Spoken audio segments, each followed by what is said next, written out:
professional settings.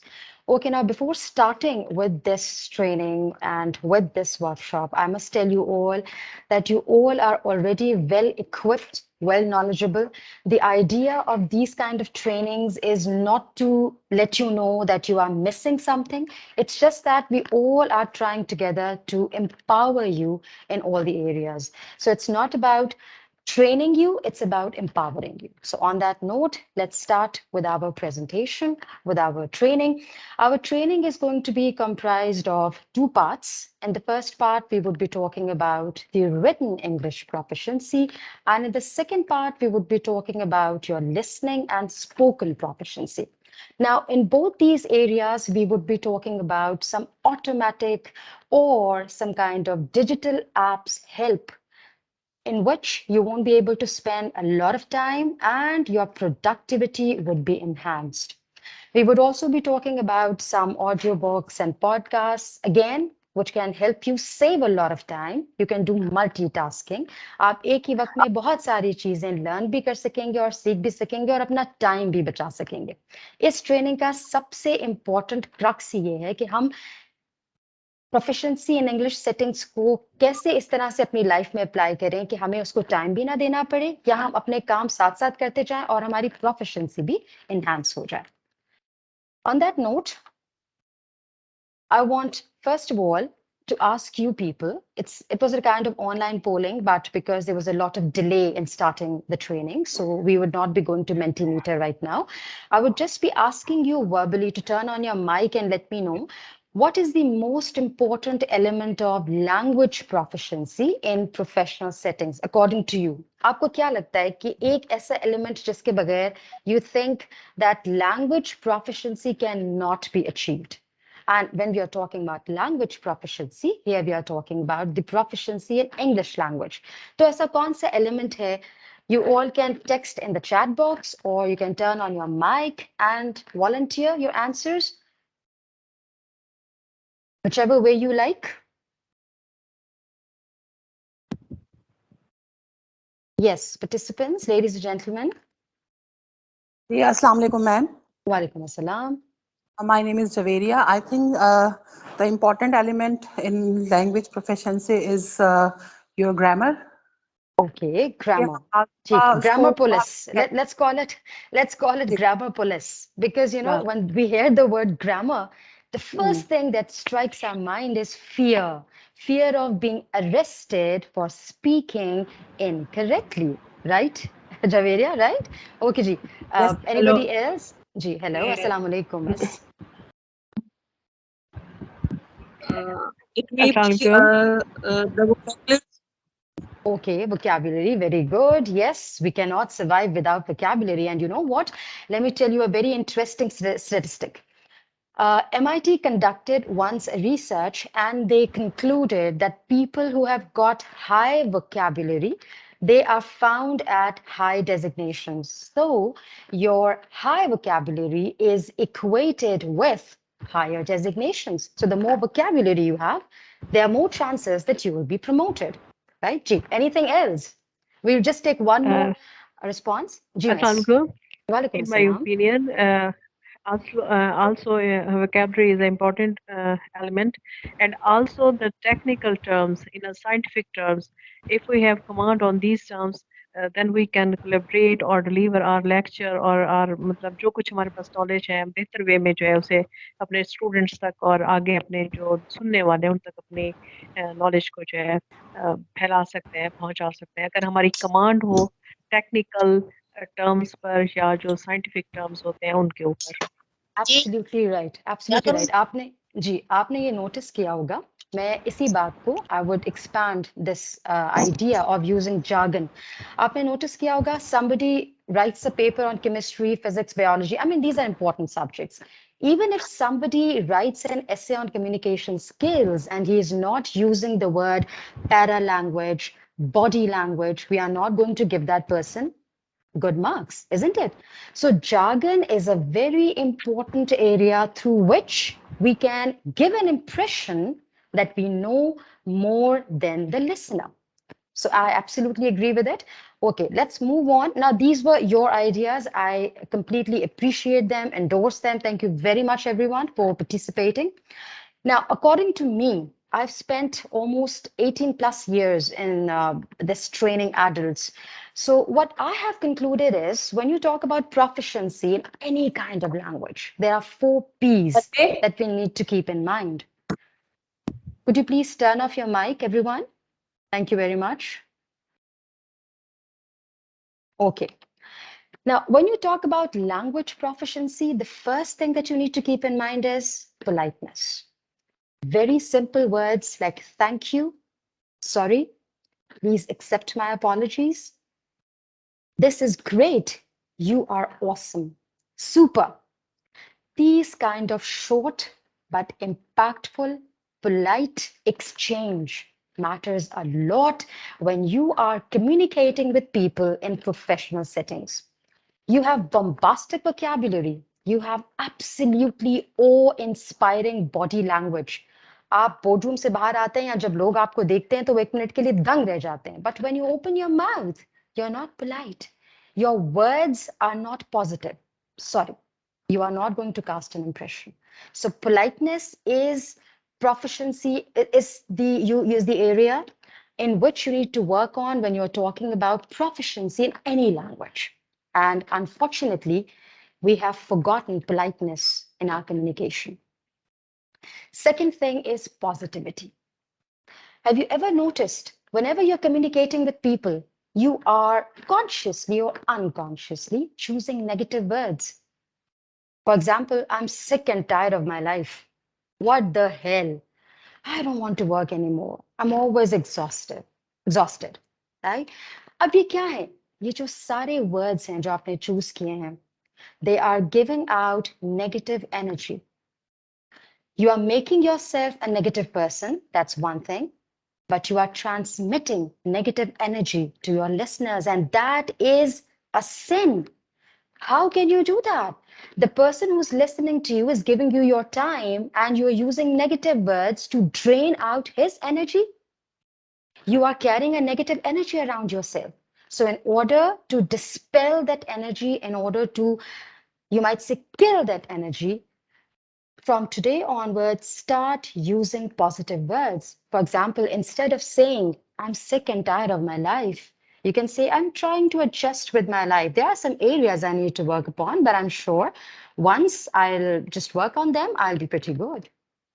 So, this is the way you should communicate with people in professional settings with positive words, with deliberate positive words. जानबूझ के positive words अपनी conversation में use करें ताकि ना सिर्फ आप एक positive personality लगें, people would like to communicate with you further. And the third thing is productivity. This is the most missed out part in our communication in professional settings, unfortunately. We think vocabulary is good enough. We think body language is very important. We think looking good is very important, right? But in सब चीजों के साथ हम ये भूल जाते हैं, productivity is also important. और ये productivity कैसे होती है in conversation?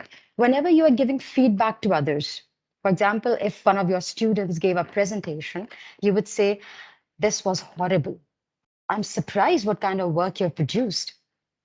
Well, instead of saying this is horrible, you can say, well, there was a good effort. Now, there are some areas you need to work upon. You need to work upon your introduction. You need to work upon your middle portion. You need to work upon the images that you have used in your presentation, and then your presentation would be fine.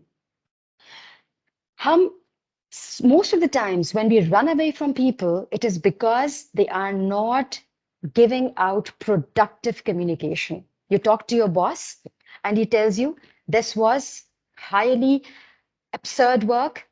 This was not expected from your side. अचानक से क्या होगा? आपकी energy drain out हो गई.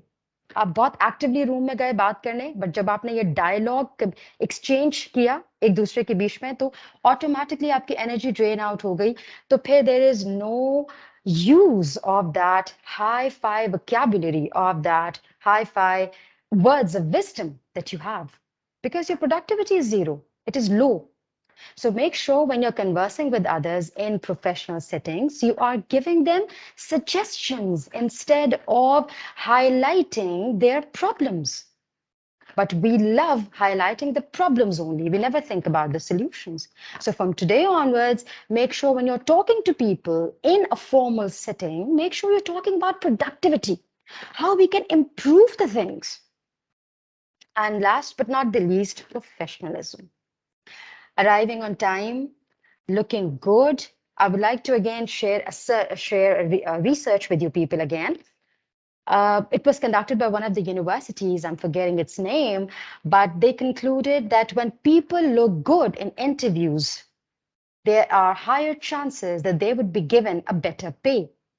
So please don't think that you're going to get up, you're not going to get ready, and you're going to meet the person and it's going to fulfill the task. No. And unfortunately, in our society, we think that if we're going to look good and go to the people, it might carry a wrong reputation. No, it's not like that. We are not telling you to wear branded clothes. By looking professional means looking neat from top to bottom.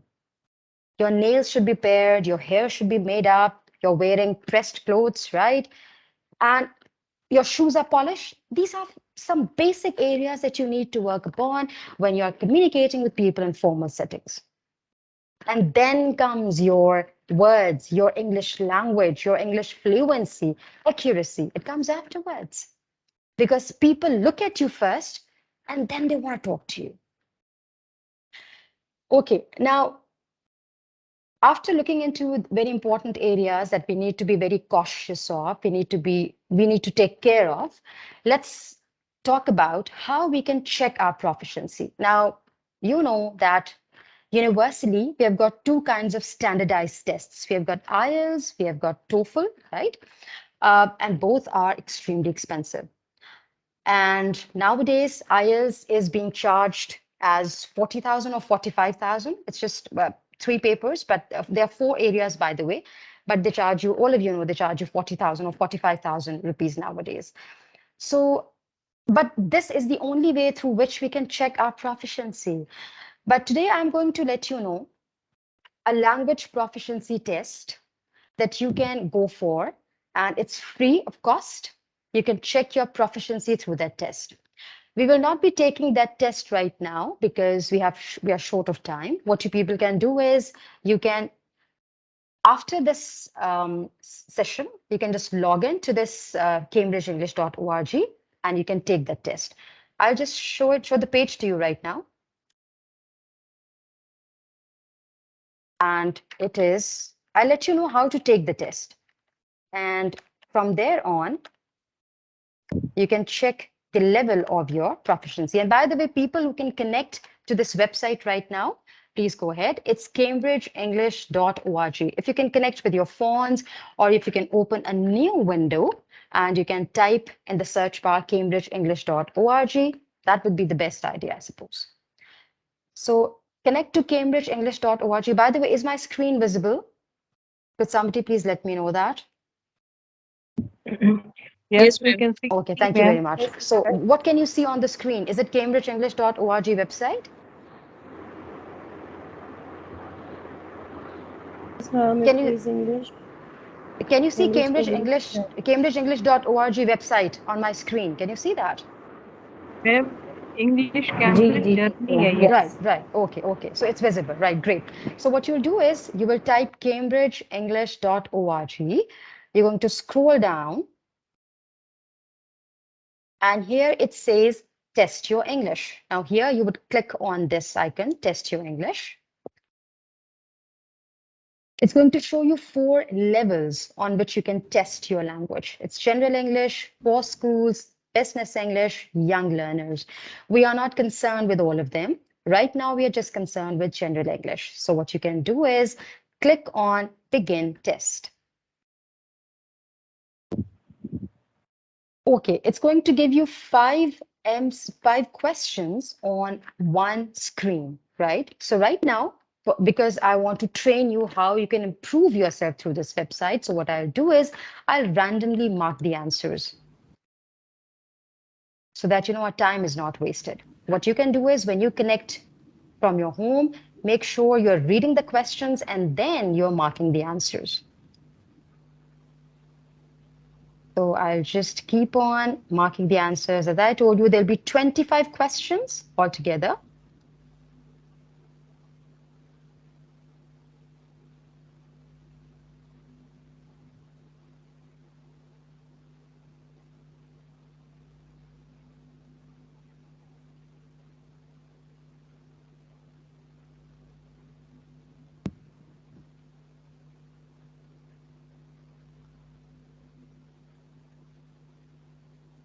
Okay, so this is question number 25, and the exam ends over here. Now we'll click on Get Result.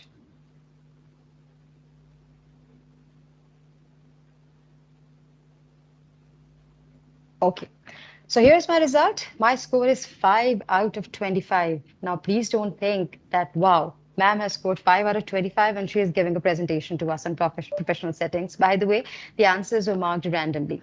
So I have scored 5 out of 25, right?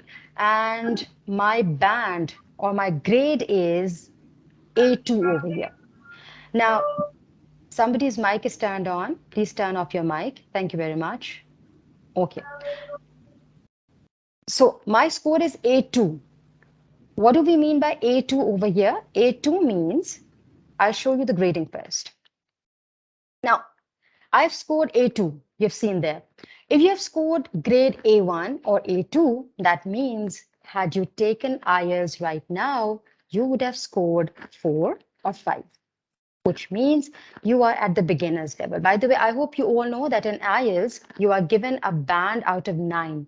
9 is the highest band, and 6 to 7 is the middle one, and anything lower than that is the lowest one. If you have scored B1 or B2 in this exam, had you taken IELTS exam, you would have scored 6 or 7. That is intermediate. And if CambridgeEnglish.org's examination has given you C1 or C2, it means had you taken IELTS right now at this level, you would have scored 8 or 9, which is excellent. I hope you have got the idea. यहाँ पे A1, B1, C1, A2, B2, C2 ये जो सारे आपके grades हैं ये IELTS इस वाले band से relate करते हैं 4, 5, 6, 7, 8, 9, right? So you can very easily identify where you can place yourself. Had you taken IELTS, अगर आपने IELTS लिया होता या दिया होता तो आपका स्कोर क्या होता? यहाँ पे वो आपको फ्री पता चल जाएगा, free of cost. अच्छा, अब you have gotten this idea that your score is A2. No need to worry, परेशानी वाली बिल्कुल कोई बात नहीं है, ठीक है? अब आपने करना ये है कि इस स्कोर को we'll have to improve. So how are we going to improve that? Because अभी हमने बात की productivity की, कि सब ये तो जरूर बताते हैं कि ये गलतियां हैं, but how to improve them, nobody talks about it. So what we are going to do is we're going to go down, and here it says free online English activities. आपका भी level है A2. You will click on search for activities. Here you can see in this bar, you've got 3 areas: skill, level, time. Whatever skill you want to work on at the level of A2, what you can do is highlight that. For example, I think my grammar is weak and I would like to focus on my grammar. Level, I would like to work on the basic level because I think even my basic tenses are not correct. So I'm going to check mark here basic. I'm short of time always. I don't have time. So what I can do is I can just take out 5 minutes of my whole day. I will click 0 to 5 minutes. And here it's going to give you, scroll down, and it's going to give you 7 activities that can improve your grammar in 5 minutes. Now, what you should be doing is do all these skills at basic level, do all these skills at independent level afterwards, and take all these skills tests at proficient level at the end.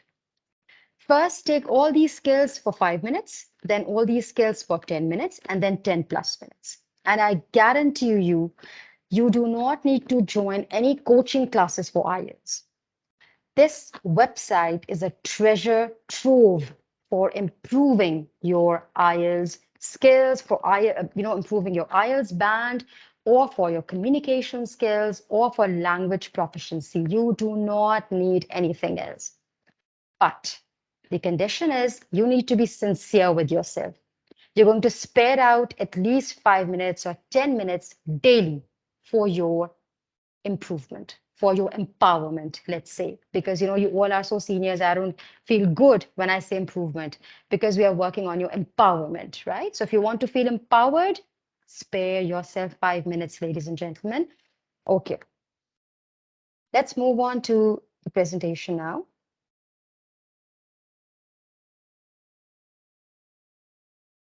Okay, now once you're done, or you have gotten an idea that where are you standing on the proficiency level of spoken, written, and reading and listening, because this CambridgeEnglish.org, it's going to give an average score of everything. Let's talk about another main area that we all need to work upon. That is digital correspondence.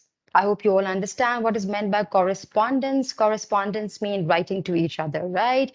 And nowadays, we write messages, we write emails, we write proposals, we are writing so many things digitally to each other, right? So, but there are some areas that we need to work upon, and we're going to discuss those areas right now. First of all, the thing that we write mostly digitally is we exchange emails, isn't it? Okay, but the problem is we don't know how to write correct emails. There is a decorum of corresponding with others through email professionally. So let's talk about that. We can see in this cartoon that this person is saying, I forgot to put a smiley face on my sarcastic email to you. Now, this is confusing. Putting smiley face, but using sarcastic tone. Sarcastic means insulting. So this is something humorous. So what we do is we usually don't know how to use the appropriate words and the do's and don'ts of writing an effective email. That is the reason we are not responded by the reader immediately. So inshallah, from today onwards, whenever you would write an email, you would be receiving the response very soon. Okay, first of all, whenever you're writing an email, especially in the address bar, when you're giving the address of the receiver, make sure you are keeping his rank in your mind.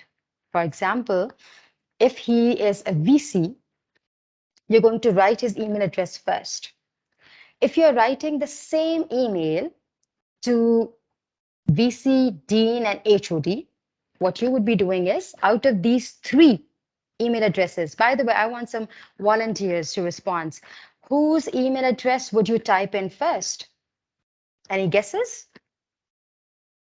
You're writing the same email to VC, Dean, I and think HOD. Mhm. VC, I think Absolutely right. first of all, Absolutely right. VC's email address is going to be placed first.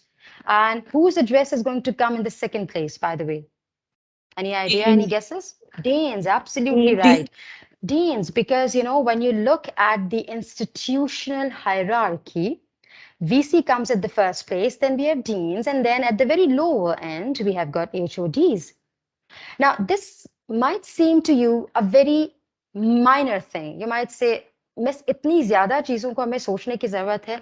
But the problem is when you're communicating professionally, these are the things that you need to be very cautious of. Because, when the VC is going to receive the mail and you have written his email address at the very end, the immediate impression he would have about you is that you don't have the manners of communicating with people or communicating with higher ranks. So obviously, वो जो उसने आपको response देना था, that's going to be delayed because he has known about your background. He has come to know about your background. He knows you don't have any manners. So no point in responding, or I'll just respond when I'll have time to do that. Right? So the first thing is keep in mind the rank of the person you are sending the email, and higher the rank, the more first position or the earlier position he's going to take in the address bar. Then let's talk about here you can see over here I've typed the addresses over here with the comma. right? You can see VCs, deans, and HOD's email address. Let's talk about the second function of effective email writing, that is CC, carbon copy. We usually don't need that, but we should be using it because, again, when we use CC, it makes us sound professional. And what does CC stand for? CC stands for carbon copy. Just beside CC, I have written FYI. FYI is an abbreviation and it means for your information. So when do you use CC? You use the email address in the CC bar when you do not want to disturb others, but still you want to keep them updated about the status of the project. For example, there was a meeting that was conducted, right? And you took the minutes of the meeting, and your chairperson says, I want you to mail these minutes of the meeting to everyone. So what you'll be doing is, chaliye, aap mujhe bataiye. If this is the case, your HOD says, mail me the minutes of the meeting, mail the minutes of the meeting to everyone. Whose email address you're going to type in to section? Yes, audience. What do you think? Whose email address is going to be in the to section? I would repeat the situation again. You're sitting with your faculty members. There was a meeting held at a particular time, and HOD was also there. And HOD tells you, write the minutes of the meeting and mail it to everyone. So whose email address is going to be in the to section? Address of HOD, Principal.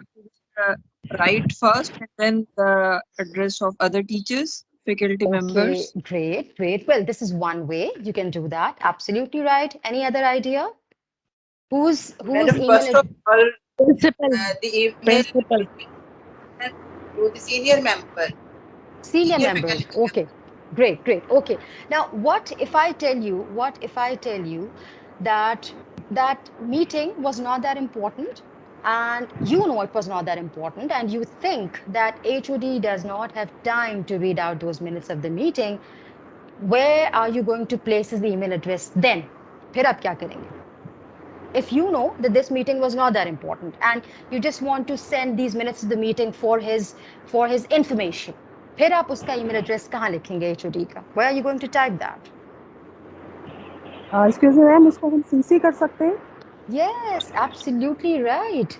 मैंने अभी आपको बताया CC stands for your information. That's it. You want the reader to keep a record of whatever is happening. You don't want him to respond. ये भी याद रखिए, whenever you are CCing the email to somebody, you don't want him to respond. But if you're writing the email addresses in the to section, फिर जो भी reader होगा, it's his ethical, you might say, he should be ethical enough to respond to you. लेकिन जो CC में जिसको आप mail करेंगी, he is not bound to respond to you. लेकिन ये अच्छी बात है, आप उन्हें CC कर दें.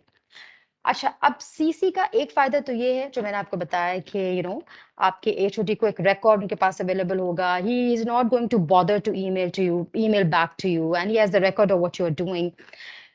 Sometimes what happens is we are given a project and our faculty members whom we are dealing with, they are not listening to us. I mean, for example, let's suppose you're given a project, you are the leader of that project. Your HOD says, fine, Miss ABC, you are the leader of the project. आपके नीचे वो 3-4 team members भी रख देते हैं, ठीक है? कि this is your team, you are the leader, and this is your project title. You feel like that your team members are not working properly or they are not taking you seriously. कोई भी वजह हो सकती है. You are younger than them. कोई ऐसी आपकी jealousy का factor हो सकता है. There can be any reason, but they are not taking you seriously. अब उस situation में what you can do is आपने काम भी करवाना है obviously, और because you have been given a leadership position, आपने उसका result भी देना है. तो उस वक्त CC का आपको फायदा ये है that you mail the instructions to your team members and you CC the copy to HOD. अब उसका फायदा ये होगा when the members are going to see, when the team members are going to see that you have CC'd the copy to HOD, they will automatically become more serious. So CC is not only about collecting the record, or keeping the record, it's also about keeping the people on their toes. वो थोड़े से alert भी रहते हैं कि सिर्फ हम नहीं हैं इस thread में, email के thread में. We have got the boss around also, so we'll have to put in serious efforts. तो अगर आपके पास ऐसी situation भी है जिसमें you are facing some negative people, some negative energy, and you think your work would not be productive, तो जो भी काम करें, जो भी instructions दें, give them through email. They would start working. Trust me, it works. ये करके देखिएगा. Next is when, of course, here when you're emailing the details, in the to section you would have all your colleagues, and in the CC section you would have the HOD's email address. The next part is of subject. It's the most important area. And subject is just like giving a topic, a title to your email. Unfortunately, we don't think much about it. But from today onwards, I would request you, if you want to sound professionally competent, make sure you're writing a very good subject line, a very compact subject line. How you can do that? The first 25, your subject line should be of not more than 25 to 30 letters. By letters over here, I mean alphabets, A, B, C, D. Okay?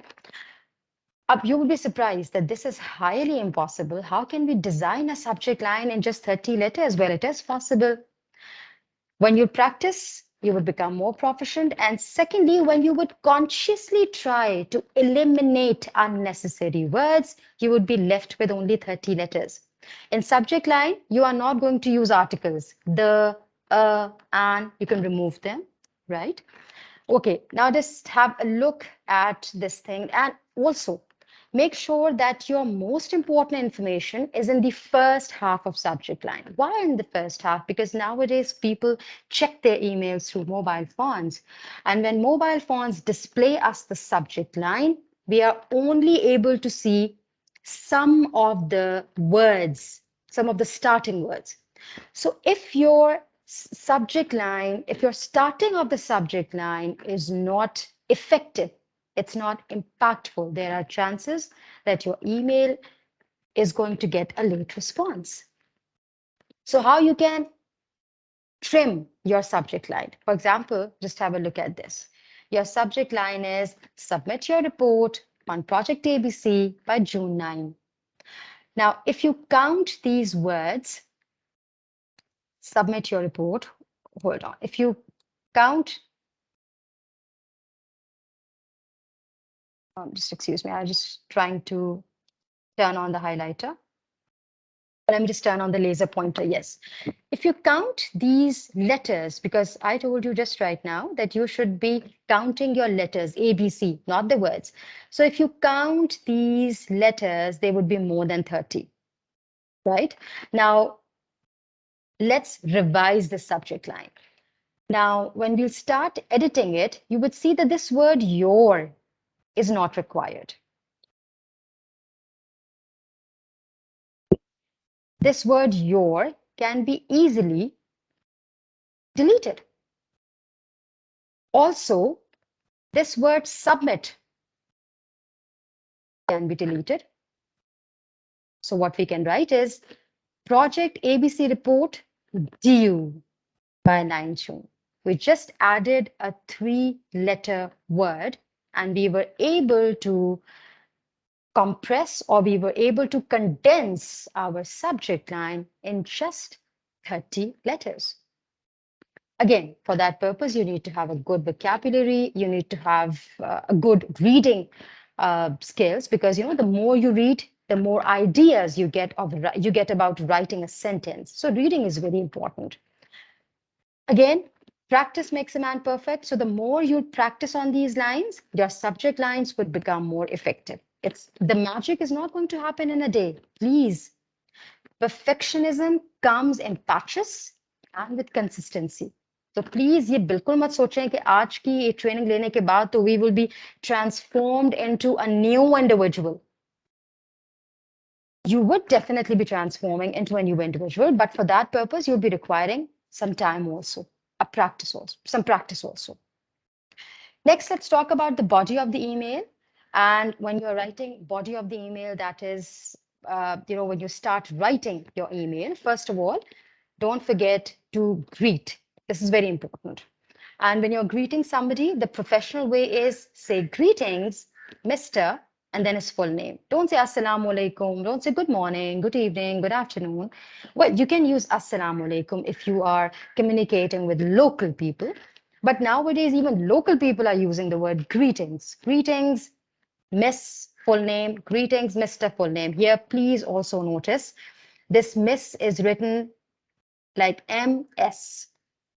It is not written like MISS, or I haven't written it MRS dot, because these two kinds of salutation are outdated. These two kind of method of writing, they're outdated now. Nowadays, when you're addressing a female, just say MS, that's it. Irrespective of the fact the female is married or unmarried. Because usually हम miss लिखते हैं with unmarried females, and we have a concept that females are married, they should use Mrs. तो जब mister के लिए और जब by the way mister लिखते हैं, तो interestingly we don't know if the person is married or not. तो ये license सिर्फ male को ही क्यों? Even the females should also have this license.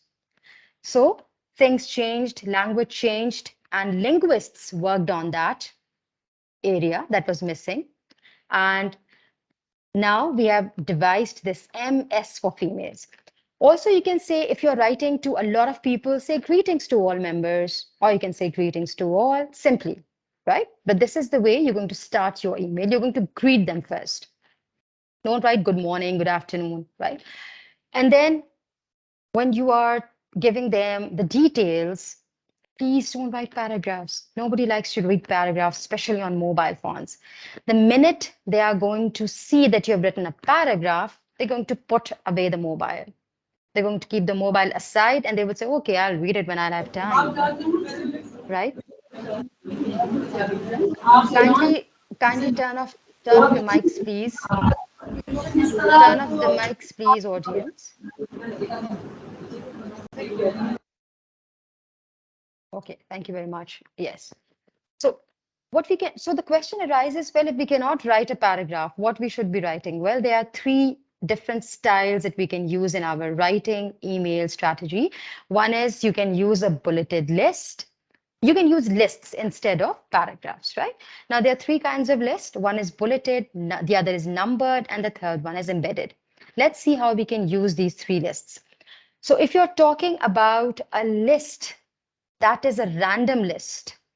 For example, here I have written to one of the persons that following inventory is required for the computer lab. And the list is computers, chairs, multimedia sound system. So you can see this is a random list. It is not an organized one.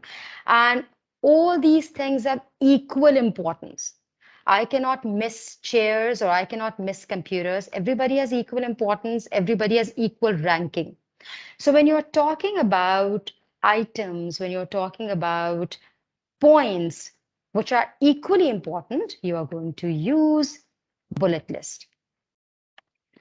But if you are giving a set of instructions, for example, follow these instructions for submitting your form. Download the form, fill in the details, attach the documents, get the form signed, submit the form. Now here, you would notice that if you're going to miss any of the instruction, the whole set of instruction would collapse. सारी instruction खराब हो जाएगी अगर इसमें से कोई भी step आपने मिस किया. That is why the reader would have to follow the steps in this list one by one.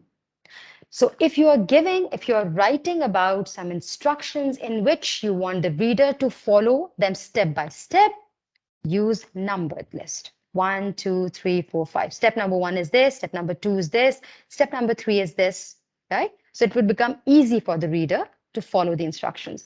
And then even still, if you are in love with writing paragraphs and you think, no, I want to write sentences, fair enough, no problem. You can use embedded list.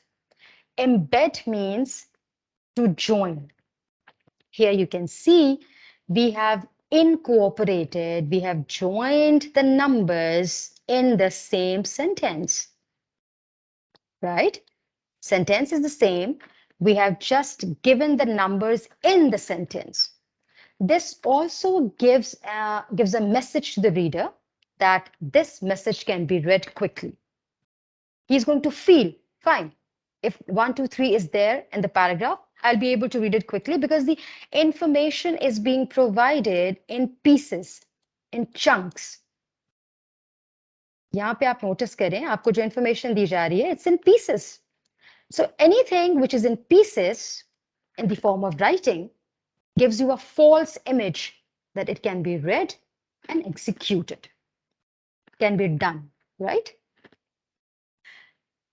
This is the most important mistake that we all make when we are communicating verbally and when we are writing in professional settings of English. Gender-specific language. By using the word gender-specific language, I mean that you give a specific gender to a noun. For example, when you say chairman, when you hear the word chairman, आपको लगता है chairman has to be a man, isn't it? Unfortunately, ये चीजें schools में करवानी चाहिए जो हम लोग को बताया ही नहीं जाता कि do not use gender biased words. Do not use words that give the feeling that it is only either for a male or a female. So the correct word, or instead of using chairman, say chairperson. Also, one gender biased word that we commonly use is here, Mrs. or Miss. Again, here we don't exactly give a gender to it, but we again differentiate between two sets of, you might say, two sets of ownership. One is the person with kids and husband, and the other is without husband and kids, MISS. So again, you are differentiating them. Do not differentiate them. Say Miss, MS, that's it. And then we use the word businessman. What about a female if he's doing the business? If she's doing the business, are you going to say again businessman to that woman, even if she's a female? So the better word would be business executive. Now, my question to all of you is, we have been using a word, a gender biased word, very frequently. Any guesses what I'm going to write? House? Any guesses, ladies and gentlemen? House? Ma'am, housewife. Very good. Housewife. So my question to all of you is, what if the male is sitting at home and the female is working? Are you still going to say he's a House husband. housewife? House No, husband. no, there's no such word as house husband because again, if you're saying house husband, you're again giving it a specific gender, isn't it? देखिए अगर आपने husband का, तो husband भी तो male ही होता है ना, right? So again, you are giving a particular gender to it. हमने यही करना है, हमने gender नहीं देना है. So a better word for a housewife would be, any guesses? Household. No, household is related to house-related activities. Okay, Non-jobian. non-jobian. Housekeeper is somebody. No, housekeeper is okay. Housekeeper is somebody who looks after your menial jobs in a house. So he's a kind of an attendant, right? So, There's something. sorry. Homemaker. Yes, homemaker. That's good. You all have good guessing capabilities, capacity, potential, right? So the correct word is homemaker. Don't say I'm a housewife. Say I'm a homemaker. Or my wife is a homemaker. My mother is a homemaker. Please don't use the word housewife because it is going to, again, it's going to put people in doubt about your language competency, about your language professionalism, right? So from today onwards, delete this word from your vocabulary. There is no such word as housewife. It is homemaker. And also start thinking from today onwards, what are the other words that you use in your language that give a particular gender to a man or a woman, right? Okay. Now, when we are replying either on WhatsApp either on messages, either on emails. There are some non-professional ways that we are applying. Please don't use the word please. Okay, now I want response from your side. I have written over here that please is non-professional or informal. Could somebody please let me know how please is informal or how please is non-professional or why is it non-professional? Yes, I'm waiting for your answers. Why do you think saying please answer me or please give me the answer, why do you think Ma'am, this is the some non-professional? some kind of Hmm. some kind of rude connotation is coming Someone toward begging something. suppose you are Absolutely right. forcing somebody to Super do. excellent. So somebody used the word over here, begging. Yes. Yes, When you Saveria. say please, it gives the feeling to your conversation that you're begging somebody. Okay. When you're begging somebody, does that sound professional in your conversation? No, absolutely not. You would say, I would appreciate a reply. This is how you talk formally in professional settings. Don't use the word please from now onwards because that would weaken your stance. It would make your personality weak. Okay? I'm sending you the file in an attachment. Instead of saying I'm sending you the hello file आवाज in नहीं an आ रही uh, आवाज नहीं आ रही है. Could somebody, no, from my side it's okay. Could somebody else confirm if I'm audible or not? जी You आपको are Yes, audible. audible ma'am. Yes you I'm You are audible. I'm audible, audible. but ना mic खुला हुआ है इसकी वजह से exhausted हो रही Okay, okay. Is it audible now? Yes Okay, है. great. Thank you very much. Thank you very much. Okay. So the second statement is I'm sending you the file in an attachment. I know here you would see the word please. Now you would be confused that in the first sentence, I was I was exchanging with you this idea that please don't use the word please in your conversation. And immediately in sentence number 2, I have used please. Now here, what is the difference of using please over here? When you say please find the attached file, this is the universal way of writing an email.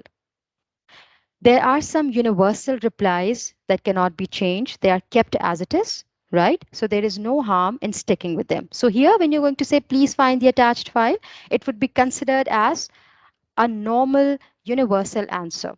People are not going to consider that you are begging for help. Okay? Thanks for your email. Now, this word thanks is what we use frequently in our conversation when we are talking to people. A better word, in fact, a professional way is saying thank you with space. Don't forget your space over here. Say thank you. When you say thank you to the other person, you sound more professional, more formal. When you say thanks, you look friendly towards the person. So if there is a stranger that you're answering to, if there are high ups that you're answering to, say thank you. Don't say thanks. Both verbally and written. And next is, can you please send me the details? Now, this can is absolutely okay, no problem with that. But in formal settings, you should be saying, could you please? Don't use the word can. Say, could you please? So if you're sitting with strangers, if you're sitting with, again, some dignitaries, use the word could you please. Don't say can. Can sounds again informal. Okay. Now, after we have done this exercise, I've got something for you. Now, this is what you're going to answer me. Okay. I'm late, right? This is the situation. I'm giving you a case study. This the situation is I'm late and I would say, I'm sorry, I'm late. Now, according to me, this is informal. Now, I want you people to think what can we say formally or professionally instead of saying, I'm sorry, I'm late. Because when you say, I'm sorry, I'm late, again, your position is being shown as of a weak person. So, what are you going to say? Sorry for being late My No. apology. Sorry for wait. Acha, Sorry interestingly, for wait. My I'm apologies. sorry for it. Okay, interestingly, all of you are using sorry again and again. This is something interesting. No, ma'am, I'm saying, Pardon me. please accept my apologies. Mm-hmm. Yeah, or you Okay. can know the word please. Accept my apologies. No, here you're going to say, please accept my apologies. Absolutely okay. Here, please is absolutely okay. No problem with that. What else? What else you can use? Or I you will can say, join later. or you can say, instead of saying please accept my apologies, you can say, what else you can say, by the way, instead of saying please accept my apologies, because I want to see how far you have learned from this training. What can you say? Please accept my apologies. My apologies, please. My apologies to you, right? You can say my apologies to you. Remove the please from your conversation, ladies and gentlemen. I hope there are gentlemen also here. I don't know if I'm Excuse saying gentlemen again again. Do we have gentlemen here, or they are just ladies here? I'm We just ladies. ladies. Okay, okay. So sorry about it. Actually, right. So I'm sorry. Okay. Now let me tell you how you can make your conversation powerful. Instead of saying I'm sorry, I'm late, you can say thank you for any guesses. Thank you for your, yes. What would you say? Any guesses? Thank you for your Favor. patience. Thank you for your Patience. patience. Absolutely right. Thank you for your patience. So you would say, thank you for your patience. That's it, right? You're not going to say, I'm sorry, I'm late. Thank you for your patience, right? And then you would continue with whatever you're trying to say, right?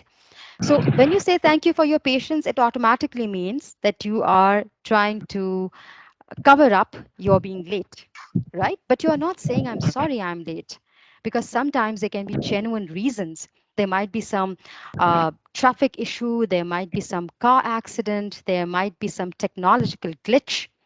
So, for that purpose, you don't need to say, I'm sorry, I'm late. Say, thank you for your patience, ladies and gentlemen, and let's begin with the work, right? Okay. Also, when you are writing, don't use contractions. Here, you can see I have used hadn't. Please don't use contractions. What are contractions? Contractions means when you contract your word, when you remove any letters and you contract them. So don't use hadn't, couldn't, wasn't when you're writing. Break them up. That looks more professional. Don't use emoticons. I know when we use emoticons, we look more relatable, more friendly. But when you're communicating with people professionally, please don't use emoticons, because this gives an impression of having a childish nature, or it gives an impression that you have an immature behavior. Also, please don't use chain of exclamation marks just because you like using exclamation marks. And most importantly, please do not capitalize all of your words because you want to make your word sound important. Please don't do that, because when you use all the letters in capital form, it means that you're shouting at the other person. And I know you don't like to be known as a person who is shouting at the other person. So mind it, if you have this habit of using all capital letters when you're writing to somebody, please get rid of this habit. Okay. And then there are some closings. They're very common ones. In closing, you can write sincerely, best regards, but don't say thanks, cheers, see you, all the best. All of them are non professional. Write sincerely, regards, or just regards. That would be absolutely okay. And then when you are designing your signature block, right? Make sure it has all these details. Now, some of you, now, when you type these signature block, these details in signature block, it's very easy to type. But I'm about to show you a website through which you can easily make your signature block at the end. And the name of that website is hubspot.com. I'll just take you to this website. I'll give you all these links. I'll forward these links in the email. and the concerned person is going to forward them to you. So let's paste this website name, and here you can make your signature block. You can design your signature block professionally just by typing your details. You would not have to do anything. That's the best part of using this website. Here, when you're going to type this address, it is going to look like this. Go to this area, sorry, this area. There's a suitcase icon, and just beside it, there is the font A. Here, enter your details. Write your first name, for example, Satya, your last name. Okay, ladies and gentlemen, please turn off your mics. Please turn off your mics, ladies. Sorry, ladies. Respected audience, please turn off your mics. Thank you very much. Okay. Now, did you notice? As soon as I typed my name over here, it is making the changes over here. So fill in the details.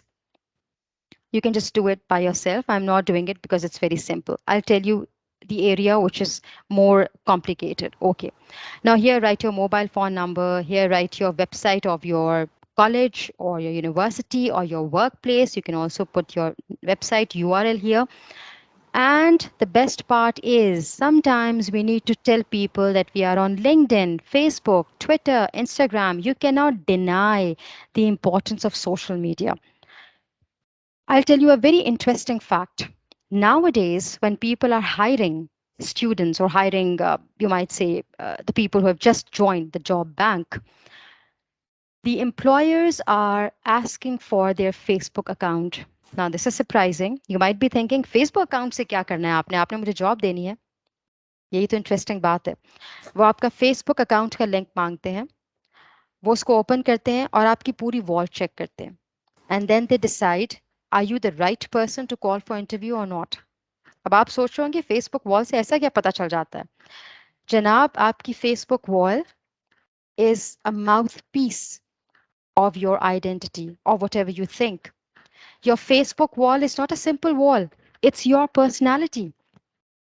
आप उस पर post share करते हैं pictures share करते हैं अपनी likes और dislikes share करते हैं एम्प्लॉयर को तो आपको बुलाने की जरूरत ही नहीं है he is just going to open up your Facebook account and he is going to see what you like what you don't like और अगर उसको ये पता चल रहा है कि आप for example you have a very high biasness towards politics और फिर पॉलिटिक्स में भी you are in favour of one politician it can be anyone Imran Khan Benazir और बाकी लोगों को आप गालियां निकालते हैं कर्स करते हैं अपने फेसबुक पेज पे they are not going to call you for hiring because उन्हें ये पता चल गया है कि आप थोड़े से कंजर्वेटिव हैं आप लोगों के साथ कोऑपरेशन के साथ नहीं चलते you have a bias feeling आप जिसको पसंद करते हैं बस उसी को पसंद करते हैं all the other are considered trash from your side, right? So nowadays, these social media handles have become very important for especially the people who are being hired in multinational companies. वो आपका Facebook account, LinkedIn account, Twitter account जरूर check करते हैं आपको call करने से पहले. So if you have kids, अगर आपके बच्चे हैं अभी वो जॉब बैंक ज्वाइन करने वाले हैं या अभी वो they are just 16, 17, तो tell them उनको inform. Okay, here in the Gmail account, you would go to settings, see all settings, and here you would copy that. Here you can see a signature, right? You would you would paste, you would copy, you can copy it or you can paste that email address that we just made right now, right? Abhi it's not working from that side, but you can just open it at your own place and you can practice it and you can easily copy it over here. And that signature block would become, you might say, it would be there automatically and you would not have to use LinkedIn or Facebook or any kind of social media handle. You would not have to do it by yourself. It would be automatically be there. अच्छा अब यहाँ पे because we are working on email, there are some settings जो मैं आपको I would like to teach कि अगर आप ये कर लें तो things would become much better for you, much easier for you. Here you can see undo send. Sometimes we write emails and we want them to be You might say we want them to change. We want to change something. तो अब क्या होता है, आपकी email तो चली गई, यहाँ पे आप नोटिस करें आपकी ईमेल जैसे ही आप एंटर हिट करेंगे, सेंड हिट करेंगे, अगर आप यहाँ पे 5 seconds लगाते हैं तो it's going to give you an alert after 5 seconds. Should I send your email or not? और immediately अगर आपको याद आता है कि अच्छा I have to change something तो you can change it. I would suggest कि आप इसको 30 seconds कर लें. तो 30 seconds तक आपकी mail it's going to be there in your inbox. It's not going to be sent and you can change the details, right? And it's going to ask you, should I send your email or not? Okay? अच्छा, इसमें एक और चीज़ that you should work on is यहाँ पे देखिए grammar है. Grammar suggestion on कर लें. अगर आप कोई email, if you're typing an email and you're making grammatical mistake, it can be improved. वो आपको directly बता देगा कि make these changes. Spelling suggestions on कर लें. आपकी spelling mistakes नहीं होंगी. आपको ये bother नहीं करना पड़ेगा. Autocorrect on कर लें. आपने कोई sentence लिखा है and it has wrong grammar in it. Again, it's going to correct it automatically. But I would suggest कि आप इसको autocorrect on मत करें because sometimes you want to say hope you are there in the office. और आपने जैसे ही hope लिखा यहाँ पे तो वो उसको ऑटो करेक्ट कर देगा hope you are fine. You wanted to write hope you're there in the office और वो ऑटोमेटिकली इसको लिख देगा hope you're fine. So a better idea is आप ऑटो करेक्ट को ऑफ कर लें और उसको खुद चेक करके मेल को जब once you write it उस मेल को दोबारा आप रीड करके खुद करेक्ट कर लें. ठीक है. राइटिंग सजेशंस इसको ऑन कर लें. ये भी बहुत हेल्पफुल है. Why is it helpful? When you're writing a sentence, so what happens is when you're writing a sentence, तो वो आपको guesses देता है कि do you want to speak this और वो खुद ही से वो सारा sentence frame कर देता है. तो आप automatically उस sentence को सिर्फ enter hit करें और वो sentence आपका design हो जाता है. ठीक है. अब यहाँ पे इसमें आपकी ये भी help होगी smart compose personalization. Personalization on यहाँ पे इसका मतलब ये है if you're writing in a formal style तो वो आपको सारे formal words देगा, formal vocabulary देगा.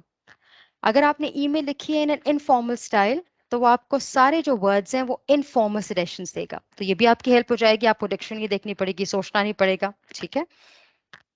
These are the only areas that you should keep in mind.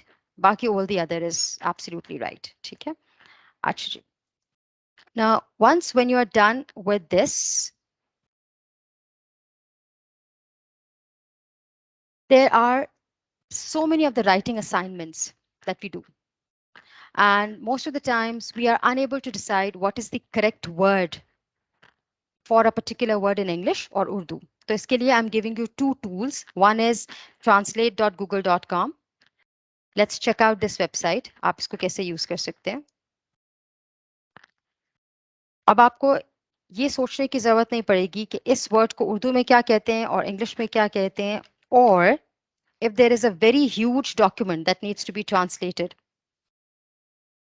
अब यहाँ पे देखें जब आप Google Translate करते हैं translate.google.com तो यहाँ पे आपके पास you've got 3 languages English, Urdu, Spanish. Here Urdu, English, Chinese. Here you're going to write what language you want to translate और यहाँ पे translation आ जाएगी. For example, you are looking for word सुकून. अब यहाँ पे let's see.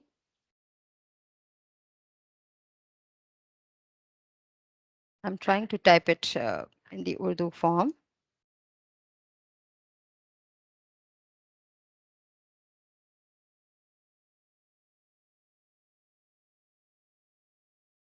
Then let's see. नहीं सुकून नहीं होना चाहिए था. I wanted to say अब यहाँ पे tablet different है.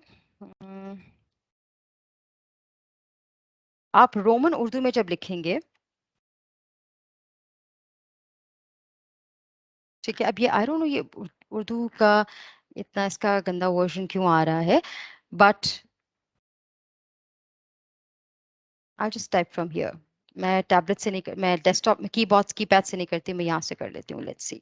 अब जैसे यहाँ पे आपको आई एम श्योर ये नजर आ रहा होगा कीपैड. ठीक है. अब इसमें आप for example I wanted to type the word शुक्रिया. ठीक है. Simple as that. इसमें I am trying to look out searching for sheen. चलो ऐसा कर लेते हैं इंग्लिश वाला कर लेते हैं ताकि हमें जो ना ये जल्दी से हमारी चीज हो जाए. लेट्स सपोज कि there is a word admonish. ठीक है. अब वर्ड है admonish and we don't know its meaning. और you can say you just want to type in a document. यहाँ पर आपके पास एक उर्दू का डॉक्यूमेंट आया है, कोई ऑफिशियल डॉक्यूमेंट आया है, and you are unable to understand कि उर्दू में वो क्या कह रहा है. तो again type the word here and you'll get the Urdu over here. इसी तरह उर्दू में भी आप इसको आराम से टाइप कर सकते हैं. अभी यहाँ पे here I'm having a problem with typing.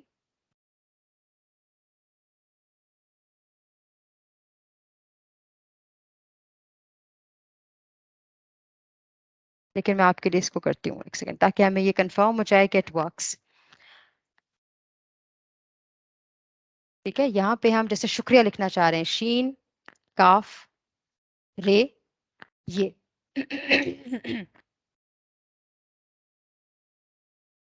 ठीक है, ये देखिए, ये आपने शुक्रिया लिखा, उसके साथ ही उसने आपको इसका तर्जुमा दे दिया, थैंक्स. राइट, तो अब अगर आपके पास you have the thoughts, you have the ideas in Urdu, but you cannot put them in English. So what you can do is you can write the whole statement in Urdu over here, and it is going to get it translated for you in English, right? Okay, there is one more tool that is quillbot.com, जो अभी मैंने आपको दिखाया पीछे slides में. वो आपकी कैसे हेल्प कर सकता है, लेट्स सी. अच्छा, अब आपके पास एक डॉक्यूमेंट है, right? You know how to write basic English. आपने फॉर एग्जांपल कुछ मिनट्स ऑफ मीटिंग लिखे हैं, कोई डॉक्यूमेंट डिजाइन किया आपने, बट उसमें आपकी इंग्लिश बहुत सिंपल वे में लिखी गई है. ठीक है, you want to write English that sounds more formal. तो आप क्या करेंगे, आप उस सारे डॉक्यूमेंट को कट कॉपी करेंगे और यहाँ पे पेस्ट कर देंगे. So let's suppose you right students are going to strike against the administration for their rights.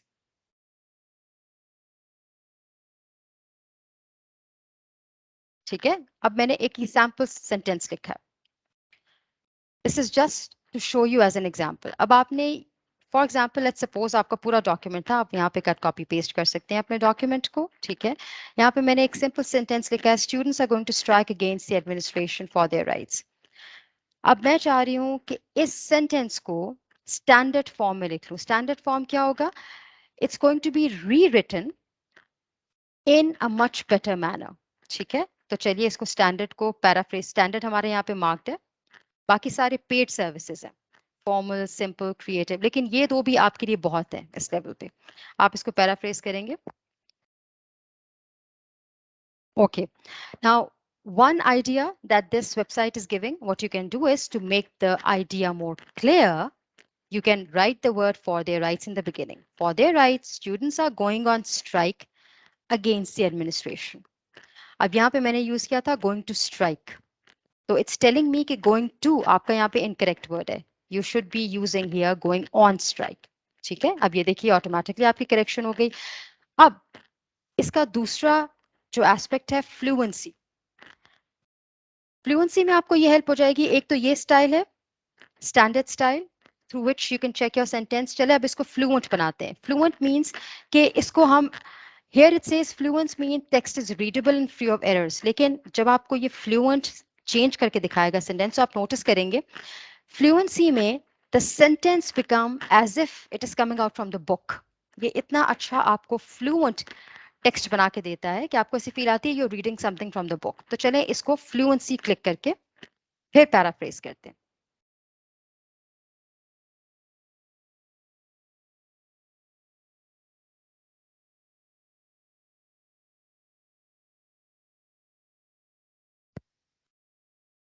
ये देखिए, जब आपने फ्लुएंसी क्लिक किया, इसी सेंटेंस को students are going to strike against the administration for the rights, आप नोटिस करें उसने इसको कैसे चेंज किया. Students will go on strike in order to demand their rights from the administration.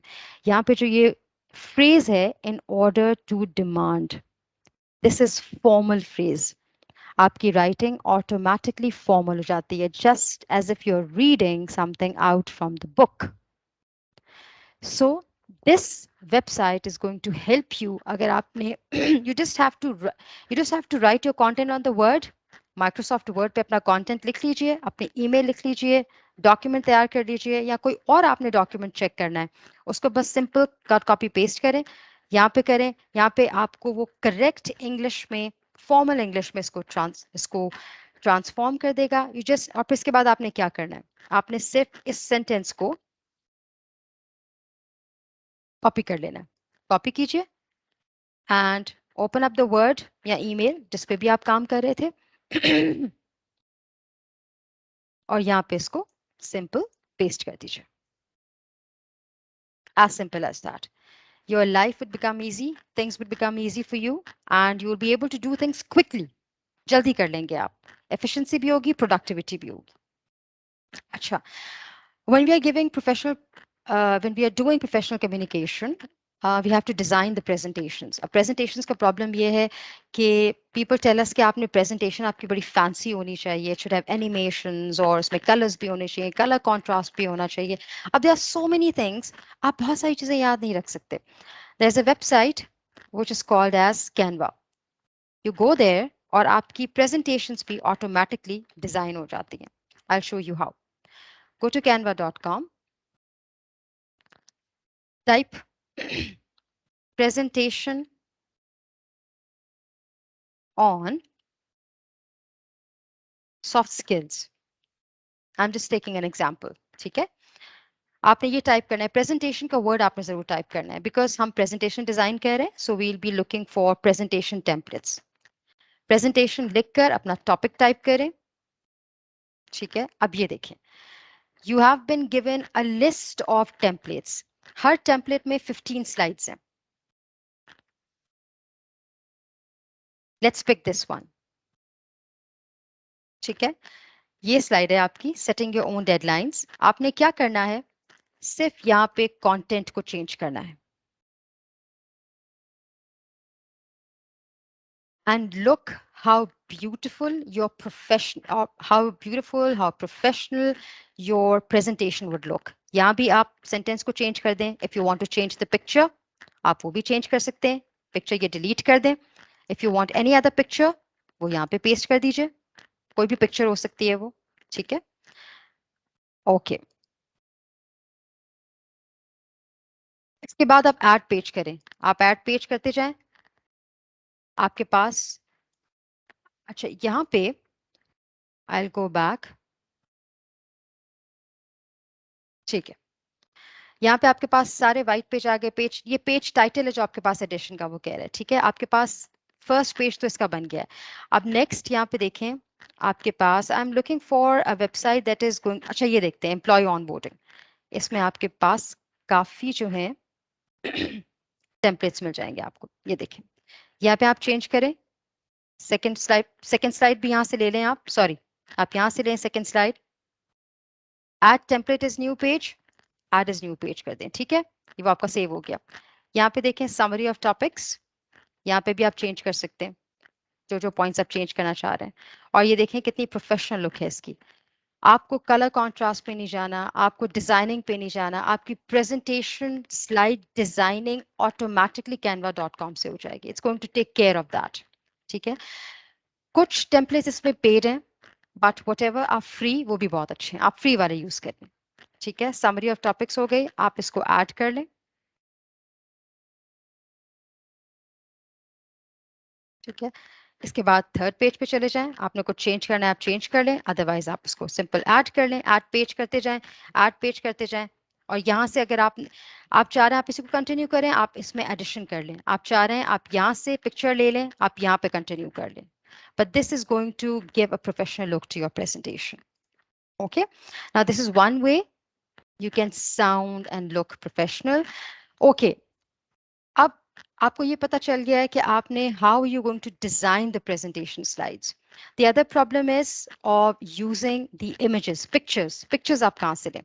Pictures के लिए Google Images is not reliable because वहाँ पे आपको बहुत low quality के images मिलते हैं. Images ज़्यादा भी नहीं होते. आप अभी एक पेज पे ही होते हैं, image खत्म हो जाते हैं. You scroll डाउन, आपको पता चलता है जी इमेज ही खत्म हो गया. गूगल इमेजेस कहता है कि जी इमेजेस है फिनिश्ड. सो आप क्या करें, आपके पास सबसे अच्छा ऑल्टरनेट है पावर पॉइंट. उसमें आप क्या करेंगे, go to insert, go to pictures, online pictures. This is one way जो आप कर सकते हैं. Type over here, let's type soft skills again. Okay, enter करें. Now the beauty of finding your pictures from PowerPoint is it's never ending. Sometimes we have a particular image in our mind और हमें satisfaction नहीं होती, हम कहते हैं no, this picture is not speaking what I want to say. क्योंकि I hope कि आप सबको ये तो पता है कि we use images for a specific purpose. हम सिर्फ images इसलिए use नहीं करते we want to make our presentations beautiful. No, not at all. We use images to become our mouthpiece ताकि हमें text ना लिखना पड़े. हम एक image दें और वो text की जगह ले ले. ठीक है? Now for example, this is the image that I want to use. I'll click on that. I'll click insert. और वो picture यहाँ पे आ जाएगी on the screen. Then अगर आपका Microsoft Word is of higher advanced version, तो आपके पास design ideas में different ideas भी सामने आ सकते हैं कि आप कौन सा वाला इसमें better इसको designing देना चाहेंगी. Provided आपके पास high advanced version Microsoft Office है, right? But otherwise you can just, आप इसी को, sorry.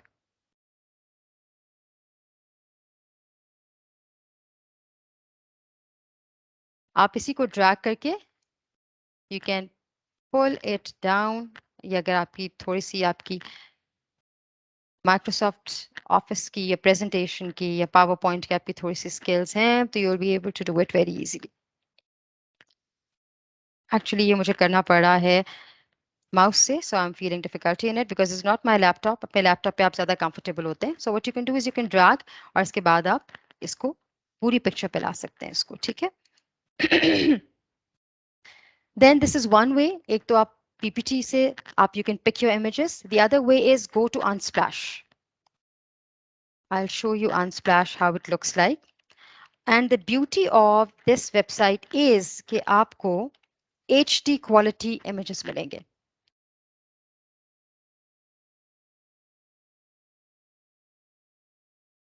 ये check कीजिए. Just look at the quality of images. You feel like you are looking at real pictures. I'll type the same over here, soft skills as an example. You would feel like you're looking at real people, real situations, real environment. Google Images जो आपको picture देता है, you feel like they're not real. So HD quality means highest quality. तो यहाँ पे आपको free of cost high quality images मिल जाएंगे. Pick them up. आपने simple क्या करना है? इसको click करना है. Right. Here it says download free. Download it. ये देखिए आपके पास यहाँ पे download हो गया है. और वहां जाके आप इसको easily, I've opened that folder. ये डाउनलोड हो गया है. आप सिंपल आप इसको भी कॉपी कर सकते हैं यहाँ से. कॉपी करके you can take it to your presentation slide. Copy paste. ये देखें आप, ये आपकी पिक्चर यहाँ पे आ गई. Notice how real it is looking, as if a girl is actually studying on the laptop, right? So this is the beauty of using websites like unsplash.com, and the other website is Pixels Pixabay. I'm going to send all these links to the administrator over here and he's going to forward it to you. ठीक है? ये 3 websites हैं जो आप check out कर सकते हैं. And then we're going to quickly wrap up कि आप अपनी listening abilities कैसे improve कर सकते हैं. Switch over to podcasts. What are podcasts? Podcasts are audio files for easy listening. उसमें I would suggest you go to podcast.google.com. Whenever you are going to your work, या फिर आप जा रहे होते हैं या आप घर पे बैठे हुए हैं, ठीक है, और आपके पास अभी थोड़ा सा टाइम है, तो instead of watching movies, why not improve your pronunciation? Why not improve your listening abilities of English? और ये भी free of cost है. आप टाइप करें podcast.google.com. आप अपना favorite subject choose कर लें. For example, you want to improve yourself, self improvement. इसमें here there is a podcast of Speak Better English. इसको click करते हैं. यहाँ पे आप चेकआउट करें. And podcast by the way just like radio, जैसे आपका एफएम है. ठीक है, आपने क्या करना है, आपने ये देखें आपके पास एपिसोड्स आ रही हैं और मिनट्स आ रहे हैं. ठीक है, ये एपिसोड है speak better English 10 minutes, speak better English 18 minutes, speak better English 15 minutes. You click on any of it, ये लोडिंग स्टार्ट हो जाएगी. अच्छा, और इसके बाद it's going to start playing. अभी आपको साउंड नहीं आ रही होगी, the sound is audible to me over here, आपको नहीं आ रही होगी. यहाँ पे आप नोटिस करें स्क्रीन पे ये देखें ये चल रही है. जब आप इसको प्ले करेंगे तो you can hear it. There was a research again conducted and this podcast, ये ऐसा नहीं है कि मैं विदाउट एनी रिसर्च आपसे बात कर रही हूँ पॉडकास्ट के बारे में. पॉडकास्ट के बारे में अगर आप स्टडी करें तो you would get to know that people improve 75 to 78% in their speaking and listening abilities when they listen to podcasts. तो आप इसकी एप्लीकेशन इंस्टॉल कर लें अपने फ़ोन में. यहाँ पे आप गूगल पे लिखें पॉडकास्ट एप्स, इसको आप इंस्टॉल करें अपने फ़ोन पे. ठीक है, Google podcast apps on Google play, ये आईफोन पे भी हो सकती है, आईफोन का भी लिंक होगा. आप इसको इंस्टॉल करें. ठीक है, and when you are in your car, when you are on the bike, आपके पास टाइम है, खाना बना रही हो, कुकिंग, लेट इट प्ले. और इसकी एक और टिप मैं आपको जाते जाते ये दूंगी कि if you are very weak in spoken English तो आप ये काम करें, रात को सोने से पहले 15 मिनट्स पहले आपने हेडफोन्स लगाने कान में and play any kind of podcast. अच्छा, आपने पॉडकास्ट सुनते वक्त ना उस वक्त ये नहीं सोचना what is he trying to say. अगर आपकी इंग्लिश बहुत वीक है तो अभी शुरू शुरू में आप सिर्फ साउंड्स को एब्जॉर्ब करें. आपने 3 मंथ्स सिर्फ साउंड्स को एब्जॉर्ब करना है. सिर्फ 5 मिनट्स दें आप, चलें 15 मिनट्स भी मत दें. आप सोने से पहले सिर्फ 5 मिनट्स कानों में लगाएं and try to absorb the sounds. 3 months के बाद आपने अपनी पॉलिसी चेंज करनी है और आपकी स्ट्रैटेजी ये होगी कि अब जब आप पॉडकास्ट सुनेंगी तो you would try to understand what they are saying. I guarantee you कि आपकी वोकैबुलरी भी इंप्रूव हो जाएगी, लिसनिंग एबिलिटीज इंप्रूव हो जाएंगी और स्पोकन एबिलिटीज तो होंगी. ठीक है, okay, I think time is up. I'll give you अच्छा, इसके बारे में अभी छोड़ देते हैं because we have less time. So again, we're going to wrap up the conversation on. By the way, what's the time? Is the time up or am I just thinking the time is up? It was 90 minutes. Can the administrator let me know?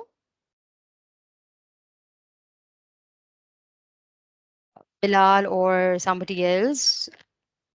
Yes, administration, are you there? Admin?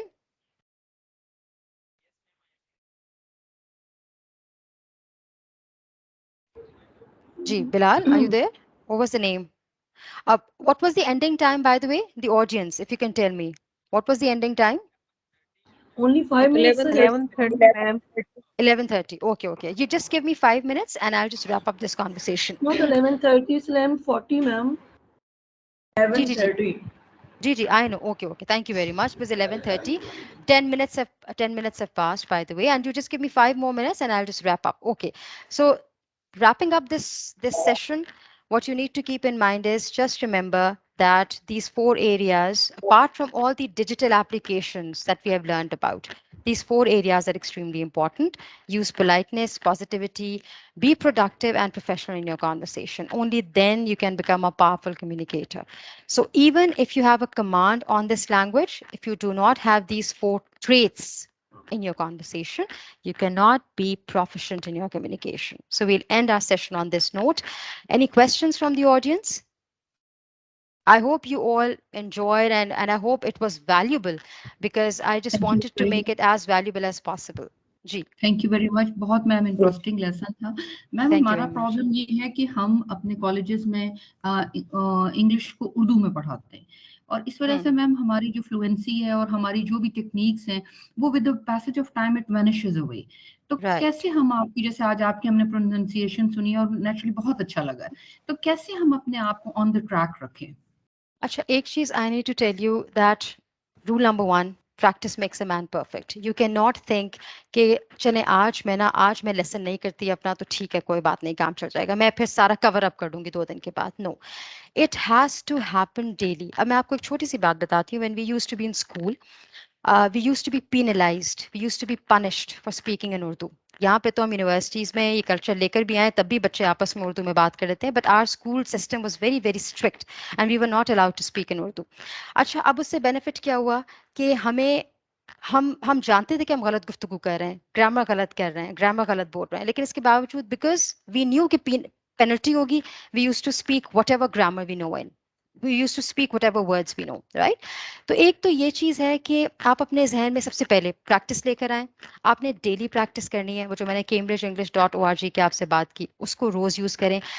آپ اور کچھ نہیں کر سکتے اگر آپ کہتی ہیں کہ we do not have time to listen to we don't have time to use cambridgeenglish.org. No problem, آپ صرف پوڈ کاسٹ سن لیں. مس, آئی ایم گارنٹیگ یو, آپ روز اپنے کانوں کو, اپنے برین کو جب اس لینگویج کی ساؤنڈ سنائیں گی نا, a time would come that you would become highly comfortable in communicating with people in English. اچھا, اب آپ نے دوسری کمپلین یہ کی ہے کہ because you are teaching English and Urdu in your premises, تو آپ کی مجبوری ہے اس طرح سے بات کرنا. دیکھیں, اسٹارٹ تو آپ سے ہی ہونا ہے نا. آپ اسٹارٹ کریں وتھ سمپل ورڈس. آپ سمپل ورڈ سے اسٹارٹ کر کے ان کی بھی کمپٹنسی انکریز کریں. پھر جب آپ کو لگے کہ ان کی کمپٹنسی انکریز ہو گئی ہے, آپ پھر ایڈوانسڈ ورڈز یوز کرنا شروع کریں. اینڈ اگر وہ آپ سے کوئی کویشچن کرتے بھی ہیں تو you make it a rule کہ آپ نے جو بھی کویشچن کرنا ہے آپ نے مجھ سے ٹرائی کرنا ہے, you need to speak in English. اچھا, ایک اور جو پرابلم ہے ہمارے ایجوکیشن سسٹم کا that I would like to talk about, بلکہ سسٹم بھی چھوڑ دیجیے, یہ شکایت مجھے سب سے ہے. ہم سب بھی جب بھی انگلش میں بات کرتے ہیں ہم سب یہ سوچتے ہیں گرامر ٹھیک ہونی چاہیے. آئی ایم شیور آپ سب کی ٹیچرز نے آپ کو پینلائز کیا ہوگا, کم مارکس دیے ہوں گے کہ بیٹا یہاں پہ تو ہیز آنا تھا, یہاں پہ ہیو آنا تھا, یہاں پہ تو از آنا تھا, آر آنا تھا. ہم ساری زندگی is, are, he, she, has, have پہ پھنسے رہتے ہیں, اور اپنے اسٹوڈنٹس اور اپنے بچوں کے ساتھ بھی ہم یہی کرتے ہیں. ہم ہر وقت گرامر پولیس بنے رہتے ہیں. اب کیا ہوتا ہے, لینگویج سیکھنے کے لیے دیر از اے myth, یہ جو ہم نے myth بنائی ہوئی ہے نا کہ ایکوریسی از ویری امپورٹنٹ. ہم نے سب سے پہلے اس کو اپنے دماغ سے نکالنا ہے. Accuracy is not important, fluency is important. پہلے فلوئنسی پہ کام کیجیے, دین ورک آن رولس, کیونکہ پھر آپ کمفرٹیبل ہو جاتے ہیں لینگویج کے ساتھ. آپ جس دن اسٹوڈنٹ یا بچوں کو بولیں گے نا کہ بیٹے یہاں پہ ہی نہیں تھا, شی تھا, میں آپ کو گارنٹی دے رہی ہوں وہ دوسری بار آپ سے انگلش میں بات کرتے ہوئے 200 مرتبہ سوچے گا, سوچے گی, بیکاز وہ بیچاری پھنسی ہوئی ہے کہ میں نے ہی یوز کرنا تھا کہ شی یوز کرنا تھا. سو گیو دیم روم. ہماری ٹریجڈی یہ ہے کہ ہم بچوں کو روم نہیں دیتے, ہم ان کو صرف گرامر پولیس سے ڈراتے رہتے ہیں. اور جب وہ ساری زندگی 25 سال جب وہ گرامر پولیس سے ڈرتے رہتے ہیں تو واٹ ڈو یو ایکسپیکٹ, پھر وہ 26 سال میں جب وہ انٹرویو دینے جائیں گے تو you think they going to perform. No, they not going to perform. They always be scared of the sounds, of the words, of the impression that this language carries. یہی تو ہمارا ڈیلیما ہے. تو آج کے بعد آپ گرامر پہ اتنا فوکس مت کیجیے, ان کی فلوئنسی کو امپروو کرنے کی کوشش کیجیے. And they would learn the grammar beside it, alongside it, or afterwards. No problem with that. I hope that satisfied your answer. جی میم, جب ہم ان کی مارکنگ کرتے ہیں تو پھر اس پہ گرامر پہ زیادہ اسٹریس نہ کریں. دیکھیں, میں آپ سے یہ ریکویسٹ کروں گی کہ اگر بچے کا, آپ کو پتہ ہے کہ ہماری میں دیکھیں فیڈرل میں تو اسپیلنگس, آپ کی اسپیلنگس بھی کاؤنٹ ہوتی ہیں, گرامر بھی کاؤنٹ ہوتی ہے. انفارچونیٹلی گرامر کاؤنٹ ضرور ہوتی ہے. آئی ایم ناٹ سیئنگ کہ آپ گرامر کو بالکل مس کر دیں, لیکن دیکھیں آپ نے نوٹس کیا ہوگا کہ کسی بچے کا کانٹینٹ بہت اچھا ہوتا ہے لیکن آپ اس کو بہت ہی کم مارکس دے دیتی ہیں جسٹ بیکاز کہ اس کی گرامر ٹھیک نہیں تھی. وہ ڈسہارٹ ہو جاتا ہے. آپ اس کو مارکس اچھے دیں, بٹ ڈو ٹیل ہم that these are the areas of grammar that you need to work upon. آپ اس کی موٹیویشن کو, اس کی جو اس کی ڈیزائر ہے to excel, please don't kill that. کیونکہ جب گرامر پہ آپ اس کی سارے مارکس گرامر پہ یا اسپیلنگس پہ کاٹ لیتے ہیں تو پیچھے کیا رہ جاتا ہے, اس کا کانسیپٹ تو زیرو ہو گیا نا. لیکن اگر اس کا کانسیپٹ بہت شاندار ہے تو پلیز گیو ہم گڈ مارکس, لیکن آپ اس کو بتائیں ضرور کہ گرامر کو ٹھیک کریں, ساتھ ساتھ work on grammar. You have a very good, you have good ideas, you have good concepts, but again work on grammar now. ٹھیک ہے, لیکن آپ اس کو مارکس اچھے ضرور دیں پلیز. یہ تو میری ریکویسٹ ہے آپ سب سے کہ ہمیں اس چیز کو جو ہے کہنا چاہیے, آپ اس چیز کو ہمیں انفیکٹ ہمیں سپورٹ کرنا چاہیے, اس چیز کو ہم بھی لوگ سپورٹ کریں گے اس کو. جی, اینی ادر کویسچن؟ سادیا, میں نے لیٹ جوائن کیا تھا لیکن مجھے بہت اچھا انڈرسٹینڈنگ, آپ کی بہت اچھا لیکچر تھا. آپ تھینک یو نے جو سو ویب مچ. سائٹ بتایا ہے ان کو جی ذرا جی اسکرین پر पे करते हैं, तो हम ना उस पर क्या कहेंगे, जी जी, नो प्रॉब्लम, Yeah. मैं लिंक सेंड कर दूंगी to the administrator and you can have them easily at your back end call, ठीक है? मैं लिंक सेंड कर दूंगी, आप बिल्कुल परेशान नहीं हो, ठीक है? आप रिलैक्स करें, आप चिल करें, आप एम्पावर होने के लिए आएंगे, आप बर्डन होने के लिए नहीं आएंगे, ठीक है? जी, any other question? Any other question from the audience, or should we consider it as the ending? Okay, thank you very much. You all were a lovely audience. बहुत अच्छा लगा आपसे बात करके, and I hope to see you in the future too. और I'll end on this note कि देखें, ये सारी जितनी भी training आप ले रहे हैं, it is useless if you are not applying those things in your real life. और सबसे पहले इसका तरीका क्या है कि अगर आप भूल जाते हैं ना कि आपने अपने स्टूडेंट्स पे अप्लाई करना है, start applying it on your kids, अपने बच्चों पे उसको अप्लाई करने से स्टार्ट करें। जब आप अपने बच्चों से स्टार्ट करेंगी तो it would become a habit of yours कि आपने यही चीज़ें अपने स्टूडेंट्स पे भी ट्रांसफर करनी है। So let's all vow together to make a productive generation that knows the nuances of politeness and positivity. आप सबको पता है आजकल की जनरेशन में डिप्रेशन, नेगेटिविटी, सुसाइड थिंकिंग कितनी ज़्यादा प्रिवेल कर रही है। तो ये हम टीचर्स का काम है कि हम उन्हें बताएं कि this world is a beautiful place to live in and we need to be tolerant for each other. आप यकीन करें, मैं अपने स्टूडेंट्स के साथ जब फर्स्ट क्लास लेती हूँ तो I teach them that the most important thing you need to gain command on is tolerance, is self control. ये जो हादसे अभी कुछ पिछले साल हुए हैं, नूर मुकद्दम को जो हादसा हुआ, देन मीनार पाकिस्तान पे जो हादसा हुआ, ये क्यों हुआ? क्योंकि हम अपनी जनरेशन को टॉलरेंस ही नहीं सिखा रहे, उनको पोलाइटनेस का मैसेज ही नहीं दे रहे। तो हमारा मेन जो क्रक्स ऑफ एजुकेशन है, देखें, वो तो फुलफिल ही नहीं हो रहा। तो आप सबसे ये रिक्वेस्ट है कि please teach them how to demonstrate self control, how to be tolerant towards others. This is rule number 1 for proficiency in professional settings. इसके बाद बाकी सब कुछ आता है। So thank you very much on that note. And Bilal, और hope, मैं इस बच्चे का नाम भी गलत दे रही थी, उसने पहले भी शिकायत की थी. So Bilal, if you're there, or what was the name, I would like to end the session over here. Ji, sorry, क्या नाम था? शाहिद नाम था. Yes, I'm so sorry. His name was Shahid. Ji, ji, ji, Shahid साहब, are you there?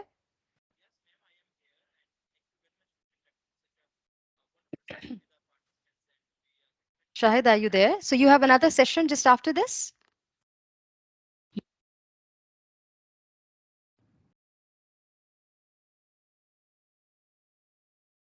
I can't see Shahid Saab. Shahid Saab, are you there still? Ji, thank you, Anil. Okay, Anila, you're saying no voice. Am I audible now? Okay, Ji. Thank you, Fiza. Thank you, Nadia. I got your feedback about being an interesting lecture. Thank you so much. I got your feedback. Thank you so much for that. And thank you for all the appreciation. Because you know, when you appreciate us, this is our motivation. अगर आप हमें appreciate नहीं करेंगे तो फिर हम भी जो है ना demotivate हो जाएंगे। जी, Shahid, are you there? Yes, ma'am. बात कर रहा था, I think मेरा mic का कुछ issue था. Thank you very much, ma'am, for conducting such a wonderful session with our participants, and Thank you so we much. are My pleasure. very grateful that our participants have grabbed a lot of understanding insight from your session, and definitely they will apply that sense in their Inshallah. class. Thank you, ma'am. Our participants, you have already taken up your rest time. So now we'll straightforward start our next session, and our next session is also very important, and this will be on presentation skills. And to conduct the session, we have with us Okay, Professor. Shahid, sorry, I'm cutting you short. Sure. Shahid, sorry, I'm cutting you short. Shahid, can I have a picture of the audience, like, you know, just one picture for my online portfolio? So, ma'am. so could you please turn on your cameras, everyone? Whoever is comfortable, please turn on your cameras, because your it's camera going to, on so that it's going to remain as a memory for me. Whoever is comfortable, please turn on your cameras so that, you know, I'll take a picture of you and it will remain as a memory with me that I was with you people. जी, अस्सलाम वालेकुम। ये camera मेरा disable आ रहा है। अच्छा, जिनका on हो सकता है, जिनका ऑन हो सकता है वो ऑन कर लें प्लीज। नहीं, इमरान साहब ने शायद डिसेबल किया हुआ है कैमरा। हाँ जी, इमरान साहब ने किया। Imran, please turn on the camera. Imran, Shahid साहब ने। Shahid, please turn on the camera. Cameras are turned on. Okay, great. Thank you, Miss Yasmin. Thank you, Miss Shahana. Thank you, Miss Hamid Tayyiba, Anila.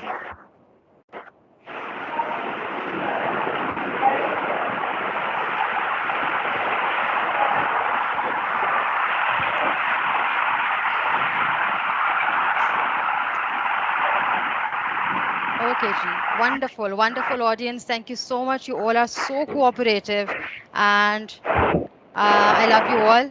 Thanks a lot.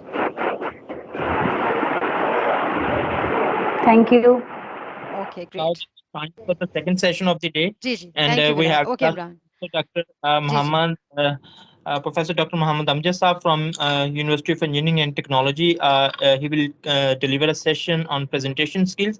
Participants, I would put a brief introduction about the next resource persons. Dr. Muhammad Amjad Saab is currently serving as assistant professor at University of Engineering and Technology, Lahore, and he has obtained his PhD in mechanical engineering from the University of Leeds, UK.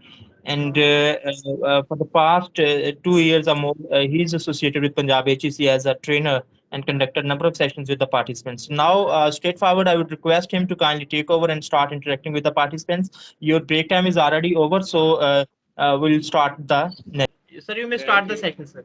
Thank you, Ji. Thank you, Shahid. Dear participants, I'm really sorry for this disturbance. So now we can start the session. All right, so this second session is for the presentation skills. So I was talking when the mic was mute, I was talking that presentation skills are not only related to uh, when you are giving the PowerPoint presentation. So whenever you are talking to someone, whether this talk is in the class, if this talk is one-on-one, or if you are in a meeting and you are sharing something, so you are basically presenting. So your presentation skills are as important as your core competencies are. So today we will have uh, quite deliberations on the presentation skills.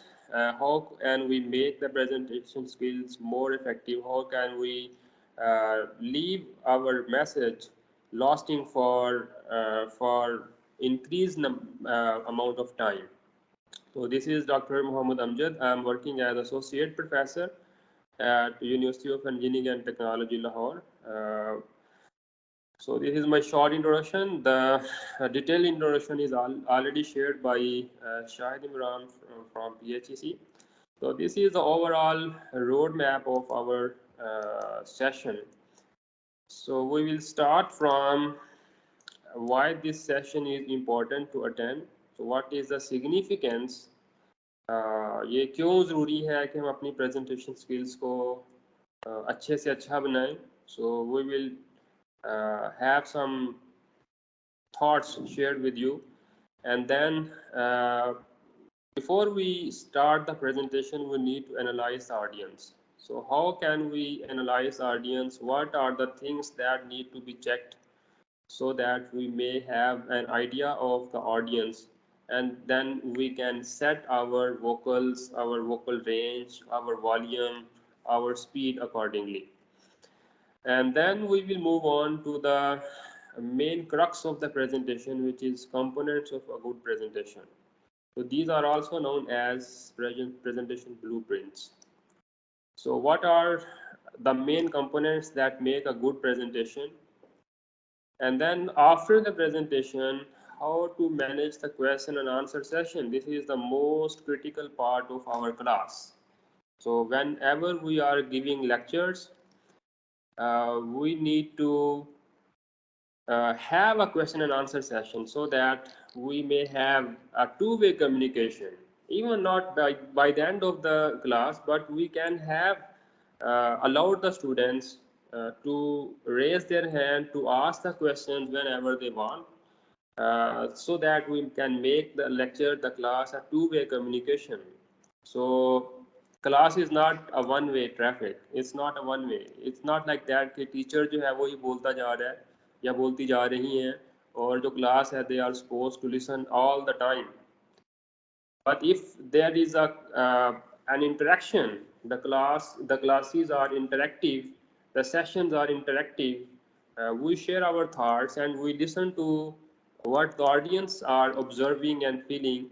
Then I think this make a good session, and the message is clearly conveyed to the audience. And then we will discuss some common mistakes in the presentations that we normally commit, but we make those mistakes as our habits.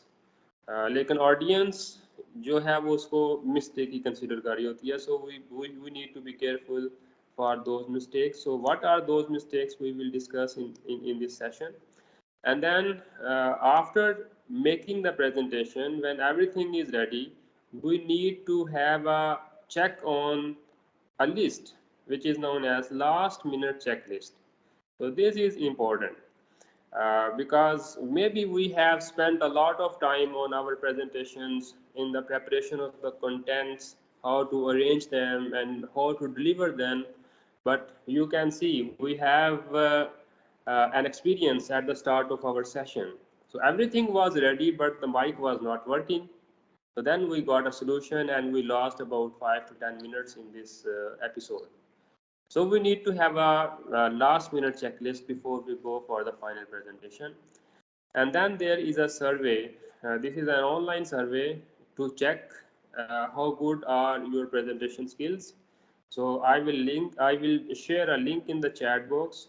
And before I sharing the link, before we conclude the session, we will discuss their marking scheme, and then you can have an online survey of your presentation skills, and you can compare the scores. Alrighty, so let's start the session with why this session is important. Why should you attend this session? So normally, whenever we go to the class, before we start the lecture, we should make the audience clear that why this session is particularly important.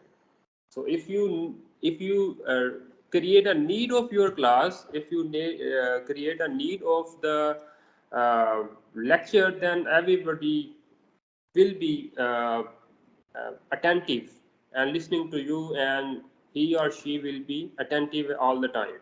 So in this way we can make our presentation. This is one of the ways, so that we make the objective, the purpose of our class clear at the beginning. Okay? So this session is important to attend if you want to become more effective in your presentations. So if you want to prepare and deliver effective presentations, then this session is important for all of us.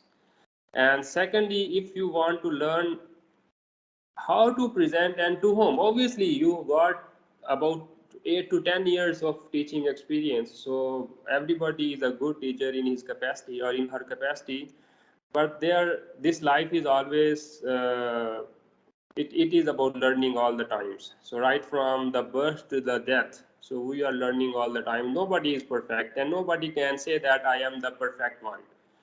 हमेशा सीखने को जो भी मिलता है उसको लेना चाहिए, सीखना चाहिए, अपने आप को बेहतर से बेहतर बनाना चाहिए. सो आप लोग ऑलरेडी टीचिंग में 10 साल गुजार चुके हैं, शायद इससे भी कुछ लोग ज़्यादा टीचिंग कर रहे हैं इस टाइम से भी, लेकिन कैसे प्रेजेंट करने हैं और किसको प्रेजेंट करनी है ये अगर पता है तो वेल एंड गुड, अगर नहीं पता तो this session is important, how to make the effective presentation. And then if you categorize the audience can be divided into 3 categories or 3 components, or you can say there are 3 ways the audience is absorbing your information that you are sharing with them. So what are those 3 ways? If you know, thumbs up, but if you don't know, then this session is important for you. And then this session is important if you want to read the mind, what the audience is thinking.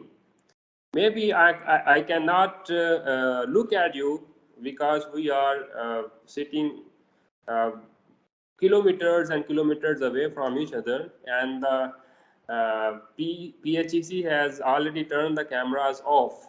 So even then we can have some feelings that how the audience is observing and feeling the way of the presentation, the, the words of the presenter and the content of the presentation, right? So if you want to read the mind of the audience and you want to change the strategy of your presentation, then this session is important for all of us. Now, before we go to the presentation, we need to plan our presentation. And in the planning of the presentation, the first thing is to analyze audience. So this is when you are in your presentation venue. So you need to have a look on the audience. So analysis of the audience doesn't mean that you have to perform several calculations, you have to plot some graphs. No, this is just when you enter the class, maybe the presentation venue. This is more generic term, लेकिन मैं उसको कैसे कहता हूँ, अगर आप classroom में जब एंटर होते हैं तो जो टीचर है वो एक नज़र में ही भांप लेता है कि कौन कितने कौन किस तरह का बंदा है, लेकिन इसके बावजूद हमारा जो इंटरेक्शन है स्टूडेंट्स के साथ वो एक हफ्ते में एक दफ़ा तो मिनिमम होता है, लेकिन सम टाइम 2 times 3 times भी होता है. So every time you enter the class, you need to have a look on the audience. So उससे जो है वो एक तो सारे लोग attentive हो जाएंगे. Secondly, you need to clear the expectations. So expectations वैसे normally हम जब हमारा physical session होता है one on one, जब हम physically एक दूसरे के आमने सामने होते हैं तो we note the expectations of the audience. So this is the style that we adopt. So what are you expecting from this session?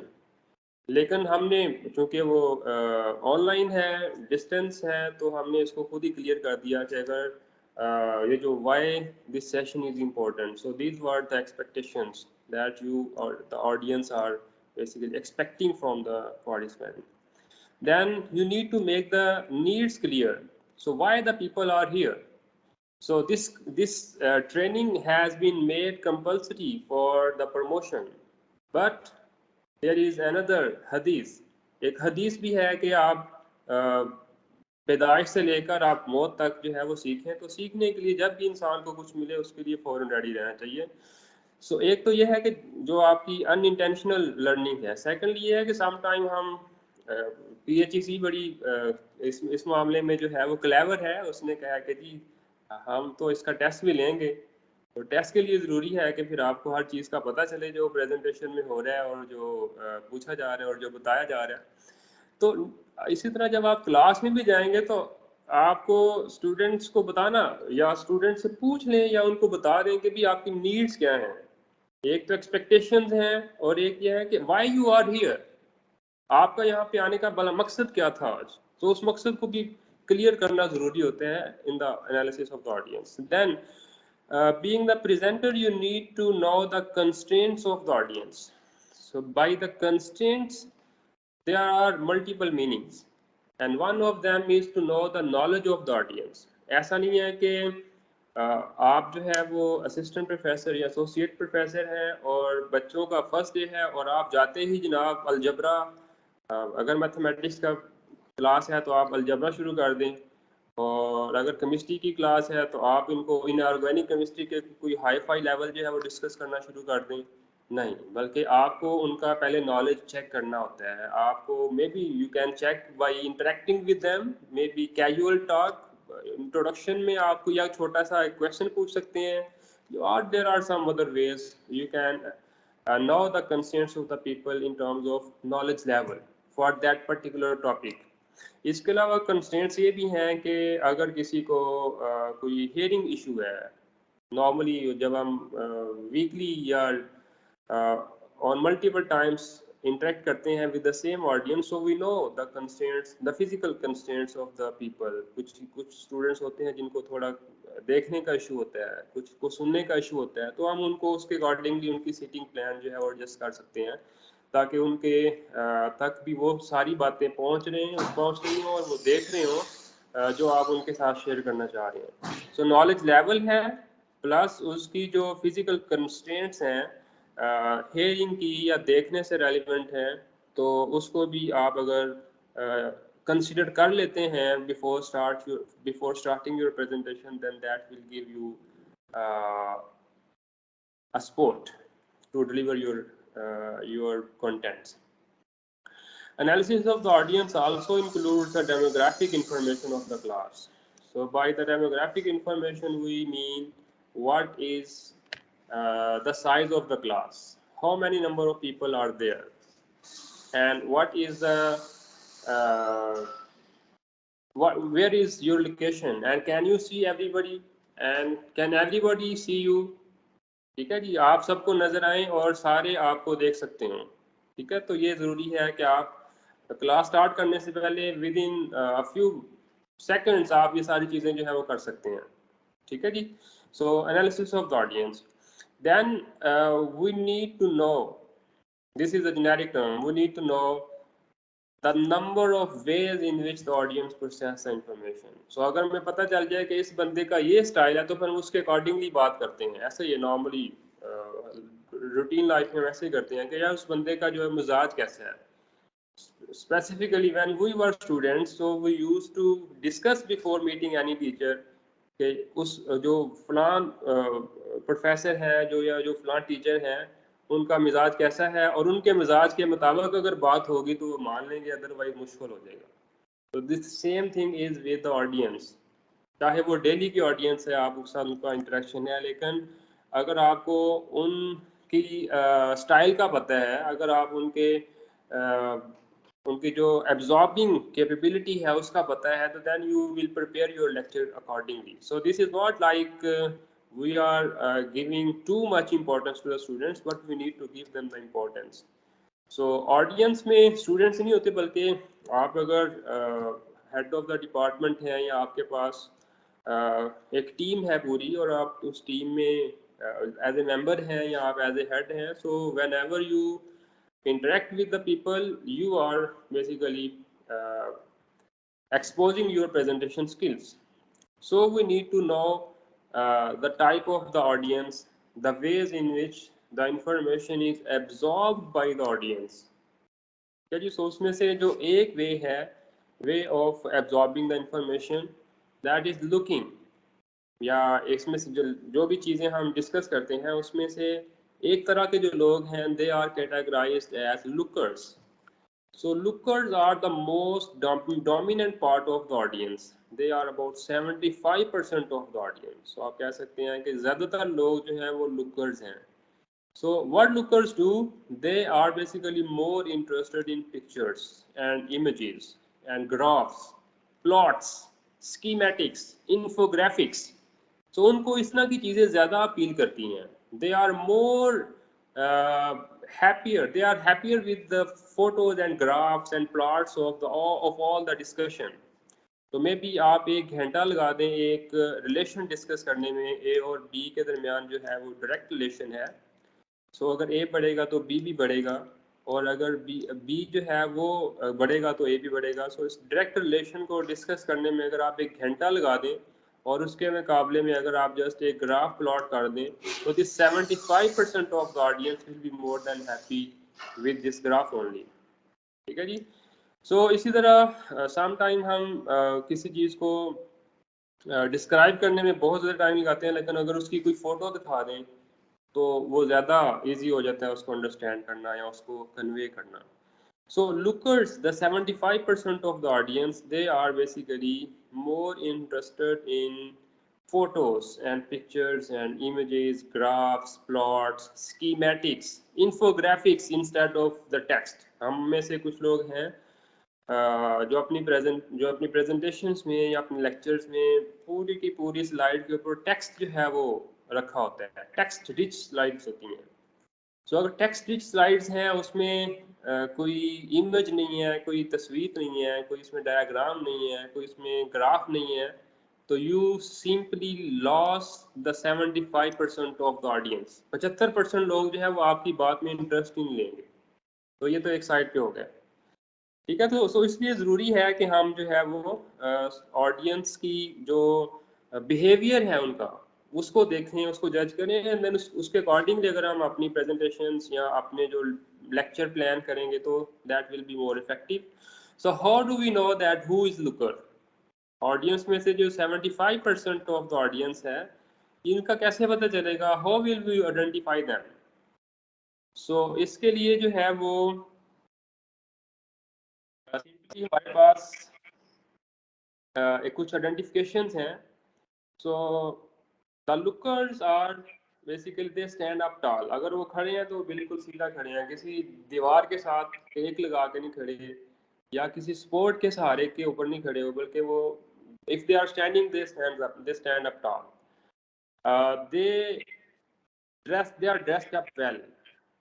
They are conscious about their posture, about their appearance, about their dressing. تو آپ دیکھتے ہیں colleagues میں بھی ہم آپس میں interaction کرتے ہیں, ادر دین دا کلاس بھی ہمارے کچھ ہلکا احباب ہوتے ہیں جس میں ہم کرتے ہیں, انٹریکٹ کرتے ہیں. تو some people are very conscious about their posture, about their dress, about their appearance. So this is one of the identification of looker type of people. And by looker we mean that they are more interested in images, pictures, in graphs, plots, as far as the learning is concerned. Another identification of this type of audience is they have stressed shoulders. So unke jo shoulders ہیں وہ بالکل سیدھے ہوتے ہیں, وہ ایسے نہیں مریض انداز میں نہیں بیٹھے, اگر وہ بیٹھے ہیں تو بلکہ ایکٹیو ہو کے بیٹھے ہوتے ہیں. And then they have wrinkles on their forehead. ماتھے پہ بل پڑیں گے. ہم میں سے اکثر لوگ ہیں جو بات کرتے ہیں یا جب سن رہے ہوتے ہیں تو ان کے ماتھے پہ بل پڑتے ہیں. تو یہ لوگ بھی جو ہے یہ ان 75% میں شامل ہیں جو کہ اس کو پکچرز کو اور انفوگرافکس کو وہ زیادہ پریفر کرتے ہیں ایز کمپیئر ٹو کہ اس کو ٹیکسٹ کو ہی جو ہے وہ ان کے ساتھ کمیونیکیشن کی جائے. ٹیکسٹ کے ساتھ کمیونیکیشن جو ہے they are not easy with that. So images اور جو photos, graphs ہیں they are more appealing to them. And then another very important identification is they want to have a lot of eye contact. وہ eye contact جو ہے وہ دیکھیں گے آپ کو, مطلب جب بھی آپ ان کے ساتھ بات کریں گے یا جب آپ کو سن رہے ہیں تو آپ کو دیکھ رہے ہیں. اگر آپ جس طرف آپ موو کریں گے اس طرف وہ آپ کو دیکھتے رہیں گے, اور اگر آپ ان کی بیک سائڈ پہ چلے جاتے ہیں تو وہ آپ کو مڑ کے بیک سائڈ پہ دیکھیں گے, ایون آپ کا فیس جو ہے وہ اپوزٹ ڈائریکشن میں ہے. ٹھیک ہے, تو they want to see the speaker, they want to see the presenter. So چاہے وہ ان کی طرف نہیں دیکھا لیکن they are always looking at the presenter. So this is one of the major identification of the lookers. اب ان کے ساتھ ہم نے کمیونیکیٹ کیسے کرنا ہے, ان کے ساتھ پریزنٹیشن کیسے کرنی ہے, تو ایک کپل آف ٹپس ہیں ہمارے پاس. اس میں سے پہلی ٹپ جو یہ ہے, جو اس کی لاسٹ آئیڈینٹیفیکیشن ہے اسی کو ایڈریس کریں گے, کہ give them a lot of eye contact.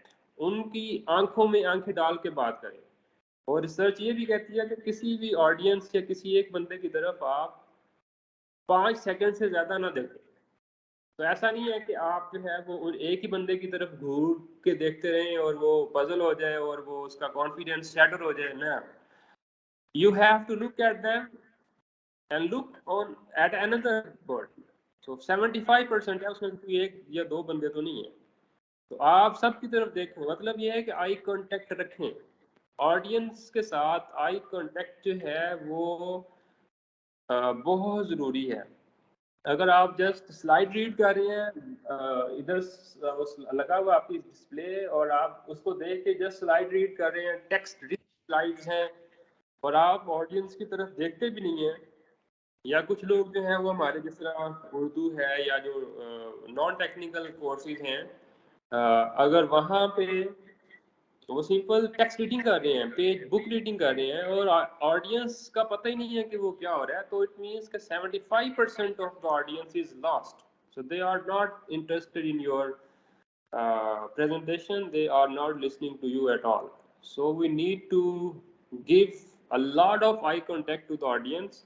At least یہ جو 75% آڈینس ہے ان کی تو ریکوائرمنٹ ہے, ان کو اگر آپ ان کی طرف دیکھیں گے نہیں تو ان کو بات سمجھ میں نہیں آئے گی simply, right. So give them a lot of eye contact and do not stare at a single person. Always try to look, ایسا نہیں ہے کہ وہ 75% ایک تو نہیں ہے نا. ہاں اگر 1-on-1 ہے تو پھر تو ٹھیک ہے, اگر ایک ہی بندے کے ساتھ میٹنگ ہے تو پھر تو ٹھیک ہے. لیکن اگر 50 کی اسٹرینتھ ہے یا 50+ کی اسٹرینتھ ہے, then you have to look at the audience all the time when you are giving presentation. اور ایک اور بات, اگر آپ ان کو یہ جو 75% ہے اگر آپ ان کو آئی کانٹیکٹ نہیں دیں گے تو they will feel ignored. وہ سمجھیں گے کہ آپ ان کو اگنور کر رہے ہیں, اور جس کو اگنور کر رہے ہو پھر وہ آپ کی بات نہیں سنتا, نہ اس کو کچھ سمجھنے کی ضرورت ہے. So being a good teacher, we need to convey our message because we have spent hours and hours in the preparation of our lecture. So everybody should be benefited from these contents. تو اس کے لیے ضروری ہے کہ پھر جتنی ہم محنت لیکچر کی پریپریشن پہ کر رہے ہیں اتنی تو کم از کم ہمیں آڈینس کو بھی سیدھا کرنے میں کرنی چاہیے. ٹھیک ہے, اب سیدھا کرنا کیا ہے, بس ان کی طرف دیکھنا ہے. یہ ایک ون آف دا وے ہے کہ ہم اس کو کس طرح سے کریں. اچھا جی, یہ ہوگی first type. This is first way of the audience process the information, or you can say this is the first type of audience. The second type of اس میں ایک اور چیز ہے, ایک اور ٹپ ہے 75% لوگوں کے ساتھ ڈیل کرنے کی, وہ یہ ہے کہ use the words that have visual components in your talks. ٹھیک ہے, آپ اپنی باتوں میں ویژول کمپوننٹس والے ورڈ یوز کریں, یا وہ والے ورڈ یوز کریں جس میں دیکھنے سے زیادہ تعلق ہے, لائک لک, سی, دیکھیں, ادھر دیکھیں, let us picture the diagram, let us اس کو ڈرا کریں. ٹھیک ہے, تو اس طرح کے جو ورڈز ہیں that will make them active, ان کی اٹینشن ڈائیورٹ ہوگی آپ کی طرف جب آپ اس طرح کے ورڈ یوز کریں گے. یہ ٹریگر پوائنٹ ہوتے ہیں بیسیکلی, کہ لک ایٹ دیم, جب when ever you use the word look at the board, look at the screen, so the 75% of the audience get alert, وہ alert ہو جاتے ہیں, ان کی ٹینشن آپ کی طرف ڈائیورٹ ہو جاتی ہے. So the second type of audience, they are listeners. So these are about 20% of the audience, and listeners are more interested in words and sounds. یہ جو ٹیکسٹ لکھا ہوتا ہے سلائڈس پہ, یا جو آپ کے الفاظ ہیں, ان کی امپورٹنس زیادہ ہے ایز کمپیئر ٹو کہ آپ ان کو کوئی چیز دکھا دیں یا آپ فوٹو یا ڈایاگرام بنا دیں.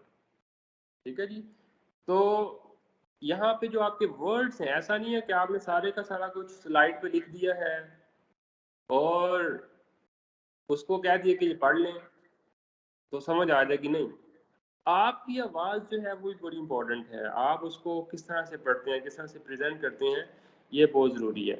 So listeners are 20% of the audience and they are more interested in words and sounds. جو الفاظ ہیں آپ کے, اس پہ ان کا زیادہ فوکس ہوتا ہے, وہاں سے وہ زیادہ چیزیں ایبزارب کرتے ہیں ایز کمپیئر ٹو کہ آپ جو ان کو شو کر رہے ہیں in the form of infographics. تو ان کی کیا پہچان ہے, ان کو ہم کیسے آئیڈینٹیفائی کریں گے فرام دا آڈینس.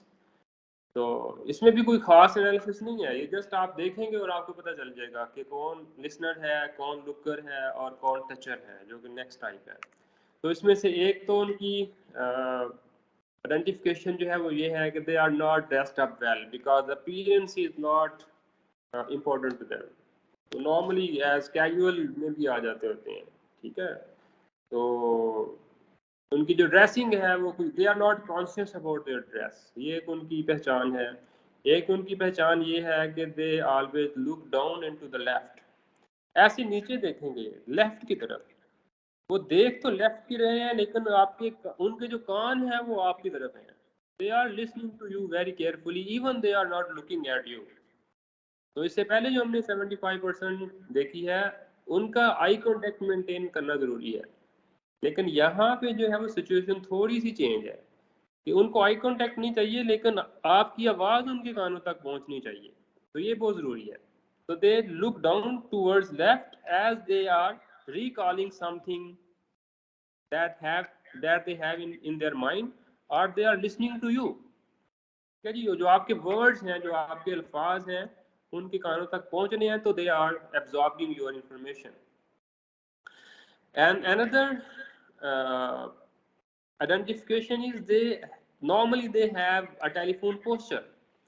ایسے بیٹھے ہوں گے, ایسے, اور they have hand under their head, یا ایسے بیٹھے ہوں گے یا پھر ایسے بیٹھے ہوں گے. تو جیسے بھی بیٹھے ہوں ان کے کان جو ہیں وہ ایکٹیو ہیں. کیا وہ دیکھ نہیں رہے آپ کی طرف لیکن ان کے کان ایکٹیو ہیں. So just identify them and treat them with your words. آپ کی جو آواز ہے وہ ان تک پہنچ رہی ہے تو دے آر اوکے. لیکن یہ 25% ہے یا 20% ہے, یہ آپ چیز ان میں رکھیے گا. 75% لوگ جو ہیں وہ آپ کی طرف دیکھتے ہیں اور وہ چاہتے ہیں کہ آپ بھی ان کی طرف دیکھیں. لیکن یہ جو 20% ہے they are shy basically. So they don't want you to look at them. بلکہ جب آپ ان کی طرف دیکھیں گے تو وہ نظریں چرا لیں گے. ٹھیک ہے, اب وہ لوگ جو آپ کے دیکھنے سے نظریں پھیر لیتے ہیں آپ ان کو بار بار نہ دیکھیں. تو یہ بھی ضروری ہے. آئی مین یہ چھوٹی چھوٹی چیزیں ہیں that will come in to practice جب آپ ان کو یوز کرنا شروع کریں گے. ٹھیک ہے جی. تو ایک آئیڈینٹیفیکیشن ان کی ٹیلی فون پوسچر ہے, یا سر کے نیچے ہاتھ رکھیں گے یا چین کے نیچے ایسے ہاتھ رکھ کے بیٹھے ہوں گے. اور ایک اور ان کی آئیڈینٹیفیکیشن یہ ہے کہ they have the habit of mumbling. اپنے ہی آپ سے کچھ بات کر رہے ہوں گے. ہم میں سے بھی کچھ لوگ ایسے ہیں, لیٹ سے انہوں نے سفر پہ جانا ہو تو بیگ تیار کر رہے ہیں تو ہاں میں نے وہ بھی رکھ لیا ہے, میں نے ساکس بھی رکھ لیے ہیں, میں نے واٹر بوٹل بھی رکھ لی ہے, میں نے یہ بھی رکھ لیا. تو وہ بات جو بھی وہ سوچ رہے ہیں وہ کہہ بھی رہے ہیں. تو اس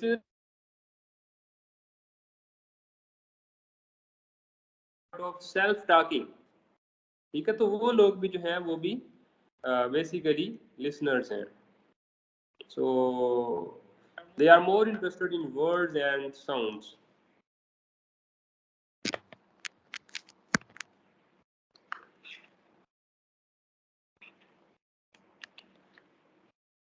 ٹھیک ہو گیا جی, آواز آ رہی ہے؟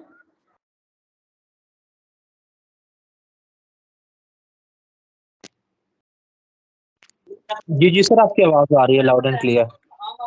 چلے, میں نے کہا اتنی خاموشی ہے تو لگتا ہے کہ کچھ بھی گڑبڑ نہ ہو جائے. چلے جی, آگے کنٹینیو کرتے ہیں اس کو. تو لسنرز کی ایک اور ہیبٹ یہ ہے کہ normally they are pen کلکرز.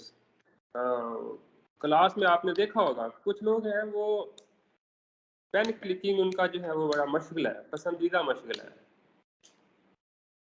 Pain clicking. تو یہ پین کلکرز جو ہیں یہ بھی ایسے ہیں, وہ پین کلکنگ کر تو رہے ہیں لیکن ان کی جو اٹینشن ہے وہ آپ کے ورڈز کی طرف ہے. یہ چیز ذہن میں رکھیے گا. And then they do not want to have a lot of eye contact. یہ میں نے پہلے بھی بات کی ہے کہ جو listener type of audience ہے they don't want you to look at them. جب آپ ان کی طرف دیکھیں گے تو وہ نظریں چرا لیں گے, وہ سر نیچے کر لیں گے, یا وہ ادھر ادھر جو ہے اپنا دھیان کر لیں گے, وہ آپ کی نظروں میں نظریں نہیں ملا سکیں گے. تو یہ ان کی کہہ سکتے ہیں کہ ان کی یہ کمزوری تو نہیں کہہ سکتے لیکن ان کی یہ کمپیٹنسی ہے کہ وہ آپ کو دیکھے بغیر بھی آپ کی جو بات ہے وہ سمجھ سکتے ہیں. ٹھیک ہے جی. اب ان کے ساتھ ہم نے کنورسیشن کیسے کرنی ہے یا ان کو پریزنٹیشن جو ہے وہ کیسے دینی ہے لسنر ٹائپ آف پیپل کو, جن کی آئیڈینٹیفیکیشن یہ ہے. So do not give them a lot of eye contact. آپ ان کی طرف زیادہ مت دیکھیں, ایک جنیرک سی نظر ڈالیں اور پھر ان کی طرف دیکھیں جو آپ کی طرف دیکھ رہے ہیں. تو یہ ایک دیکھیں, اس میں ابھی تک ہم نے جو پریزنٹیشن ہو رہی ہے اس کے ساتھ اس کا کوئی بہت زیادہ لنک نہیں ہے. یہ ہماری ڈلیوری ہے یا جو یہ ہمارا کنڈکٹ ہے کلاس کے اندر. تو do not give them a lot of I contact. تو اس کا حل کیا ہے کہ جو ان کی طرف دیکھیں اور پھر نظریں اپنی ان کی طرف کر لیں جو آپ کو دیکھ رہے ہیں. Look at them and look away, look at them and look away. اور اس طرح آپ جو ہے وہ دونوں لوگوں کو, جو لکرز ہیں اور جو لسنرز ہیں, دونوں کو آپ نے انگیج رکھا ہوا ہے. یہ تو ہوئی انگیج رکھنے کی بات. اب اس کے ساتھ ساتھ آپ کا جو کنٹینٹ پریپریشن ہے وہ بھی ایسا ہی ہونا چاہیے کہ آپ کی سلائڈ جو ہے اس کے اندر ایٹ لیسٹ کوئی نہ کوئی فوٹو بھی ہو, ریلیونٹ فوٹو اوبیسلی, تو ریلیونٹ فوٹو ہو, کچھ ٹیکسٹ ہو, اور پھر آپ نے اس کو ایکسپلین بھی کرنا ہو. So not exactly the words that are written on the slide, but you have to explain them in your own words. You may take some hints from the text that is already appearing on the slide. ٹھیک ہے جس کو slide reading نہیں کرنی ہے, یہ بھی ایک کہہ سکتے ہیں کہ اس کی پریزنٹیشن کی ریکوائرمنٹ ہے. اگر آپ سلائڈ ریڈ کر رہے ہیں تو لوگ کہیں گے کہ ہم بھی تو سلائڈ ریڈ کر سکتے ہیں, پھر آپ کا کیا فائدہ. تو یہ مطلب جنیرک سینٹیمنٹس ہیں آڈینس کے. So do not give them a lot of eye contact and then use the words that have auditory components because they are listeners, so they can understand by listening to you. So you need to use the words that have auditory components, that maybe that sounds good, maybe listen to me, please listen to me, میری بات سننے. ٹھیک ہے, اس طرح کے جو words ہیں وہ ان کی اٹینشن کو آپ کی طرف جو ہے وہ ڈائیورٹ کر دیں گے. یا لیٹ اس ٹاک اباؤٹ, چلیں بات کرتے ہیں اس طرح کی جو ورڈز ہیں آپ کی کمیونیکیشن میں, that will make them active and attentive. And then the third way of communication is through touching the things. So there are people who are touchers. They learn tactically. چیزوں کو ہاتھ میں پکڑ کے دیکھ کے ان کو جلدی سمجھ جائے گی ایز کمپیئر ٹو کہ آپ ان کو وربلی بتاتے رہیں. So they are touchers and they are about 5% of the audience. جی کم ہے لوگ. اب ان کی آئیڈینٹیفیکیشن کیا ہے, how will we identify that who one is a toucher. اس کی ایک آئیڈینٹیفیکیشن یہ ہے کہ they want to have a lot of body contact. اس کی ایک ایگزامپل آپ نے کرونا کا جو ایرا گزرا ہے پچھلے 2 سال کا, جو ایس او پی تھے گورنمنٹ کے, اس میں یہ تھا کہ کیپ ڈسٹینس, ٹھیک ہے, فاصلہ رکھیں. لیکن اس کے باوجود بھی کچھ لوگ جو ہیں وہ ہاتھ ملاتے تھے, گلے بھی ملتے تھے, اور چھوڑو کوئی کرونا شرونا نہیں تو سی جاؤ, ٹھیک ہے, ہینڈ شیک کرتے ہیں. تو یہ ایک ہمارا ویسے تو کلچر بھی ہے کہ ہم ہینڈ شیک کریں, ہم امبریس کریں ایک دوسرے کو. لیکن اگر منع کیا گیا تو پھر منع ہو جانا چاہیے, اور جو منع لوگ نہیں ہو رہے, you can imagine that these are toucher type of audience. So اس کا ایک تو یہ آئیڈینٹیفیکیشن ہے. Secondly they are dressed up for the comfort and convenience. یہ ان کا اسٹائل ہے. نارملی بہت ہائی فائی میٹنگ میں بھی کچھ لوگ ہیں وہ شلوار قمیض پہن کے آتے ہیں, تو اٹ مینس کہ دس از دیئر اسٹائل. وہ جو وینیو ہے, جو انوائرمنٹ ہے, اس کی ریکوائرمنٹ کو پشے پست ڈال کے اپنا وہ رنگ جماتے ہیں. ٹھیک ہے جی, یہ تو ہماری جو سوشل لائف ہے اس کی باتیں ہو رہی ہیں. کلاس میں جو ہے وہ obviously کلاس میں بھی کچھ لوگ ایسے ہیں جو باڈی کانٹیکٹ کرنے کی کوشش کرتے ہیں. آئی ڈونٹ نو فیمیل کے ساتھ کس طرح کا ہوتا ہے, لیکن obviously فیمیل ٹو فیمیل بھی ہینڈ شیک تو ہوتا ہی ہے, ٹھیک ہے. تو اس طرح, لیکن جو اسٹوڈنٹس ہیں, کچھ اسٹوڈنٹس ہوتے ہیں, ان کو آپ جو چیز جس کے بارے میں بات کر رہے ہیں اس کا کوئی ماڈل, کوئی اس کی کوئی دکھا دیں نا, کوئی اس کا جو ہے وہ چیز. لیٹ سے ریموٹ کے بارے میں بات کریں تو ریموٹ دکھا دیں گے. اب وہ ریموٹ کو دیکھ کے اس کو پکڑ کے ان کو سارا کچھ سمجھ بڑی جلدی آ جائے گا ایز کمپیئر ٹو کہ آپ جسٹ جو ہے وہ اس کے بارے میں بات کرتے رہیں. ٹھیک ہے. Toucher type of audience, they require something physical, they need to hold that thing in their hands. ٹھیک ہے. تو اس طرح یہ جو ہمارے اسکول, یہ جو ہمارے کالجز ہیں, اس میں بھی بہت ساری ایسی چیزیں ہیں جس کے بارے میں سائنس اسپیسیفکلی جس کے بارے میں ہم بات کریں, جو ہم پڑھا رہے ہوتے ہیں. انجینئرنگ میں تو obviously there are a lot of stuff that we can take into the class. اسی طرح اگر اردو اور پنجابی اور اسلامیات کے لوگ جو ہیں وہ بھی اس طرح سے کوئی اس طرح کا کوئی پورٹرے یا کوئی فوٹو یا کوئی اس طرح کی کوئی چیز لے کے چلے جائیں کلاس میں, تو that will make them happy, at least 5% of the audience. ایک اور ان کی آئیڈینٹیفیکیشن یہ ہے کہ the lean in, جب وہ بات کرتے ہیں تو آگے جھک کے بات کرتے ہیں, as they are reducing the physical space. So کچھ لوگ ہوتے ہیں وہ کان کے پاس آ کے بات کریں گے ٹھیک ہے جی. کچھ لوگ ہوتے ہیں وہ اپنی جگہ سے اٹھ کے آ کے بتائیں گے کہ جی کیا مسئلہ ہے. ٹھیک ہے, تو اس طرح کے جو لوگ ہیں وہ ان کو جو ہے وہ ان کی کمیونیکیشن ویک نہیں ہوگی بلکہ ان کا اسٹائل ہے یہ. ٹھیک ہے, تو وہ need to consider all these type of people in our presentation. اور اس میں یہ بھی ہے کہ کوئی ایک طرح کی آڈینس ایک سیٹنگ میں نہیں ہوتی, تو آڈینس از مکسڈ. تو لکرز بھی ہیں اس میں, لسنرز بھی ہیں اور ٹچرز بھی ہیں. تو اس کا مطلب یہ ہوا کہ we need to make our presentation such that we address all these 3 types of people. کہ ہماری پریزنٹیشن کے اندر جو ہے وہ فوٹوز بھی ہوں, کوئی پلاٹ یا گراف یا انفوگرافک یا اسکیمیٹک کچھ اس طرح سے بھی ہو جو نان ٹیکسچل کنٹینٹ ہے جس میں ٹیکسٹ نہیں ہے, پھر کچھ ٹیکسٹ بھی ہو, اور پھر ہم اس کو جو ہے وہ ایکسپلین بھی کریں, اور اگر پاسبل ہو اس سارے کے سارے کنسیپٹ کی فزیکل ماڈل کلاس میں لے جائیں. تو you can imagine that you are targeting all the type of audience. تو اگر ہمارا یہ اسٹائل نہیں ہے تو پھر ہم کسی ایک ٹائپ آف آڈینس کو تو سامنے رکھ رہے ہیں, لیکن ہمارے جو باقی آڈینس ہے they are ignored and they are lost in our classes. So how to converse with the toucher type of people? So we need to use the words that have feeling components. So یہ component of auditory, یہ جو ہماری component جو ہماری speech ہے, جو ہمارے words ہیں, اس میں ہم نے دیکھنا ہے lookers کے لیے کون سے word ہم نے یوز کیے جس میں visual component زیادہ prominent ہے. پھر لسنرس کے لیے ہم نے وہ والے یوز کیے ورڈ جس میں آڈیٹری کمپوننٹ جو ہے وہ زیادہ افیکٹو ہے.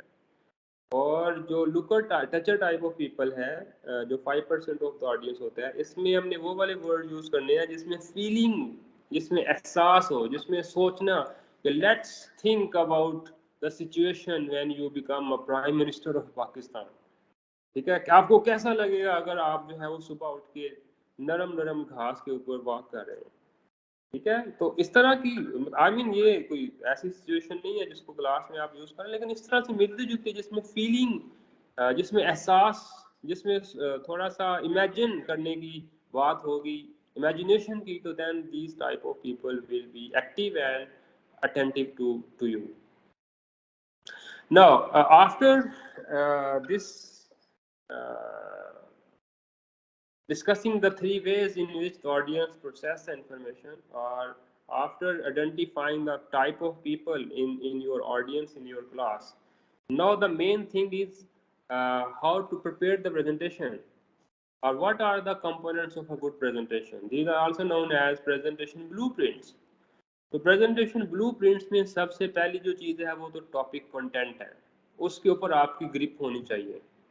جو آپ چیز ڈسکس کرنے جا رہے ہیں کلاس میں یا میٹنگ میں, یا جو چیز آپ نے سمجھانی ہے وہ پہلے آپ کو سمجھ ہو, یہ تو بائی ڈیفالٹ ہے چیز.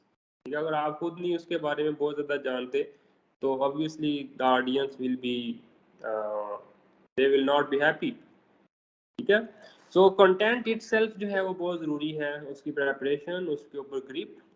obviously if you are teaching a subject since last 10 years then you know all its ins and outs, اور اس کی application, this is very important.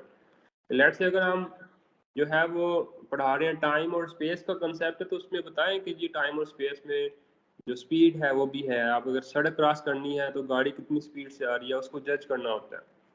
ٹھیک ہے, اس طرح کیمسٹری اور فزکس اور باقی جو کورسز ہیں اس میں بھی جو ٹاپک ہے جس کو ڈسکس کرنا ہے اس کی پریپریشن اٹ سیلف ایک اچھی پریزنٹیشن کی پہلی کنڈیشن ہے. اس کے بعد آپ نے اس کو ارینج کیسے کیا ہے, جو اس کا اسٹرکچر ہے, جو پریزنٹیشن ہے, جو کنٹینٹس ہیں ان کی ارینجمنٹ کیسے کی ہے, یہ بڑا امپورٹنٹ ہے. دس از the content itself and their arrangement, and then your body language. آپ جب ڈلیور کر رہے ہیں تو وہ آپ کا کیا اسٹائل ہے یا آپ کس طرح سے کلاس میں ڈلیوری کر رہے ہیں. And then the third thing is your verbal delivery. جو ورڈز آپ چوز کر رہے ہیں یا جو آپ جس طرح سے آپ بول رہے ہیں زیادہ تیز کچھ لوگ بولتے ہیں, کچھ لوگ بہت سلو بولتے ہیں کہ آڈینس کو نیند آ جاتی ہے, کچھ لوگ جو ہے وہ بڑا لو والیوم کے ساتھ بولتے ہیں, کچھ لوگ بہت اونچا بولتے ہیں کہ جو سننے والے ہیں وہ کانوں پہ ہاتھ رکھ لیتے ہیں. تو اس ساری سچویشن میں جو ہے وہ ایک اعتدال ہمیں سکھاتا ہے ہمارا دین کہ آپ اعتدال میں رہیں ہر کام میں, نیکی میں بھی, بدی میں تو اللہ معاف کرے نہیں, لیکن یہ ہے کہ آپ بہت برے بھی نہ بنیں اور بہت اچھے بھی نہ بنیں, کیونکہ جو جتنا اچھا ہوتا ہے وہ سم ٹائم اتنا برا بھی ہو جاتا ہے. اینی وے وہ تو نیکی اور بدی کا کنسیپٹ تو ہمیں بینگ اے مسلم بڑا اچھا پتہ ہے. اسی طرح جو ہمارے وربل ڈلیوری ہے جس میں ہم نے اپنی آواز کو, اپنی شریل کو اور اپنی سپیڈ کو کنٹرول کرنا ہوتا ہے, اس میں بھی اعتدال ضروری ہے. سو اعتدال بہت ضروری ہے ہر چیز کے اندر.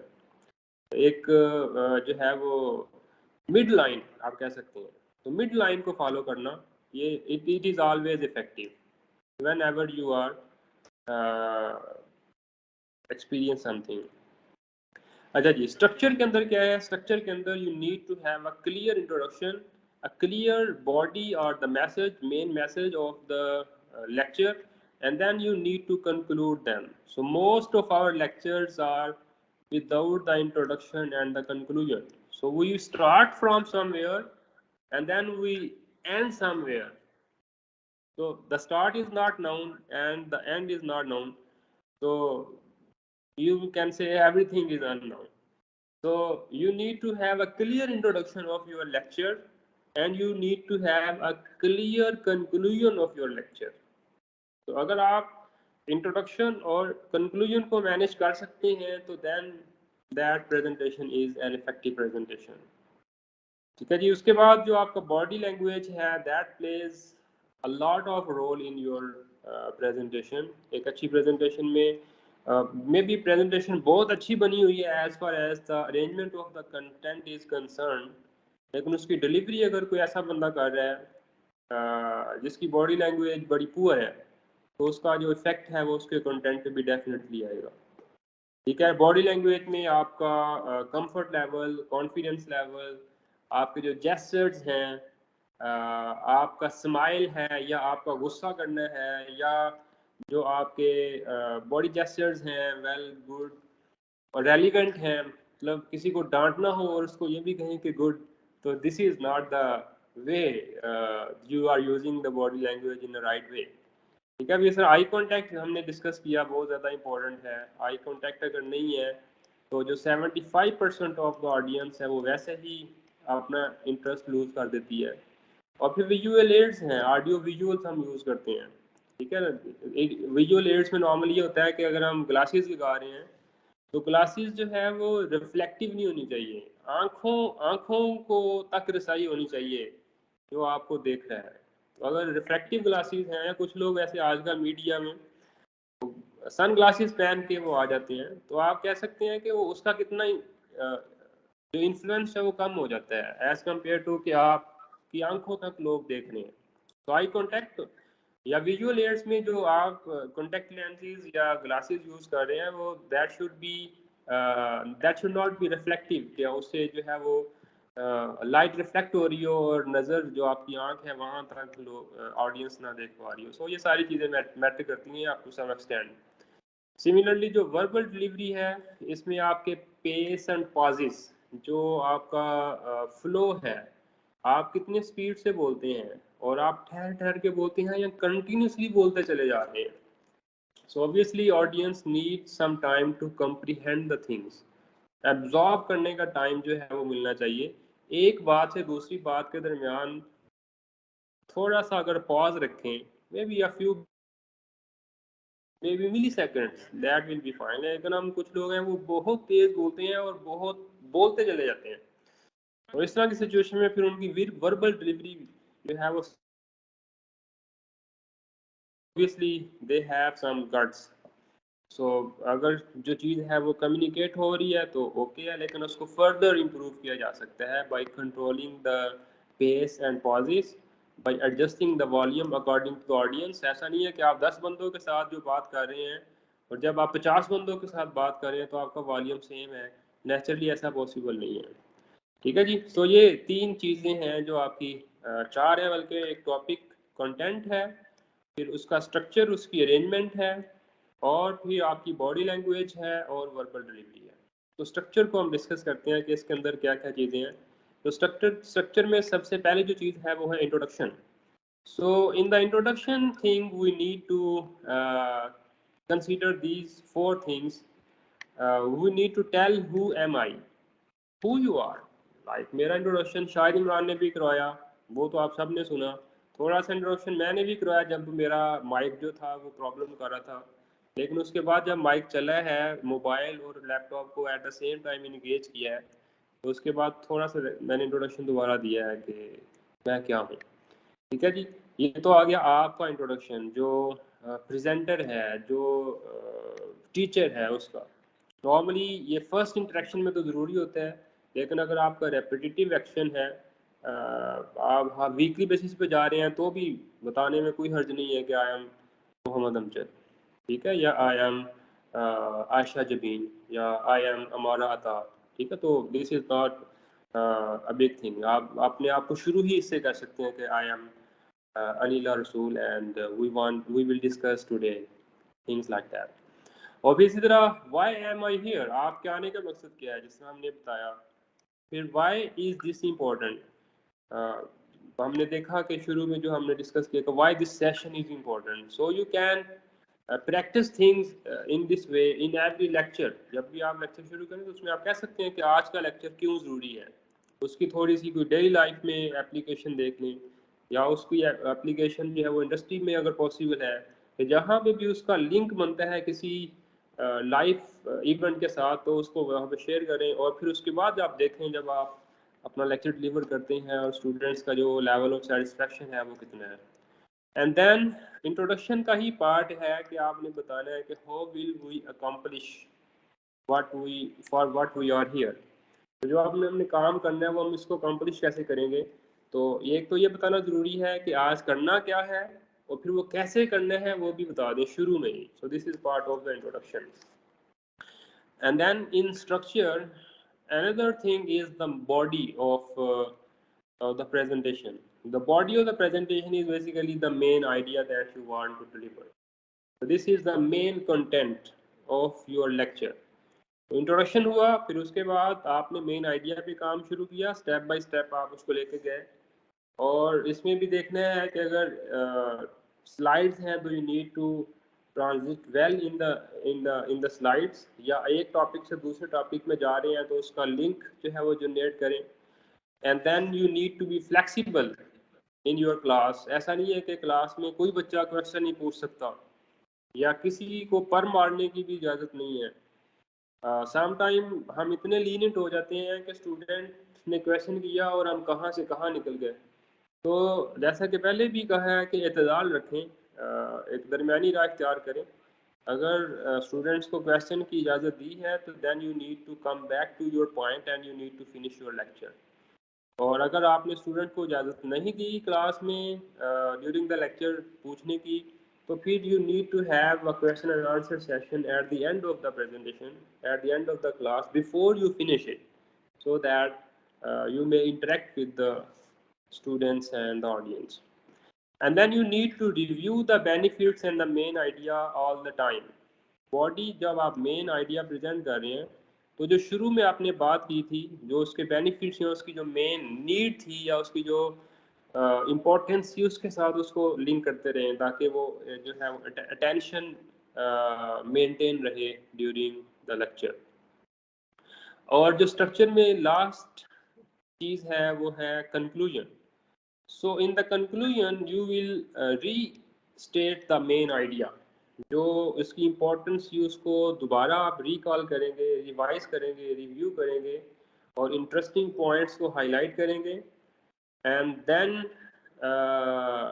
دا نیکسٹ اسٹیپس, اس کے بعد کیا ہوگا, یا اگر آپ کا وہ ہاف لیکچر ہے اور اگلا ہاف میں آپ نے کیا کرنا ہے اس کا آپ تھوڑا سا جو ہے وہ کلو دے سکتے ہیں. ٹھیک ہے. And then you have to have a question and answer session and the closing statement. This is very important. اگر آپ جو ہے وہ اپنے اسپیسیفائڈ ٹائم میں اپنی ٹاک یا اپنی لیکچر کو کلوز اپ نہیں کر پائے تو وہ ایک ادھورا لیکچر کنسیڈر کیا جاتا ہے. تو کویشچن اینڈ آنسر سیشن کریں. نارملی ٹائم کم ہونے کی وجہ سے لوگ کویشچن نہیں کرتے, یا سم ٹائم ہے لیکن کویشچن نہیں آ رہا. تو پھر بینگ ایکسپیرینس ٹیچر, آپ اپنے ایکسپیرینس کی بیس پہ کہہ سکتے ہیں کہ نارملی جب بھی یہ ٹاپک ہم نے ڈسکس کیا ہے کلاس میں, جب بھی پڑھایا ہے, تو یہ ایک خاص کویشچن ہے جو نارملی پوچھا جاتا ہے. I was expecting this question from you, but any way اگر کسی نے نہیں پوچھا تو یہ کویشچن ہے, اس کا آنسر پوچھ لیں یا پھر خود بتا دیں, تاکہ وہ جو کویشچنز اینڈ آنسر سیشن کی کلاز ہے آپ کی پریزنٹیشن کی وہ پوری ہو جائے. So this is all about the structure of the presentation. And then we will come to the body language. So body language, as it is clear, we need to use our body in addition to the presentation contents. So جتنا weightage presentation contents کا, ان کی arrangements کا اور ان کی preparation کا ہے, تقریباً اتنا ہی contribution ہماری body language کا ہوتا ہے اور ہم اس کو کیسے present کرتے ہیں. ٹھیک ہے جی. تو باڈی لینگویج میں آپ کا جو اسٹائل ہے وہ اوپن اسٹائل ہونا چاہیے. Use your hands, right. ایسا نہیں ہے کہ آپ, کچھ لوگ ہیں وہ میں نے دیکھا ہے, ہمارے پاس بھی ہیں, سو پاکٹس میں ہاتھ ڈال دیے, ایسے ہو کے بیٹھ کے, ایسے ہو کے سارے کا سارا لیکچر جو ہے وہ ایسے دے دیا, یا ٹیبل پہ ہاتھ رکھے ہیں تو وہاں سے اٹھائے نہیں ہے. ٹھیک ہے, یا ہاتھ پیچھے باندھ کے جو ہے وہ سارے کے سارے لیکچر دیں. ٹھیک ہے, باندھے پیچھے بھی ہاتھ, یہاں پہ بھی رکھیں آپ, ٹیبل پہ بھی رکھیں, لیکن try to have some variation in your style. اتنی زیادہ جو ریجڈنیس ہے ہمارے اسٹائل کے اندر, وہ سم ٹائم اتنی زیادہ ہو جاتی ہے کہ اسٹوڈنٹس کو پتہ ہوتا ہے کہ اب ہم نے کیا کہنا ہے یا ہمارا کیا اسٹائل ہے, اور میمکرنگ جو ہوتی ہے وہ یہیں سے شروع ہوتی ہے جب ہم اپنے اسٹائل کے اندر ویریشن ہی لے کے آتے ہیں. لیٹس سے ہم ایک ورڈ جو ہے وہ ریپیٹڈلی ایک ورڈ بولتے ہیں, یا جو ہمارا ڈانٹنے کا اسٹائل ہے, تو students they are very clever in these things. تو اگر آپ کے اسٹائل میں ویریشن نہیں ہے, اگر آپ جو ہے وہ اپنے آپ کو چینج نہیں کر رہے اوور دا ٹائم, تو وہ آپ کی ایک جو ہے وہ ٹیگ بن جاتا ہے, چاہے وہ اچھا ہو یا برا. Some people they have very good tags depending upon their body language and conduct in the class. So overall we need to be open in the class. اپنے اسٹائل میں بھی, کویشچن اینڈ آنسر میں بھی, discussion میں بھی اور sharing میں بھی. ٹھیک ہے جی, اوپننیس ہونی چاہیے. دین آئی کانٹیکٹ کو ہم آلریڈی ڈسکس کر چکے ہیں کہ آئی کانٹیکٹ بہت ضروری ہے. 75% of the audience demand eye contact. ٹھیک ہے, اگر آئی کانٹیکٹ نہیں ہے, اگر آپ سلائڈ ریڈنگ کر رہے ہیں یا آپ پیج ریڈنگ کر رہے ہیں, بک ریڈنگ کر رہے ہیں, اگر آپ وائٹ بورڈ پہ لکھتے رہیں گے یا بلیک بورڈ پہ لکھ کے آپ نے وہ بھر دیا ہے لیکن آپ نے مڑ کے نہیں دیکھا آڈینس کو, تو 75% of the audience is already lost. So you need to give a lot of eye contact when you are speaking, when you are presenting, or when you are sharing anything with the audience. Then the facial expressions are very important as a part of the body language. Smile ہے یا غصہ ہے یا گھوری ڈالنا ہے, تو یہ according to situation we need to do being the teachers. This is very important to make the, this is not like that کہ ہم کسی کو مجبور کریں, لیکن اگر آپ نہیں کریں گے تو پھر پرابلم ہوگی, ڈیفینیٹلی ہوگی. ہم اس کو کویشچن اینڈ آنسر سیشن میں بھی ڈسکس کریں گے. جیسچر جو ہیں بہت ضروری ہیں, ریلیونٹ جیسچر. تو اگر کسی نے اچھی بات کی ہے تو اس کو تھم اپ کریں, اور اگر کسی نے کوئی غلط حرکت کی ہے تو اس کو سنپ بھی کریں اسی وقت, یا maybe sometime later warning دیں, ضروری ہے. پوسچر جو ہے بہت ضروری ہے. اگر بیٹھے ہیں تو ایک اچھے اسٹائل میں بیٹھے ہیں, اگر کھڑے ہیں تو پھر بھی آپ کا جو اسٹائل ہے ایک اپ رائٹ ہونا چاہیے, ایکٹیونیس نظر آنی چاہیے. ٹھیک ہے جی, بالکل کندھے جھکائے ہوں اور ایسے کھڑے ہوں کہ بالکل ابھی گرنے والے ہیں, تو یہ چیز جو ہے وہ پھر آڈینس کا انٹرسٹ لوز کرتی ہے. اگر آپ خود ایکٹیو نہیں ہے تو آپ کلاس کو ایکٹیو نہیں رکھ سکتے. ہاتھ لگ گیا نا پڑھنے کی. اچھا مس نادیہ, کائنڈلی اپنا مائک میوٹ رکھیں جی, ابھی فی الحال آپ کی آواز ہم تک بھی پہنچ رہی ہے. Thank you. اچھا جی, اس کے بعد جو ٹائم اینڈ اسپیس ہے, اسپیس کا بہت خیال رکھنا چاہیے ہماری باڈی لینگویج میں. ہم کسی کے بالکل بہت کلوز بھی نہ ہو جائیں, اور یہاں پہ جو اسپیس کا مقصد ہے وہ یہ ہے کہ جو ہماری اسکرین ہے یا جو ڈسپلے ہے یا جو وائٹ بورڈ ہے اور جو پروجیکٹر ہے سم ٹائم پریزنٹر اس کے درمیان میں آ کے کھڑا ہو جاتا ہے تو اس کا شیڈو جو ہے وہ اسکرین پہ جا رہا ہوتا ہے تو this should not be done. So the verbal delivery this is from the presenter side. اس کی جو دوسری سائڈ ہے آڈینس سائڈ جو ہے audience side should also be kept intact. اس میں we need to keep reading the audience. اور یہ بھی تب بھی پاسبل ہے جب آپ ان کی طرف دیکھ رہے ہیں. اگر دیکھیں گے نہیں تو آپ کو پتہ نہیں چلے گا کہ آڈینس کی کیا فیلنگس ہیں یا وہ کیا شو کرنا چاہ رہے ہیں یا وہ کیا نان وربل میسج آپ کو دینا چاہ رہے ہیں. تو ایک اچھی پریزنٹیشن کے لیے ضروری ہے کہ جو بھی آڈینس کی نان وربل فیڈ بیک آ رہی ہے اس کو آپ انڈرسٹینڈ کریں اور اس کے اکارڈنگلی پھر آپ جو ہے سچویشن کو ہینڈل کریں. So if you are reading the audience, if you are used to understand the non-verbal information from the audience, you will know whether the people are taking interest in your talk, whether they are getting bored or they are enjoying them, whether they are open to the talk or they are hostile اور یرغمال بن کے بیٹھے ہوئے ہیں کہ کسی کو جو ہے وہ ہمت نہیں ہے بولنے کی یا کسی کی ہمت نہیں پڑ رہی کہ وہ کویشچن کرے یا کچھ چیز شیئر کرے. اگر آپ لیٹ سے پوچھنا چاہ بھی رہے ہیں تو بھی کوئی نہیں بول رہا, تو یا آپ کے ساتھ کوئی چیز جو ہے وہ ایگری کر رہا ہے یا وہ ڈس اپروو کر رہا ہے. اگر آپ کوئی چیز پوچھ رہے ہیں اور وہ ایسے کر رہا ہے تو جب تک آپ دیکھیں گے نہیں تب تک آپ کو پتہ نہیں چلے گا. یا کوئی نیوٹرل ہے, سو یہ ساری چیزیں تب پتہ چلیں گی جب آپ کو پریکٹس ہے آڈینس کا فیڈ بیک ریڈ کرنے کی. سو obviously all of these feedbacks are non-verbal. اگر کوئی بندہ کلاس میں بیٹھا ہے ایسا کر رہا ہے تو اس کا مطلب کیا ہے؟ اس کا مطلب ایسا نہیں ہے کہ وہ آپ کے ساتھ ایگری کر رہا ہے. اس کا مطلب ہے کہ جو بھی چیز آپ شیئر کر رہے ہیں وہ اس کے ساتھ جو ہے وہ ڈس ایگری کر رہا ہے. کچھ میسیجز آ رہے ہیں جی وائس نہیں ہے, کیا ابھی بھی وائس کا ایشو ہے؟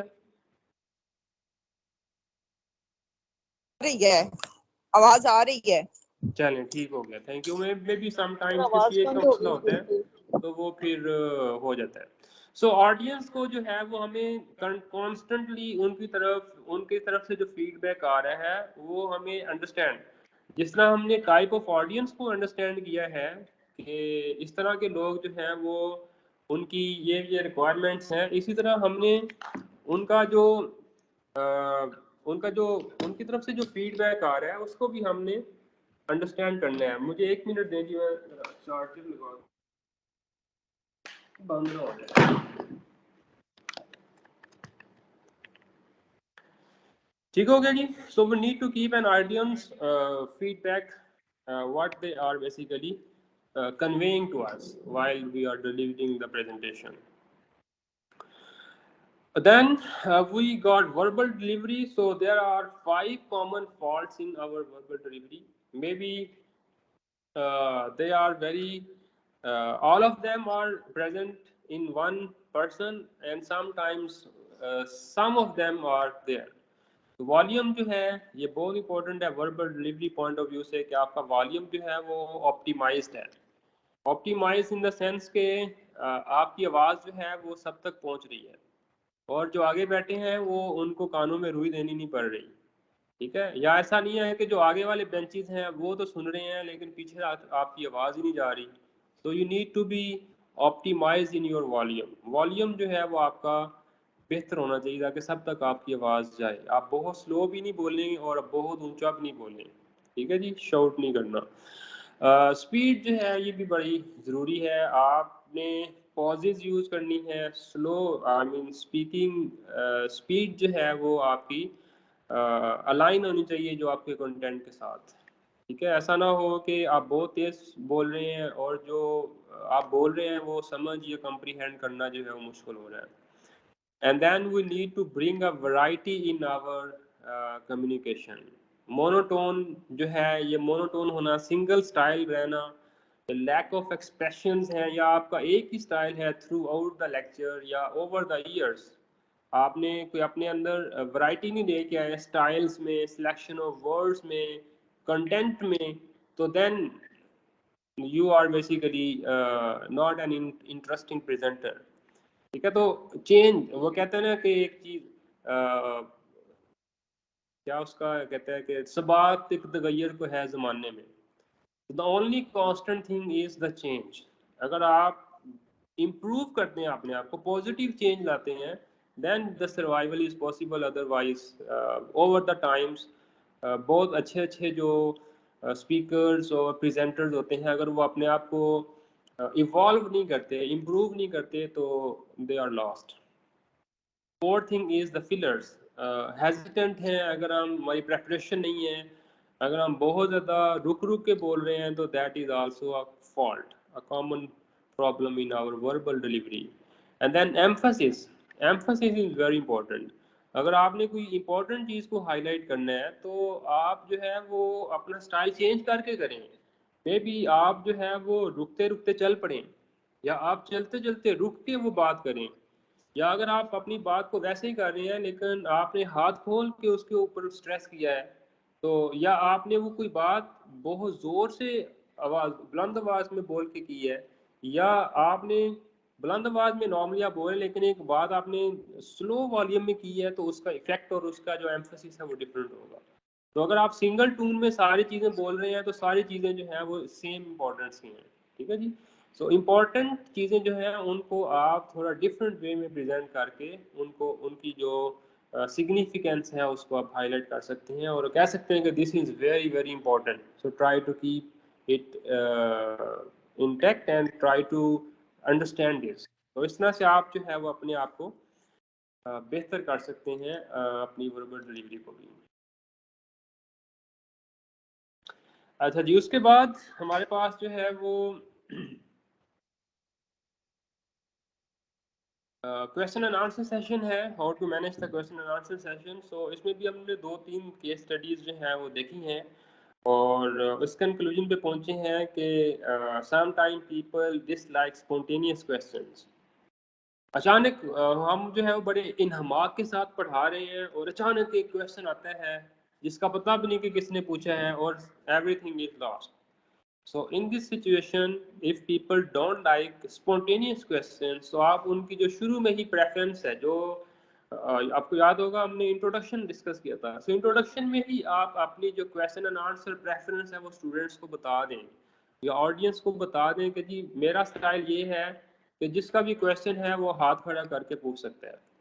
یا آپ یہ بھی کہہ سکتی ہیں کہ جی میرا اسٹائل یہ ہے کہ جی when I am talking nobody is allowed to question, but we will give some time at the end of the presentation, at the end of the class for the question and answer session. So جو بھی question ہو وہ آپ اس میں پوچھیں. So you can tell the audience at the very beginning when you are introducing yourself, or you are taking introduction from the class, آپ question and answer preference کو جو ہے وہ اسی وقت ایکسپلین کر سکتے ہیں. ٹھیک ہے جی.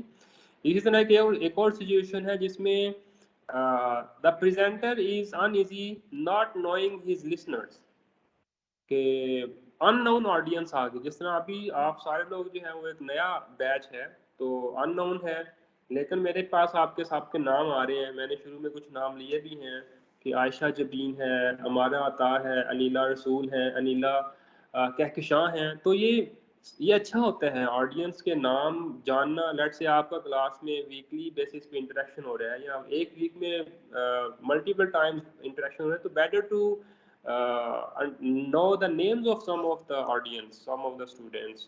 اور پھر آپ ان کو, جب یہ بھی ایک چیز ہے, جب کسی آڈینس کو اس کے نام سے آپ کال کریں گے تو اس کا امپیکٹ, اس کی اٹینٹیونیس جو ہے وہ ٹوٹلی ڈفرینٹ ہوگی. جب آپ کہیں گے کہ وہ پیچھے جو نیلی شرٹ والا بچہ ہے وہ بات کرے, تو یہ اس کا بھی فرق پڑتا ہے. تو اگر آپ ان ایزی ہیں کہ کسی ایسے بندے سے جس نے آپ سے کویشچن کر لیا لیکن وہ پتہ ہی نہیں ہے کون ہے, تو پھر بہتر ہے کہ جب آپ کلاس میں آئیں تو ان سے ملیں, ان سے انٹروڈکشن لیں, اور یہ بھی کہہ سکتے ہیں کہ جس نے کویشچن پوچھنا وہ اپنا ہاتھ کھڑا کرے, تاکہ آپ کو پتہ چلے کہ یہ پرٹیکولر بندہ جو ہے یا بندی جو ہے یہ کویشچن پوچھ رہی ہے.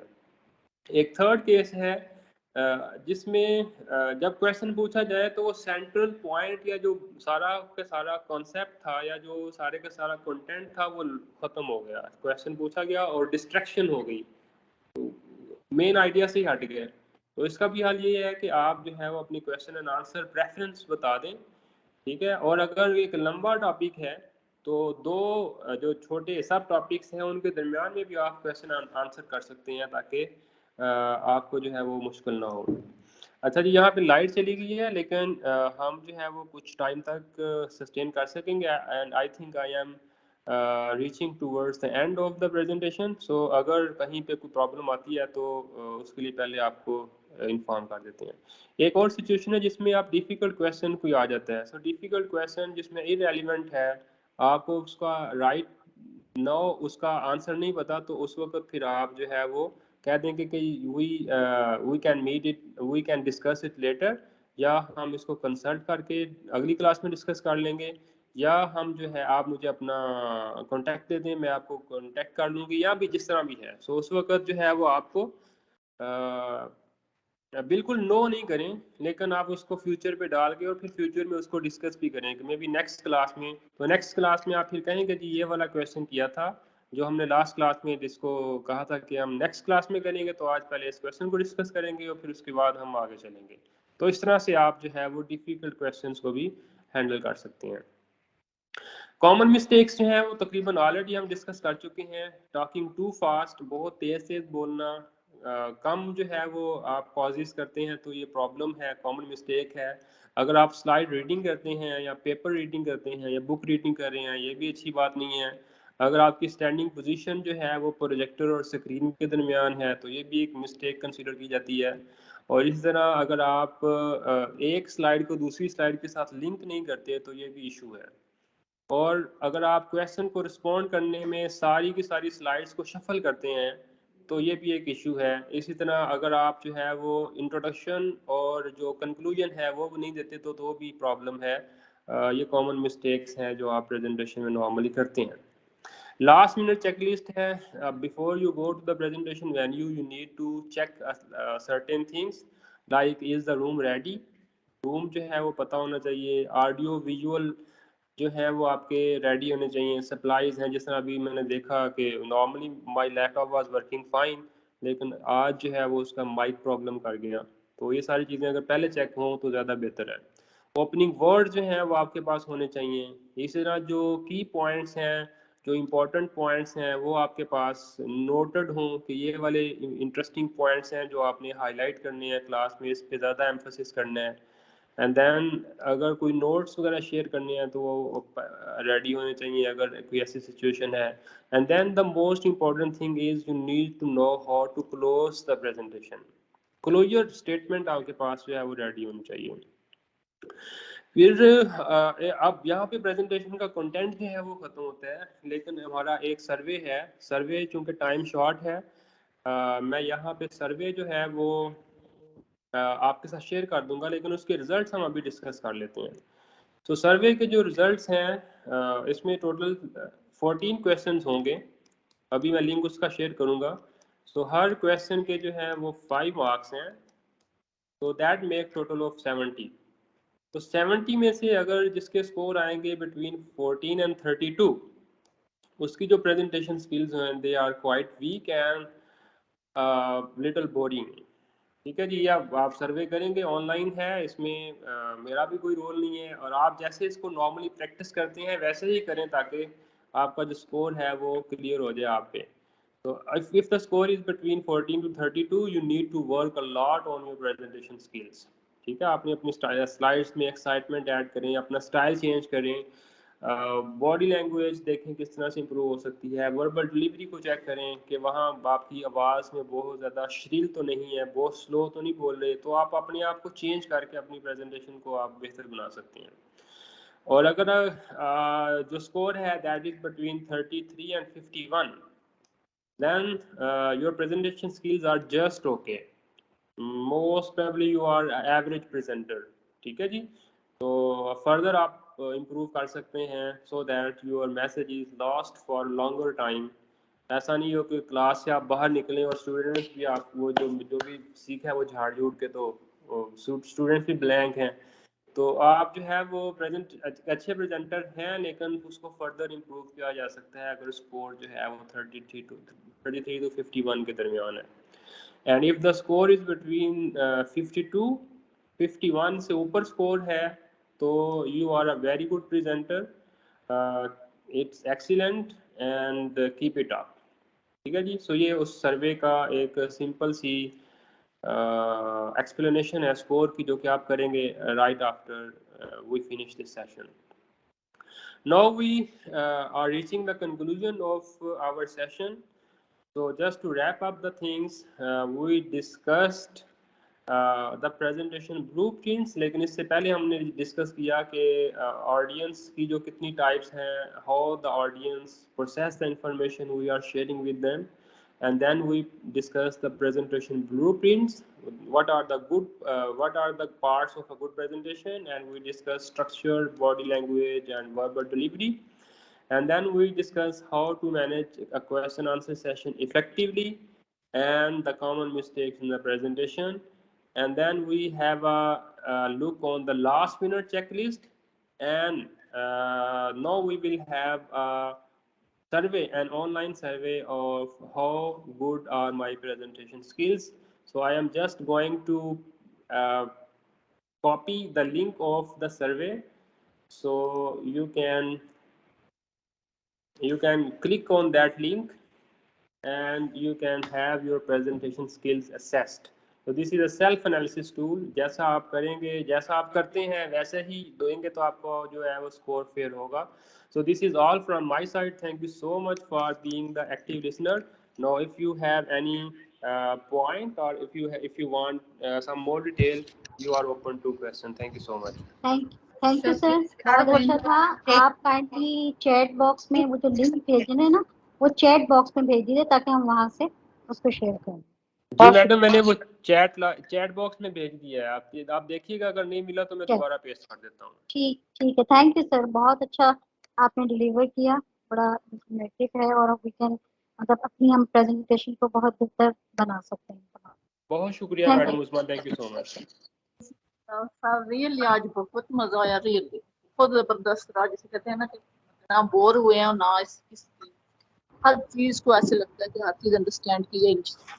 بہت Excuse me, sir. Can you repeat the body language and movement, please? What are the main points? Sorry, I missed them. Madam آپ کو یہ پریزنٹیشن کی سلائڈس بھی مل جائیں گی ایک دفعہ دوبارہ.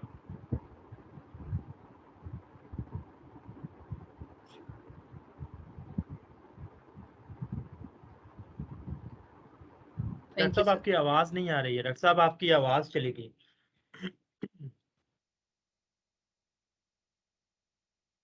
ہاں جی, اب آواز آ رہی ہے؟ جی بالکل. آڈینس کا سوال تھا کہ باڈی لینگویج پہ تھوڑا سا ذرا روشنی ڈالیے گا. جی, باڈی لینگویج میں میڈم نے پوچھا ہے کہ وہ کون کون سی چیزیں تھیں جو ہم نے ڈسکس کی. تو اس میں میڈم اوپننیس ہے, آپ بالکل کنزرو ہو کے نہ رہیں کلاس میں, اوپن سٹائل یوز کریں, ویلکم کریں کویسچنس کو, اور اگر ڈسکشن کوئی کر رہا ہے تو اس کو ویلکم کریں.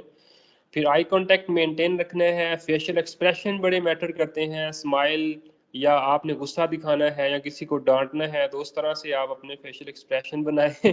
جیسچر جو ہیں, کسی اچھی بات پہ تھم اپ کریں اور کسی غلط بات پہ اس کو ڈانٹیں, یہ بھی ضروری ہے فار دا ٹریننگ.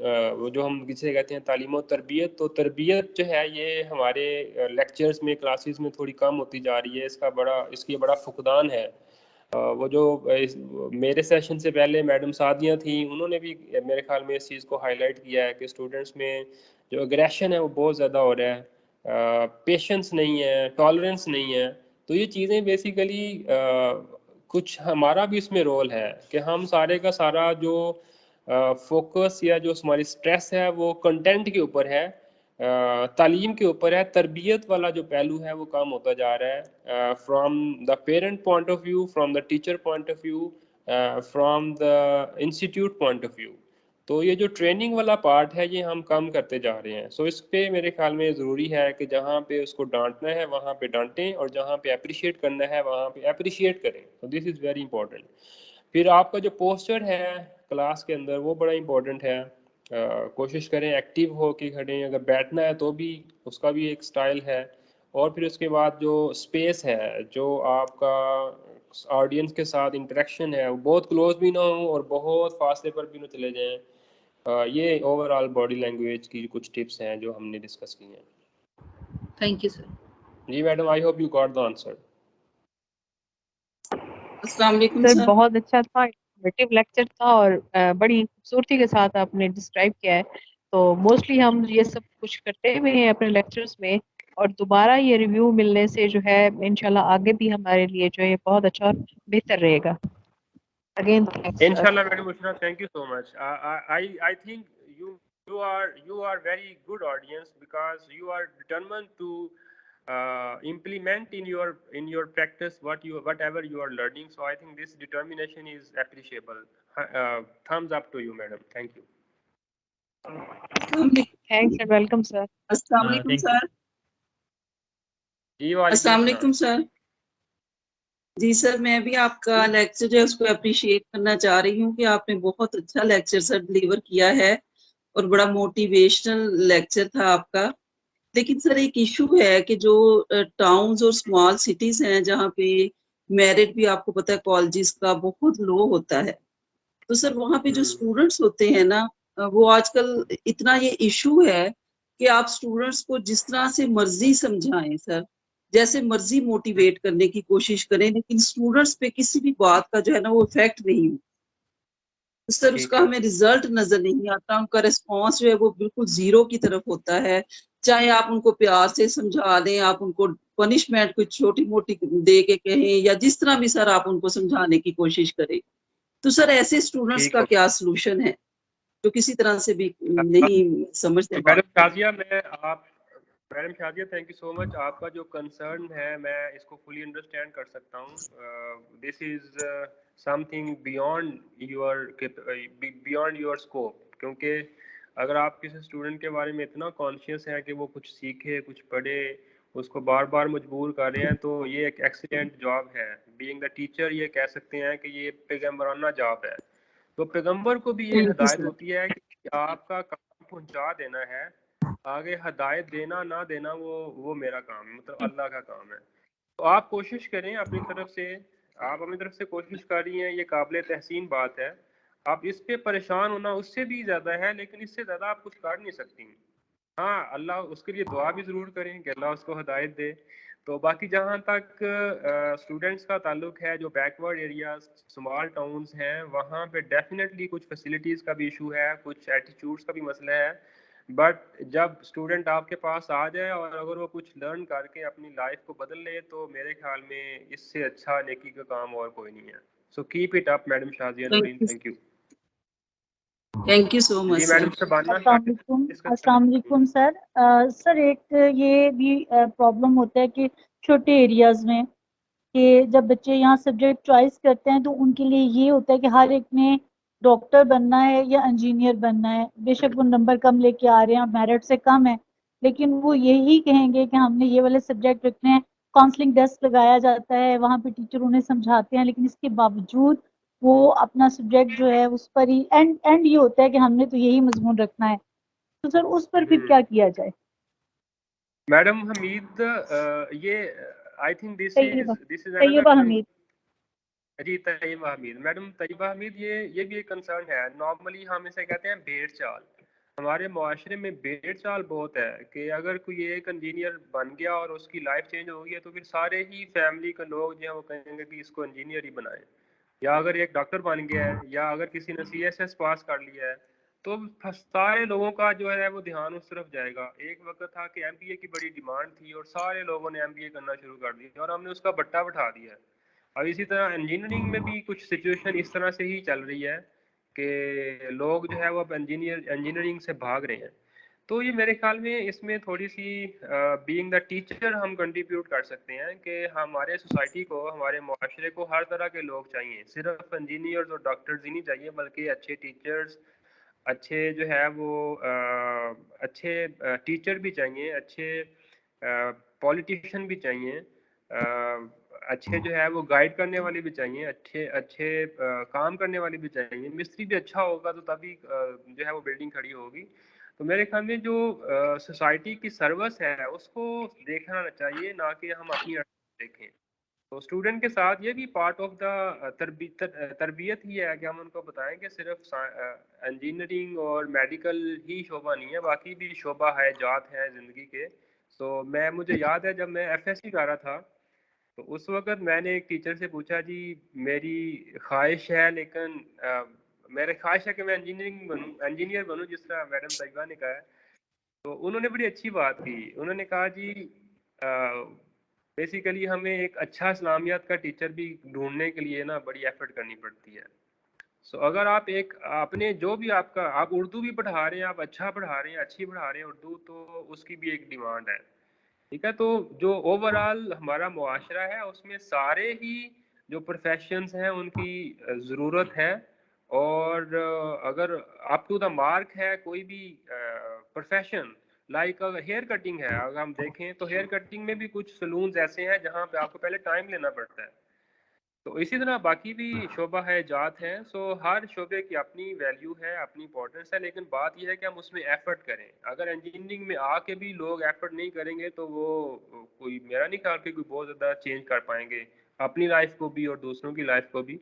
سو بات یہ ہے کہ آپ جس بھی شعبے میں جائیں ایفرٹ کریں. اگر یہ اسٹوڈنٹس کو بتائیں گے تو پھر میرے خیال میں وہ چاہے وہ موٹر سائیکل ورک شاپ ہی اس کی ہے، اگر اس کو اچھا مینیج کرے گا تو اس کے بعد وہاں پہ بھی رزق اللہ دے گا. ہماری جو ڈگریز ہیں بیسیکلی ان کا لنک ہم نے بنا دیا ہے اپنے رزق کے ساتھ، لیکن رازق تو اللہ ہے، اس نے رزق دینا ہے. تو ڈگریز کا رزق کے ساتھ ہمارے معاش کے ساتھ لنک نہیں ہونا چاہیے، بلکہ ایک سروس ٹو دا کمیونٹی ہونی چاہیے. جب یہ چیز ہوگی تو پھر میرے خیال میں انجینئرنگ اور ڈاکٹر جو ہے یہ بہت پیچھے رہ جائیں گی. باقی بھی بہت سارے ایسے شعبے ہیں جس کے اندر بہت ضرورت ہے ایک اچھے پرفارمنس کرنے کی. السلام علیکم سر. سر میری یہ ریکویسٹ تھی کہ ہم اپنے کالجز میں یہ جو ہے جو اسٹوڈنٹ کاؤنسلنگ سیل ہیں ان کو تھوڑا زیادہ افیکٹو کریں، کیونکہ جیسے میں نے لوگوں سے سنا ہے جو باہر سے ہمارے عزیز و اقارب آتے ہیں وہ یہی بتاتے ہیں کہ وہاں پر یہ چیز بہت افیکٹو ہے کہ وہ بچوں کو موٹیویٹ کرتے ہیں کہ انہیں کیا سبجیکٹس لینے چاہیے اور ان کی جس میں وہ ایکسیل کر سکتے ہیں. obviously ہمیں ایز فرام مارکس سے ہمیں اندازہ ہو جاتا ہے، ان کے سبجیکٹ کمبینیشن سے بھی ہمیں اندازہ ہو جاتا ہے. تو ہمیں تھوڑا سا میرا خیال ہے اس سلسلے میں اپنا کاؤنسلنگ سیل جو ہے نا اس کو تھوڑا زیادہ ایکٹیویٹ کرنے کی ضرورت ہے، اور تاکہ جتنے پرسنٹیج آف اسٹوڈنٹس کو ہم ویسٹیج سے اوائڈ کر سکتے ہیں ہم وہ کریں.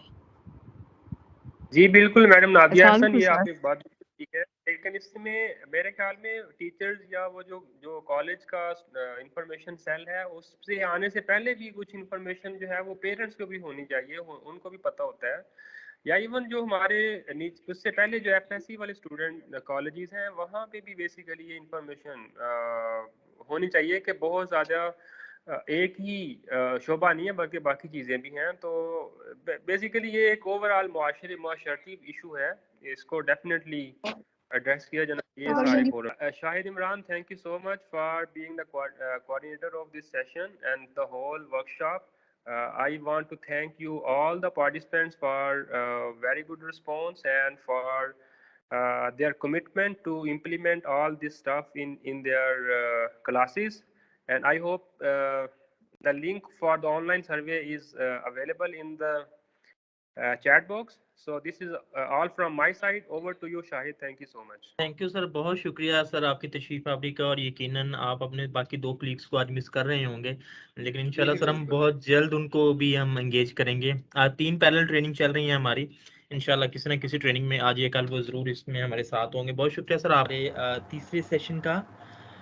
ہمارے ساتھ موجود ہیں مسٹر ساجد حفیظ ملک صاحب. Welcome to the session sir. Participants آپ کو بتاتے چلیں کہ مسٹر ساجد حفیظ ملک صاحب پنجاب ہائر ایجوکیشن کمیشن کے ساتھ تقریباً پچھلے 1 سے 1.5 سال کے ساتھ یہ کرونا کا جو پیریڈ تھا اس میں ہمارے ساتھ منسلک رہے ہیں، اور موٹیویشنل اسپیکر ہیں، ٹرینر ہیں، کارپوریٹ ٹرینر ہیں، اور ڈفرینٹ پارٹ آڈینس جو ہماری، جن میں ہمارے پرنسپل صاحبان بھی شامل رہے ہیں، ایسوسیٹ پروفیسر صاحبان بھی شامل رہے ہیں، اسسٹنٹ پروفیسر صاحبان بھی کالج سیکٹر سے شامل رہے ہیں.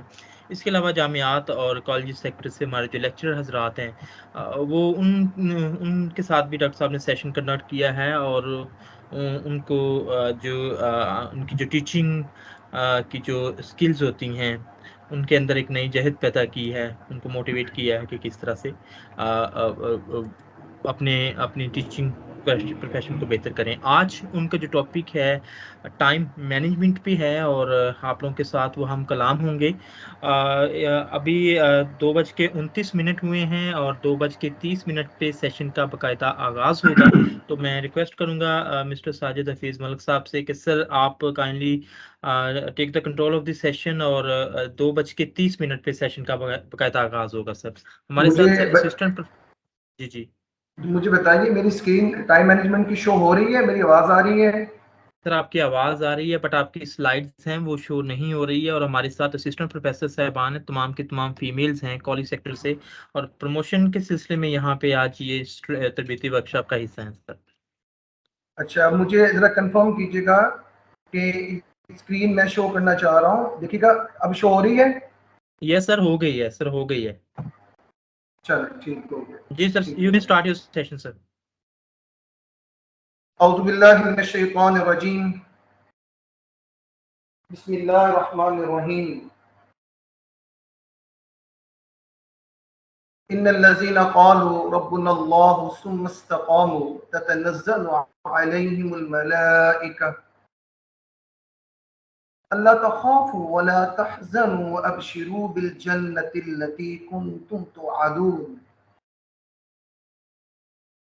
نحن أولياؤكم في الحياة الدنيا وفي الآخرة ولكم فيها ما تشتهي أنفسكم ولكم فيها ما تدعون نزلا من غفور رحيم. صدق الله العظيم. اللهم صل على محمد وعلى آل محمد كما صليت على إبراهيم وعلى آل إبراهيم إنك حميد مجيد. اللهم بارك على محمد وعلى آل محمد كما باركت على إبراهيم وعلى آل إبراهيم إنك حميد مجيد. السلام عليكم ورحمة الله وبركاته. What I believe کہ آپ تمام تک میری آواز پہنچ رہی ہوگی. آپ میں سے کوئی ایک مجھے کنفرمیشن دے دے کہ میری آواز اور جو اسکرین ہے ٹائم مینجمنٹ کی، کہ آپ کو نظر بھی آ رہی ہے اور میری آواز پہنچ بھی رہی ہے. جی بالکل پہنچ رہی ہے. آواز بھی اسکرین بھی نظر آ رہی ہے. جزاک اللہ, جزاک اللہ, جزاک اللہ. I'm Sajid and my full name is Sajid Hafiz Malik, and I have been in this field for last 25 to 30 years, and my core domain and core capacity basically is within the multiple departments across the Pakistan as far as the capacity building is concerned. You may name any department across the Pakistan as far as the government sector is concerned, as far as the private sector is concerned, as far as the education institutions are concerned, I mean to say the universities and college, as far as the teacher training is concerned, the teacher diversity and inclusion is concerned, the instruction teaching is concerned. And beside this, as far as the corporate sector is concerned, the national and the multinational companies, and my domain is the capacity building.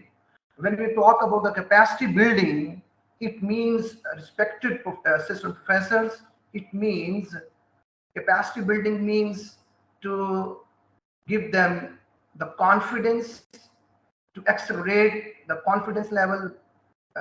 Capacity building means to effective communication. The capacity building means the inspiration, leadership. The capacity building means the stress management, conflict negotiation, how to build a team. I mean to say the team building, the time management, the change management, the complex problem solving, and there are so many. So as far as the today topic is concerned, it's about the time management. This is purely and inclusively a topic for me, for you, and for many of us, that definitely they required it, how to become a good time manager, how to become a good, effective time manager, and how to accelerate as far as the time management is concerned. What is a good time manager and what is a bad time manager? That's it. So this is a very core issue that we have been facing for the last many years. And what I believe and what basically I have seen in the multiple organizations of the Pakistan, the people claim themselves, they have done a lot of skills and a lot of credentials as concerned, but still they have to find some kind of difficulties as far as the time management is concerned. So हम time management पे आज बड़ी तफसील से बात करेंगे और यकीन जानिए बड़ा विन विन सेशन होएगा. इसमें कुछ बात मैं करूंगा, कुछ बात आप करेंगे और ख्वाहिश ये होगी कि हम इसको बड़े अच्छे अंदाज में लेके चलें और कंक्लूड करें और हम इससे कुछ सीखें. जो बेसिकली जो ऑब्जेक्टिविटी है higher education commission, Punjab higher education commission की और आप लोगों की, उसका मकसद ही ये है कि हम इसको इफेक्टिवली मैनेज करने की कोशिश करें और हम इसमें से जो चीज़ जो हमारे साथ रेलिवेंट है हम उसको सीखने की कोशिश करें. Before going into the detail, I just wanted to engage you people, so it's a win-win situation, just to make it more the comfortable, that give you more some kind of a convenient और एक आपको comfort zone से बाहर निकालने के लिए मैं just to engage you people, okay, what basically the concept that you have about the time management and what are basically the barriers and the hurdles that you have been facing for the many years and many months as well as far the time is concerned. वो कौन-कौन से issues हैं जो आपको मुश्किल में डालते हैं कि आप टाइम को मैनेज नहीं कर पाते.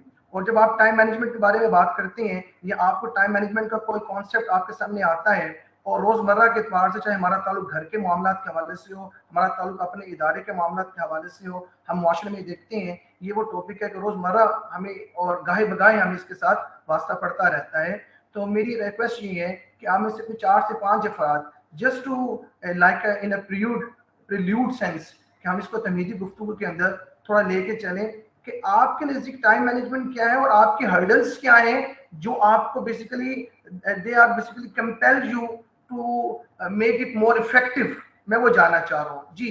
तो मेरी ख्वाहिश होगी कि हम एक करके बात करें ताकि जब एक हमारे कोई रिस्पेक्टिव टीचर बात करें तो बाकी तमाम जो अफराद हैं वो उनकी गुफ्तगू को बड़ी तवज्जो से सुन सकें. आप जब भी स्टार्ट करेंगे थोड़ा सा अपना तारुफ करवा दीजिएगा कि आपका नाम क्या है और आपका ताल्लुक जो है वो किस इलाके से है और आप किस सब्जेक्ट को डील कर रहे हैं और फिर थोड़ी सी बात आप करेंगे टाइम मैनेजमेंट के हवाले से क्या इश्यूज आप फेस करते हैं अपने प्रोफेशनल जॉब के अंदर और घरेलू मामलात के अंदर. जी प्लीज, ताकि हम बात को लेकर चल सकें. Yes please.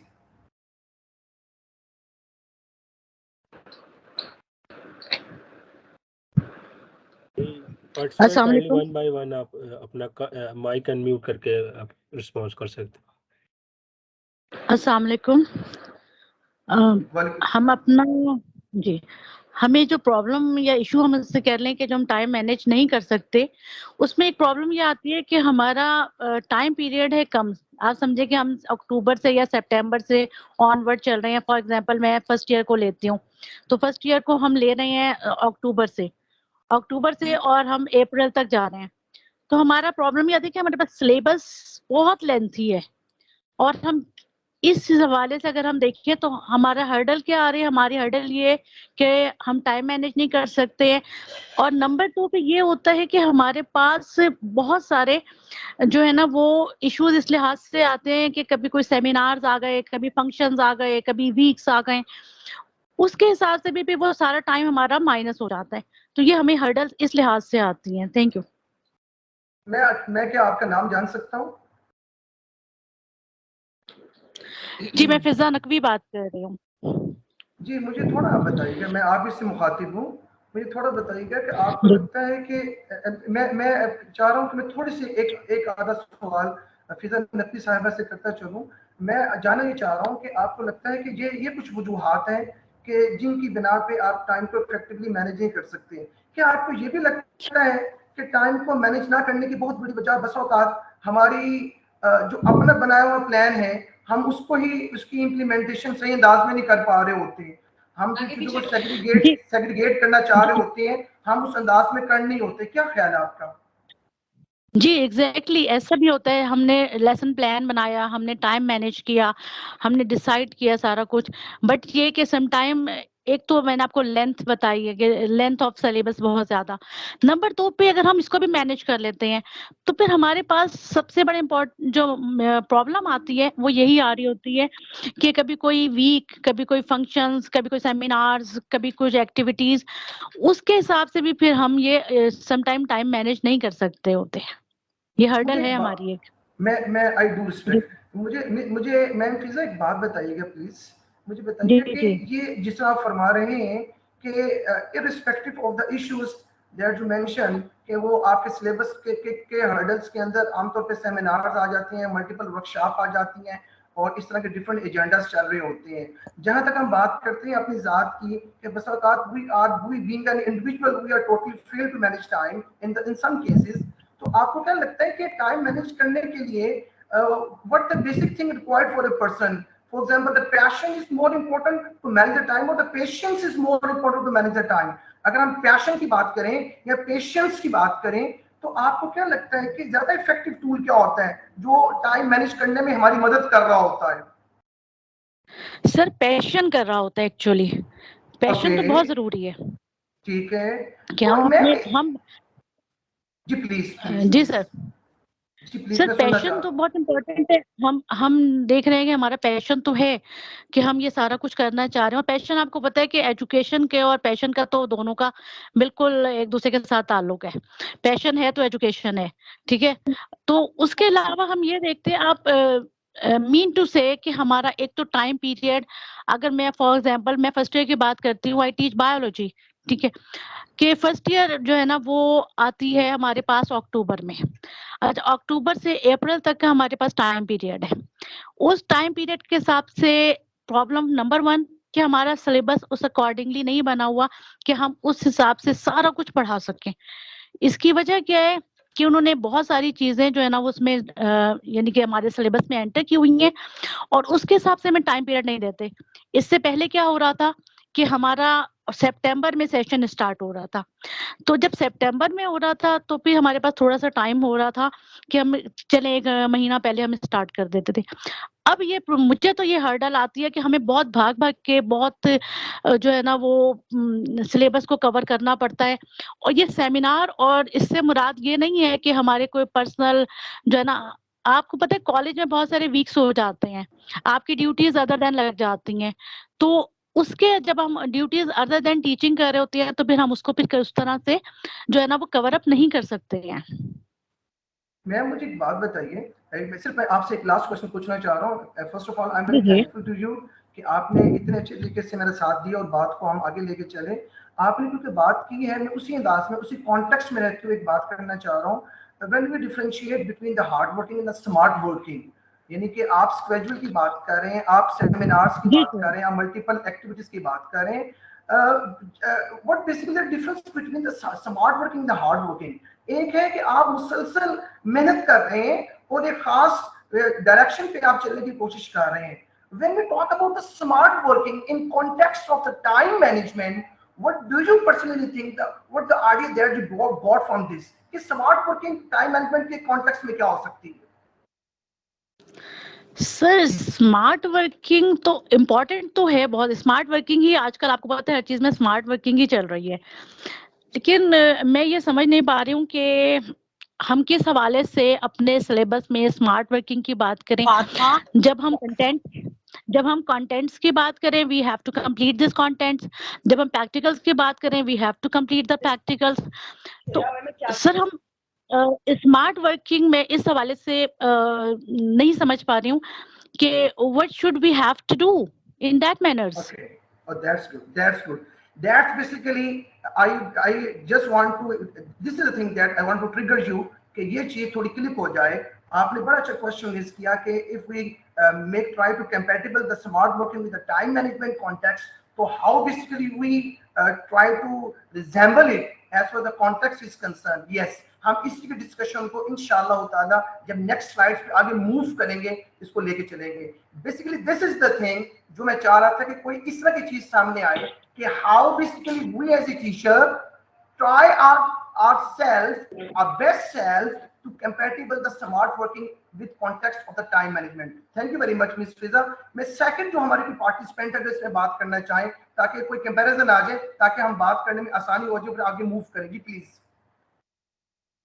अस्सलाम वालेकुम। जी वैसे वालेकुम सलाम. हमारा तो ये होता है कि साइंस क्लासेस जो होते हैं हम उनको डिस्टर्ब नहीं करते नॉर्मली कॉलेज में, वो शेड्यूल के वर्क फंक्शन भी हो रहे थे साइड बाय साइड, लेकिन इन लोगों को ज्यादातर इंक्लूड नहीं किया जाता।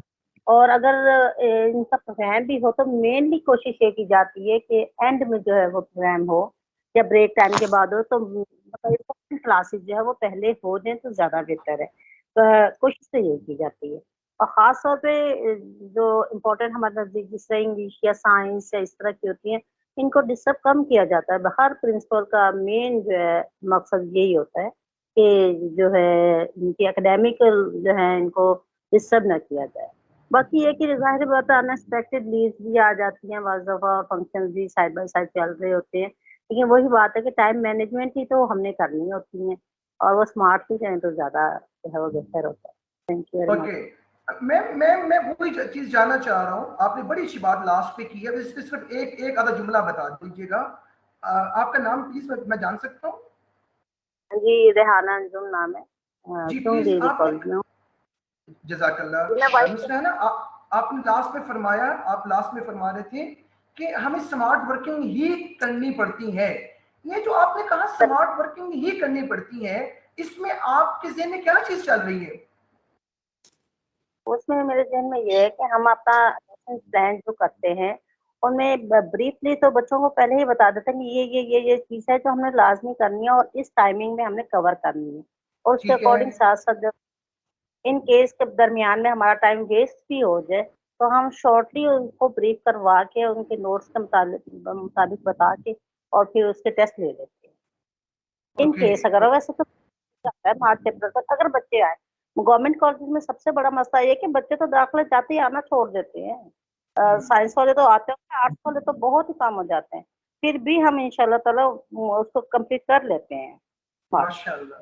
मुझे एक छोटी सी बात बस आप बता दीजिए मिस रेहाना, फिर हम आगे मूव करने लगे हैं। जब हम बात करते हैं स्किल और विल की, time management is more near to skill और विल, ये आप विल से ज्यादा मैनेज करते हैं कि बेसिकली प्योरली स्किल होती है तो जिसको आपने मैनेज करना होता है?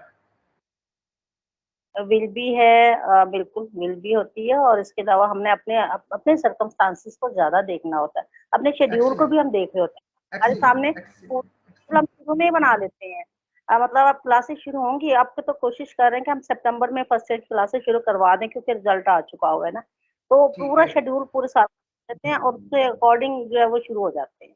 तो इंशाल्लाह ताला बेहतर ये होता है कि जो है टीचर्स जो है इसको कंप्लीट कर लेते हैं टाइम भी। माशाअल्लाह, बहुत शुक्रिया जी, बहुत शुक्रिया, थैंक यू वेरी मच जी। हमारे सामने स्क्रीन पे आज के first of all I am very thankful for both the respected teachers कि आपको अल्लाह जज़ा अता फरमाए, आप मेरे साथ चले और आपने इसमें बड़ी अच्छी बात की है। हमने अभी तक जो थोड़ी सी बात की मैं उसको थोड़ा सा उसका नटशेल बयान कर दूं। हमने टाइम मैनेजमेंट के कॉन्टेक्स्ट में थोड़ी ऑरल डिस्कशन की है कि इसको मैनेज करने में पैशन चाहिए होता है कि पेशेंस चाहिए होता है, स्मार्ट वर्किंग चाहिए होती है कि हार्ड वर्किंग चाहिए होती है, ये विल है कि स्किल है, ये बातें नोट आवाज करते में जाइए। प्रॉब्लम है शायद, सब क्या कह रहे आवाज हैं? में प्रॉब्लम, सर आवाज में प्रॉब्लम थी जी। क्लियर है, नेट का मसला। क्या कह रहे हैं? किसी सर वो पार्टिसिपेंट का किसी का कोई स्पीकर का इशू है, काइंडली आप कंटिन्यू करें, आपकी आवाज आ रही है। थैंक यू, बहुत शुक्रिया जी, थैंक यू वेरी मच। जब हम सेशन नोट्स की बात करते हैं, तो आपके सामने स्क्रीन पे सेशन नोट्स हैं और मेरी आपसे रिक्वेस्ट है कि आप अपने ड्राफ्टिंग पैड के ऊपर जो हमारी ऑरल डिस्कशन चल रही है उनके पॉइंट्स बनाते जाइएगा। जब हम एंड पे उनको आपस में सिंक्रोनाइज करेंगे तो हमें जरूरत होगी इन तमाम पॉइंट्स की। सेशन नोट्स में अनफोल्डिंग टाइम मैनेजमेंट है, आपका स्ट्रेटेजिक फ्रेमवर्क है, प्रायोरिटाइजेशन सेटिंग है, 4Ds है, वर्क लाइफ बैलेंस थ्योरी है, stress and time game change है, प्रोडक्टिविटी बूस्टर्स है और पावर रूल्स। ये कुछ चीजें हैं जिनको आज इंशाल्लाह हम कोशिश करेंगे कि सेशंस को इनके मुताबिक लेके चलने की कोशिश करेंगे ताकि हम प्योरली टाइम मैनेजमेंट के कॉन्टेक्स्ट को उसकी ट्रू स्पिरिट में समझने की कोशिश करें। ये जितनी भी चीजें आपके सामने शो की जा रही हैं, ये सारी चीजें आपका इदारा यानी मेरी मुराद पंजाब हायर एजुकेशन कमीशन से है, वो डेफिनेटली आपको प्रोवाइड करेगा। लिहाजा कुछ चीजें हैं जो आपको नोट करने की जरूरत होगी और कुछ चीजें हैं जो आपको मिल जाएंगी, लिहाजा उस पर आप एनर्जीज ना लगाइएगा। जो ओरल डिस्कशन हो रही है वो ज्यादा जरूरी है कि उनको हम साथ साथ नोट्स बनाते जाएं। अब हम बकायदा स्टार्ट करने जा रहे हैं सेशन नोट्स के बाद। मेरे पास एक स्लाइड है, startup notes. Do you wish to have a less stressful life? Do you wish to improve your happiness level? Do you want to mute your panic pattern at work, at home? Do you want to enjoy and learn? Do you want to meet deadlines? And do you want to prevent last minute surprises? ये कुछ सवालात मैंने आपसे किए हैं और इनका जो कॉन्टेक्स्ट है वो 100% टाइम मैनेजमेंट के साथ जा रहा है। मुझे एक बात बताइए, सिर्फ मैं एक चीज जानना चाह रहा हूँ ताकि इस पे हम फर्दर बात कर सकें।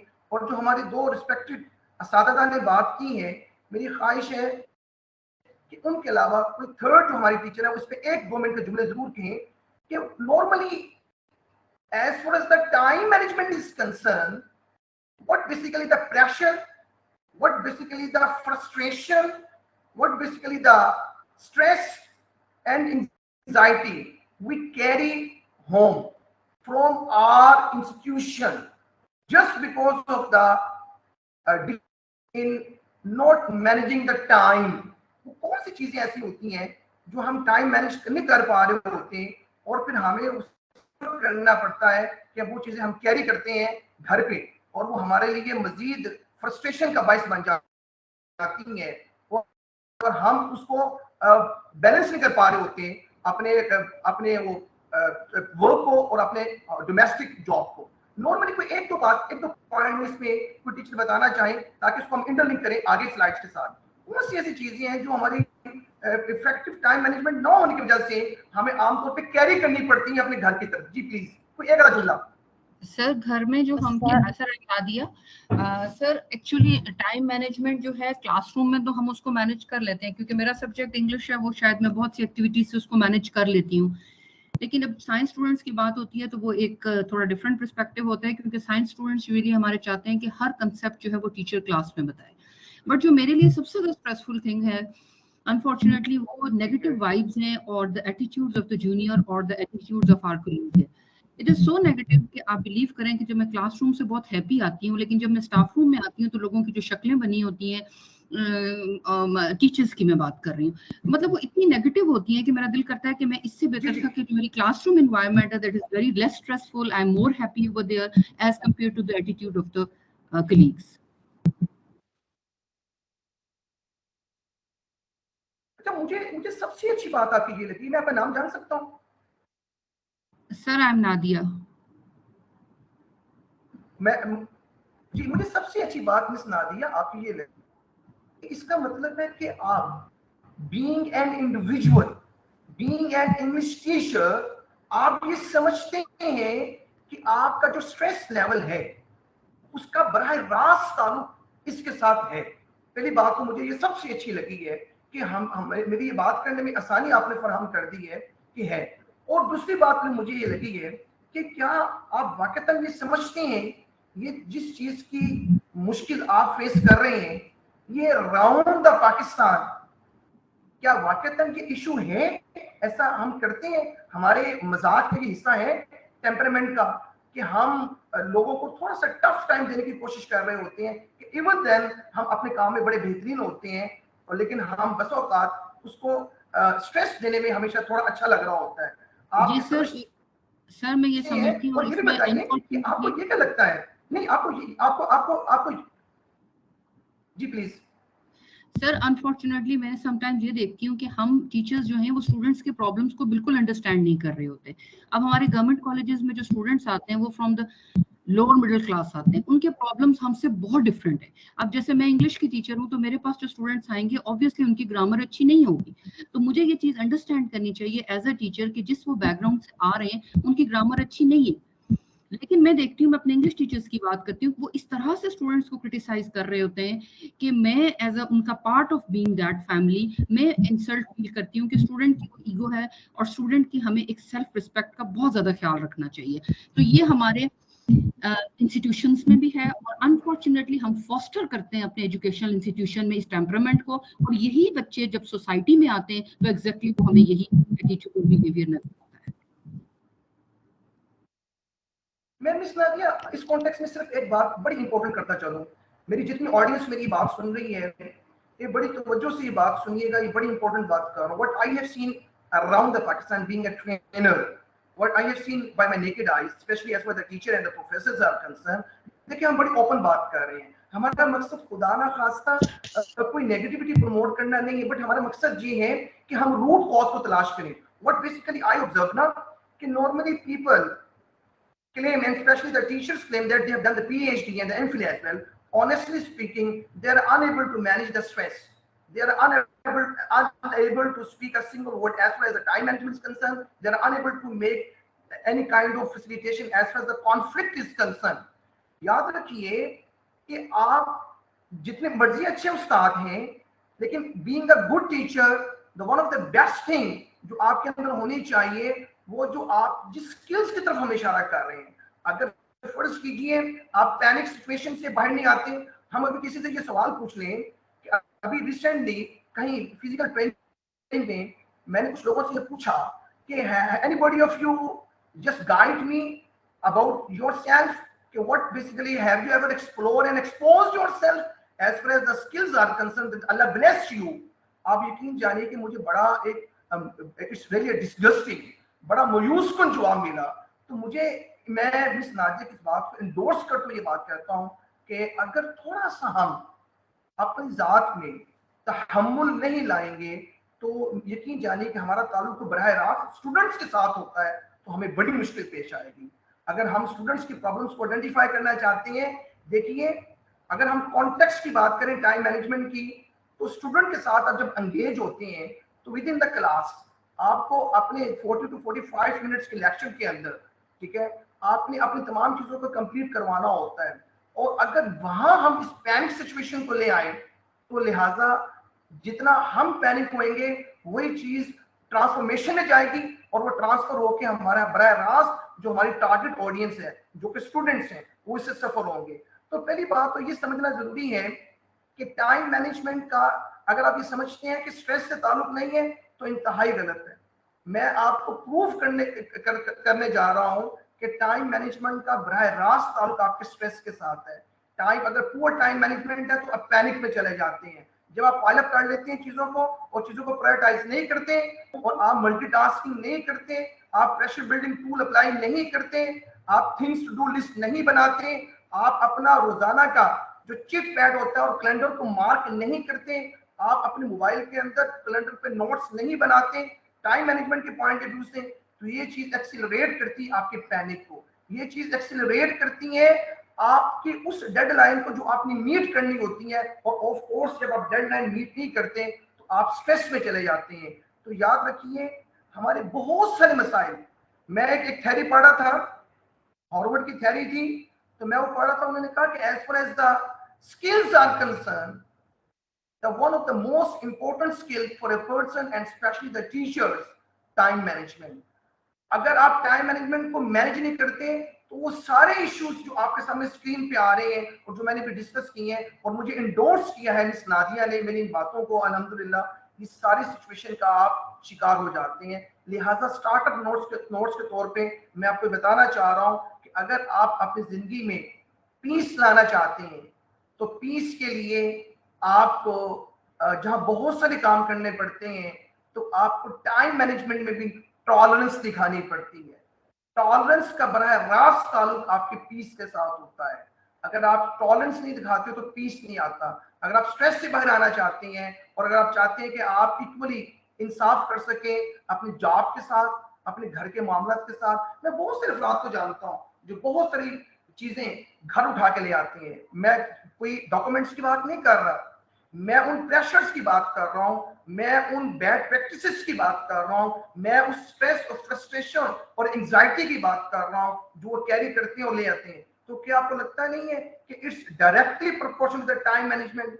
When we are failed to manage time on the equal basis as far as the time that allocated for the period जो हमें उनको एंगेज करना है स्टूडेंट्स को, तो होता क्या है, चीजें पाइल अप होते होते होते होते इतनी पाइल अप हो जाती हैं कि बस औकात जब हम डेडलाइन मीट नहीं करते तो हमारे ऊपर प्रेशर एक्सर्ट होता है और हम मुसीबत में चले जाते हैं। लिहाजा इस बात को समझने की कोशिश कीजिएगा प्लीज, जिस पर मैं लाना चाह रहा हूँ कि जहां बहुत सारी वजूहात होती हैं, फ्रस्ट्रेशन की, स्ट्रेस की, एंजाइटी की, सरप्राइजेस की, इक्वली अपने आप को मैनेज ना करना जॉब के साथ और घर के मामलों के साथ, उसमें से एक बहुत बड़ी वजह पुअर टाइम मैनेजमेंट होती है। और यकीन जानिए, अगर आप ये कहते हैं, एक आखिरी बात करके आगे जाने लगे, अगर आप ये कहते हैं कि सर हमारे पास ये टाइम होता है 40-45 मिनट, सर इसके अंदर हमारे जो सेशन स्टार्ट होते हैं वो सितंबर से होते हैं, सर हमारे सेमिनार्स भी होते हैं, सर हमारी वर्कशॉप्स भी होती हैं। I do respect and I do respect the core of my heart, लेकिन मुझे एक बात बताइए, क्या ये चीजें बराह रास्त आपके इख्तियार में है कि आप इनको चेंज कर सकें? क्या आप अपने पीरियड की टाइम लेंथ को जो प्रिस्क्राइब है क्या उसको चेंज कर सकते हैं? क्या आपके विद इन द ईयर या विद इन द 6 मंथ जो प्रोग्राम आपके बन जाते हैं आपके कॉलेज के अंदर, जिसमें सेमिनार और आप वर्कशॉप्स की बात कर रहे हैं और ट्रेनिंग्स की बात कर रहे हैं, क्या आप उसको अपनी विश से चेंज कर सकते हैं? एज ए इंडिविजुअल आप नहीं कर सकते, तो आप क्या कर सकते हैं? आप अपने आप को मैनिपुलेट कर सकते हैं, आप अपने आप को उसके साथ कंपैटिबल करने के लिए अपने टाइम मैनेजमेंट की थ्योरी को रिवाइज कर सकते हैं। और अगर आप नहीं करेंगे तो पता क्या होगा, यही कुछ होगा। और अगर आपको ये लग रहा है कि ये स्लाइड आपको यूजलेस लग रही है, तो मैं आपको 99% ये कंफर्म करता चलूं कि आज बहुत सारी जगहों पर ट्रेनिंग करवाने के बाद ये अंदाजा हुआ कि स्ट्रेस की बुनियादी वजह पैसा नहीं है, स्ट्रेस की बुनियादी वजह कुछ और मामला नहीं है। हम जब अपने टाइम को इक्वली मैनेज नहीं करते हैं और ना घर में मैनेज कर रहे होते हैं, ना अपने बच्चों को टाइम दे पा रहे होते हैं, और हमारी घर की जिंदगी भी डिस्टर्ब हो जाती है, हम कॉलेज में आती हैं वहां मैनेज नहीं कर रहे होते हैं, तो लोगों को हमसे कंप्लेंट्स होती हैं और उसका नुकसान क्या होता है? अल्टीमेटली हमारा ग्राफ काम होता है। लिहाजा आपकी कामयाबी, आपकी सेटिस्फैक्शन, आपकी सक्सेस और आपकी जो मार्केटेबिलिटी है, याद रखिए जो जिस तरह का बिहेव हम करते हैं वो मार्केट का हिस्सा बन जाती है। अगर आप फर्ज कीजिए आप कहीं पढ़ा रहे हैं और 10 या 12 साल के बाद या 15 साल के बाद आपकी ट्रांसफर हो जाती है किसी और इलाके के अंदर, तो आप जो चीजें कैरी करती हैं ना, जो लेगेसी बन जाती है, वो आपकी रिप्यूट का हिस्सा बन जाती है। आपके बारे में जब फीडबैक लिया जाता है तो लोग बताते हैं कि जी ये फीडबैक है, तो मार्केटेबिलिटी का बराह रास्त ताल्लुक आप किसके साथ है। एक आखिरी बात करके मैं बात को क्लोज कर रहा हूं, बड़ी लाइव एग्जांपल आपको देना चाह रहा हूं टीचर्स, बड़ी लाइव एग्जांपल। मैं चाह रहा हूं हम कोई थ्योरी बेस्ड बात ना करें, हम कोई बुकिश बात ना करें। वन ऑफ माय फ्रेंड जो कि इस वक्त बड़ी अच्छी पोजीशन पे जॉब कर रहे हैं और बड़े बेहतरीन इदारे में काम कर रहे हैं, उनका ताल्लुक टीचिंग फील्ड से है। I don't want to disclose the name of the university, ठीक है, वो प्राइवेट सेक्टर में एक यूनिवर्सिटी है जहां जॉब कर रहे हैं, उनकी बाहर से पीएचडी है और वो वहां जॉब कर रहे हैं। आप यकीन जानिए रोजाना की बुनियाद पर जब मेरी उनसे कोई मुलाकात होती है तो मुझसे एक बात का इजहार कर रहे होते हैं कि सर मुझे ये गाइड कीजिए कि although I am very good as far as my subject is concerned, I am very good as far as the skills are concerned, as far as the other things are concerned, interpersonal communication and the confidence and the communication and the leadership skill are concerned. I am very good as far as the upskilling and the reskilling is concerned. I am very good as far as the digitalization is concerned, artificial intelligence is concerned. आप सुनते जाइए जो उनके अल्फाज हैं। I am very good as far as the conflict negotiation is concerned, but sir I am very bad as for the time management. Sir मुझे रोजाना के एतबार से कोई ना कोई बात रिटर्न सूरत में कबूल करनी पड़ती है, ईमेल की सूरत में, और मुझे मुसलसल इस बात की वार्निंग दी जा रही है कि प्राइवेट सेक्टर है कि आप टाइम को मैनेज नहीं कर रहे। याद रखिए आपका सक्सेस आपकी टाइम मैनेजमेंट के बगैर कंप्लीट नहीं है। आपके क्रेडेंशियल, आपका एक्सपीरियंस, आपका exposure, I do respect and I do respect, लेकिन इन तमाम चीजों के साथ साथ अगर आप टाइम को इक्वली मैनेज नहीं करते और आपकी मार्केट में रिप्यूट बन जाए कि you are poor in time management. क्या कह रहे हैं? आपकी आवाज नहीं क्लियर आ रही। अच्छा, मुझे आपकी आवाज बिल्कुल क्लियर आ रही है। सर आ रही है आवाज आपकी क्लियर। एक्चुअली सर मैं इस मामले में आप ही की बात को सेकंड करना चाहूंगी। जैसे कि ये बताए हैं आपने टाइम मैनेजमेंट के हवाले से ये बात, एक्चुअली जब हम किसी भी सिस्टम में एंटर होते हैं ना, जैसे एक ऑर्गेनाइजेशन एजुकेशनल ऑर्गेनाइजेशन है, उसका एक सिस्टम है, उसमें एक्स्ट्रा करिकुलर एक्टिविटीज भी हैं, सेमिनार्स भी हैं, हर चीज चल रही है, इसके साथ साथ चल रही है। उसके एक्चुअली हम उस सिस्टम में एंटर हो गए। जब हम एंटर हो गए ना तो we can't change the system, we have to manage ourselves. Actually this is the thing. Excellent miss, excellent miss. देखिए मैं आपको, देखिए ग्रेजुअली मैं आपको इस तरफ लेके आ रहा हूँ and I am very thankful my respected teacher. Allah ताला आपको उसकी जज़ा अता फरमाए कि आपने इतनी अच्छी तरीके से बात को आप लेके चले हैं। मैं यही बात कहना चाह रहा हूँ कि आप सिस्टम को चेंज नहीं कर सकते। मिसाल के तौर पे मुझे एक बात बताइए, क्या टाइम मैनेज करना अपस्किलिंग का हिस्सा नहीं है?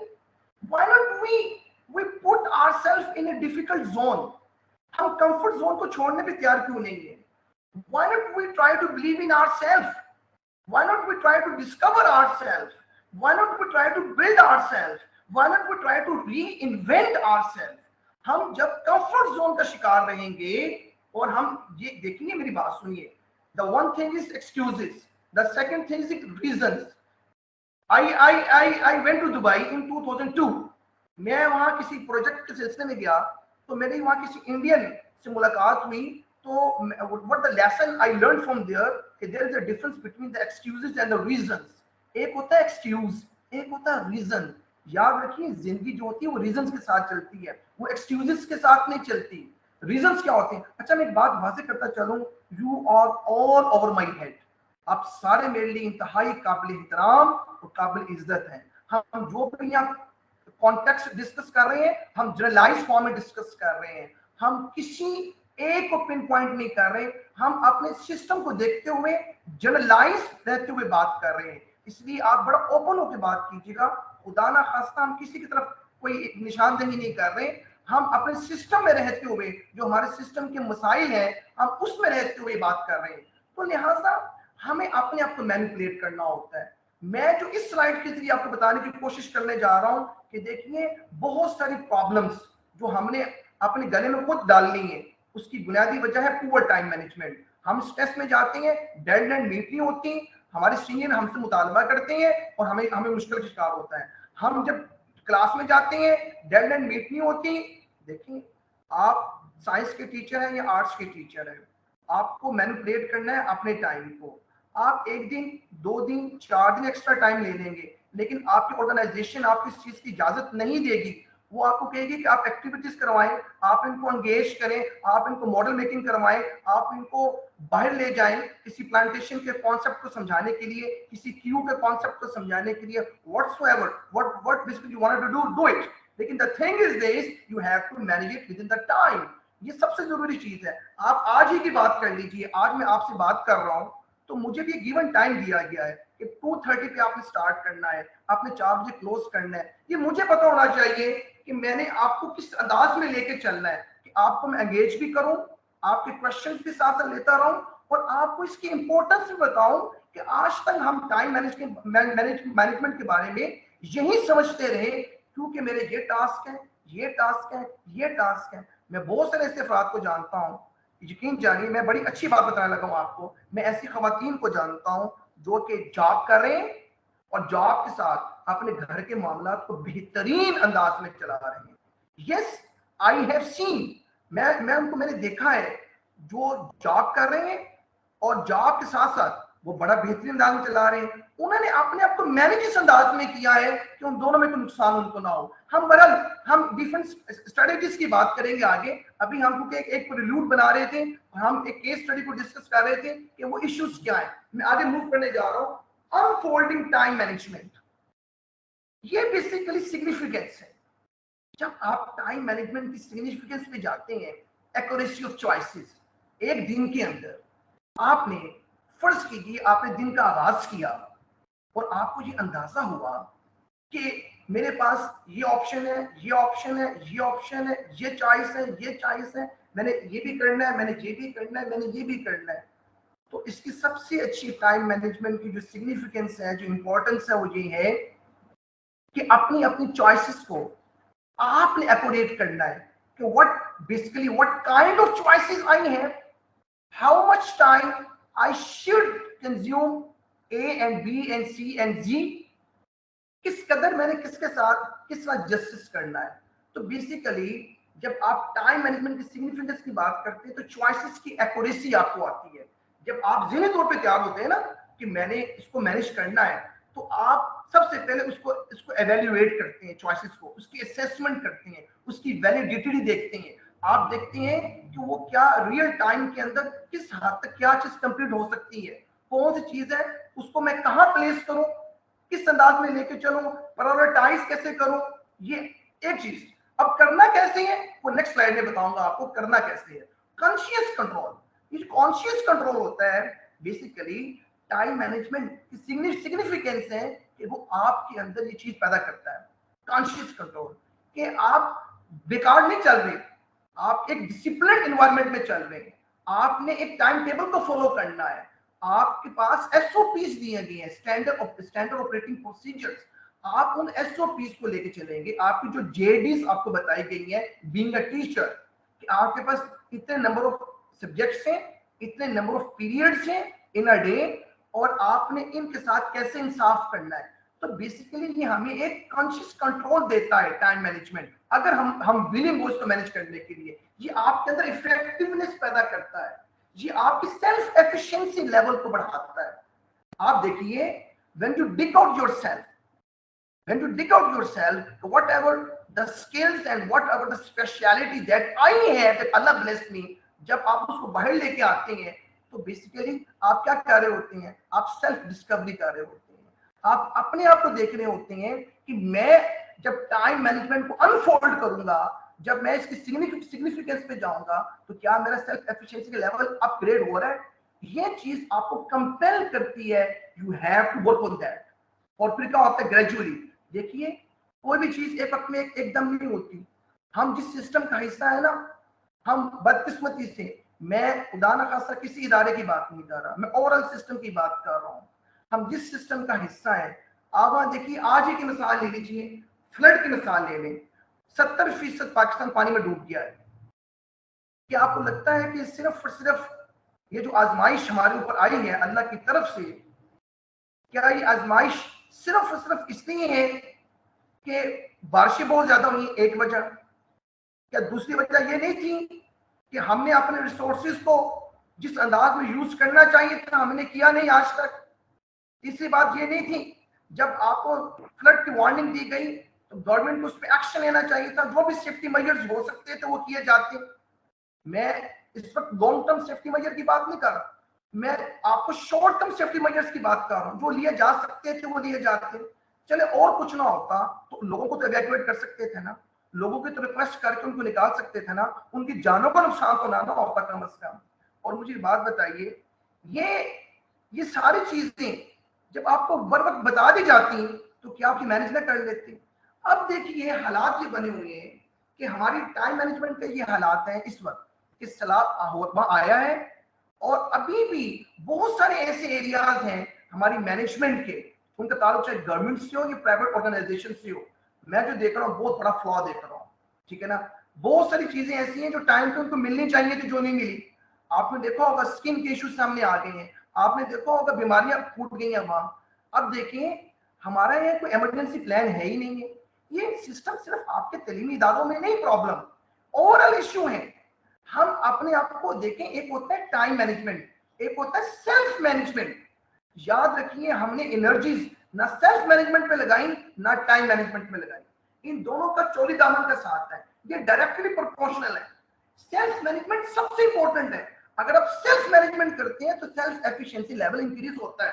اگر آپ سیلف مینجمنٹ کرتے ہیں جو کہ ٹائم مینجمنٹ آپ کو مجبور کر رہا ہوتا ہے تو پھر کیا ہوتا ہے؟ آپ کے اندر افیکٹونیس آتی ہے، آپ کے اندر کنٹرول اور لیڈرشپ کی ایبلٹی آتی ہے. یہ کانشیس کنٹرول جو ہے آپ کو لگتا نہیں کہ یہ لیڈرشپ کی ایبلٹی آپ کے اندر آ رہی ہے؟ ہائر پروڈکٹیوٹی رینج، جب چیزوں کو بر وقت کر لیتی ہیں تو پروڈکٹیوٹی رینج کو آپ ایکسلریٹ کرتی ہیں، اس کا جو اسپیکٹرم ہے وہ براڈ ہو جاتا ہے، آپ اس کو ایکسلریٹ کر کے بڑھا لیتی ہیں. ہم بات کر رہے تھے سمارٹ ورکنگ کی. یس، دیکھیے سمارٹ ورکنگ کا کانٹیکسٹ میں نے تمہید میں اس لیے ڈسکس کیا تھا کہ میں نے آگے بات کرنی ہے. سمارٹ ورکنگ ہوتی کیا ہے؟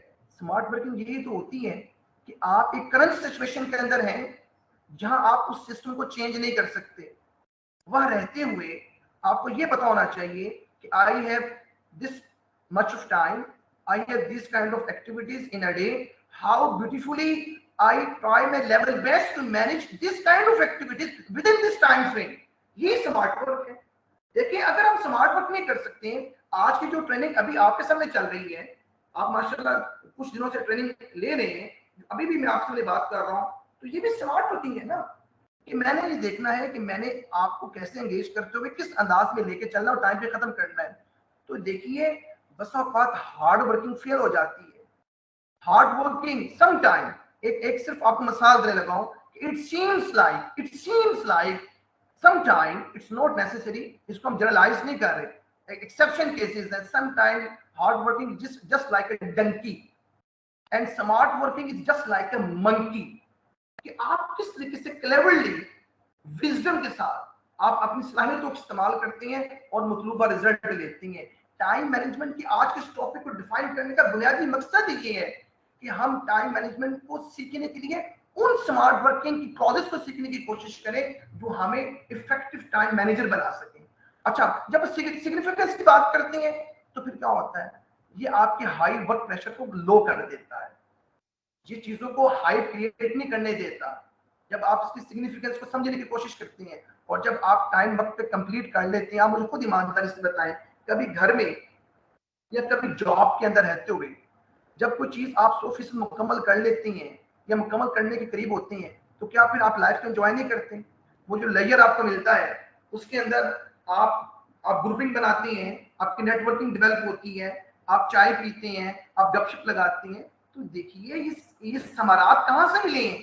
یہ ثمرات اس وقت ملیں گے جب آپ اپنی ڈے کو پلان کریں گے، جب چوائسز کو کی ایکوریسی بنائیں گے، جب چیزوں کا کنٹرول اپنے ہاتھ میں لے کے آئیں گے. پلیز اس بات کو سمجھنے کی کوشش کیجیے ریسپیکٹڈ ٹیچرز، آپ ٹیچر ایک لیڈر ہیں، you are seems like a leader, آپ لیڈر ہیں، اور لیڈر جو ہوتا ہے وہ اس کی جو ول ہوتی ہے وہ بڑی امپورٹنٹ ہوتی ہے. ہم نے ول اور اسکل کی بات کی تھی. فرض کیجئے انگلش کی ٹیچر مس نادیہ ہیں، وہ جانتی ہیں کہ how, when, where, whom, why, کس کو پڑھانا ہے، کب پڑھانا ہے، کیسے پڑھانا ہے، کیوں پڑھانا ہے، کس انداز میں پڑھانا ہے، وہ سب کچھ جانتی ہیں. یہ ہے ان کی سکلز کہ وہ جانتی ہیں، یہ ہیں ان کی سکلز. لیکن ان کی ول یہ ہونی چاہیے کہ میں نے پڑھانا ہے، یہ میرا ٹائم ہے، اس ٹائم کو مینیج کرتے ہوئے میں نے اپنے آپ کو خود مینیپولیٹ کرنا ہے اور پڑھانا ہے. دیکھیے ٹائم مینجمنٹ کے اندر آپ کی ول بڑی میٹر کرتی ہے، ٹائم مینجمنٹ کے اندر آپ کا سمارٹ ورک بڑا میٹر کرتا ہے، ٹائم مینجمنٹ کے اندر آپ کا پیشن. دیکھیے پیشن صرف پڑھانے کا نام نہیں ہے، پیشن اس چیز کا نام بھی ہے کہ میں نے اس گیون ٹائم کے اندر رزلٹ پروڈیوس کرنا ہے. دیکھیے جب آپ ایک خاص ٹائم گزار لیتے ہیں اور آپ کے بچوں کے ایگزام سٹارٹ ہو جاتے ہیں اور ایگزامس کے بعد جب رزلٹ آتا ہے تو آپ کی پرسنالٹی کو جو گیج کیا جاتا ہے نا، جو کرائٹیریا ہوتا ہے to check out how good and how bad you are as far as the teaching is concerned, what the practices they have to carry, وہ اچھی تھی یا بری تھی، تو پھر دیکھا یہ جاتا ہے کہ آپ نے ان کو کس طریقے سے پیشنیٹ ہو کے سمارٹ ورکنگ کے ساتھ کامیاب کروایا. آپ جب کسی مقابلے کا امتحان دیتے ہیں، پنجاب پبلک سروس کمیشن کی بات کر لیجئے، آپ کسی آرمی کے ٹیسٹ کی بات کر لیجئے، آپ کسی بھی مقابلے کا امتحان دیتے ہیں، آپ کسی ایمبیسی کا پیپر دیتے ہیں، تو کیا آپ کو گیون ٹائم کے اندر نمبر آف کوسچنز کمپلیٹ نہیں کرنے ہوتے؟ میں being a teacher of the language and IELTS as well, کیونکہ میں آئلٹس بھی پڑھاتا ہوں، تو آئلٹس کی ریڈنگ کے اندر 1 گھنٹے کے اندر ہمیں 3 پیسج کو کمپلیٹ کرنا ہوتا ہے. اور آپ یقین جانیے کہ وہاں سمارٹ ورکنگ یہ ہوتی ہے کہ ہم ان کو سکھاتے ہیں کہ آپ نے اسکمنگ ٹیکنیک یوز کرنی ہے. آپ نے سیکوینشل آرڈر کو فالو کرنا ہے, آپ نے انٹرلنکنگ ڈیولپ کرنی ہے. تو یہی چیزیں اگر یہاں اپلائی کی جائیں, بینگ اے ٹیچر ہم نے یہ دیکھنا ہے کہ ہماری اسمارٹ ورکنگ کیا ہے, ہم نے کس طرح کم ٹائم کے اندر ان چیزوں کو مینیپولیٹ کرنا ہے اور اپنے آپ کو ریلیکس کرنا ہے. یہ جو سلائڈ بیسیکلی آپ کو دکھائی گئی ہے, اس کا بنیادی مقصد یہ تھا کہ ہم ٹائم مینجمنٹ کی سگنیفیکینس کو آپ کے سامنے لے کے آئے کہ اس کی سگنیفیکینس کیا ہے, کہ اس سے فائدہ کیا ہے, اور یہ چیز آپ کے اندر انسپریشن کیا دیتی ہے, یہ چیز آپ کے اندر موٹیویشن کیا دیتی ہے.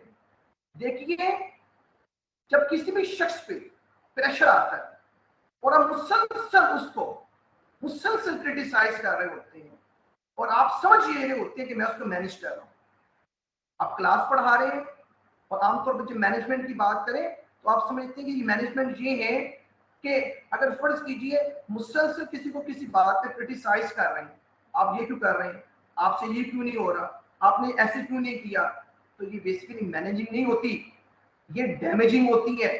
جب انسپریشن کو کل کر دیا جائے, جب موٹیویشن کو کل کر دیا جائے, جب سینس آف آنرشپ کو زندگی سے ہٹا دیا جائے اور ختم کر دیا جائے, تو پھر مینیج نہیں ہوتا, پھر ڈیمیج ہوتا ہے.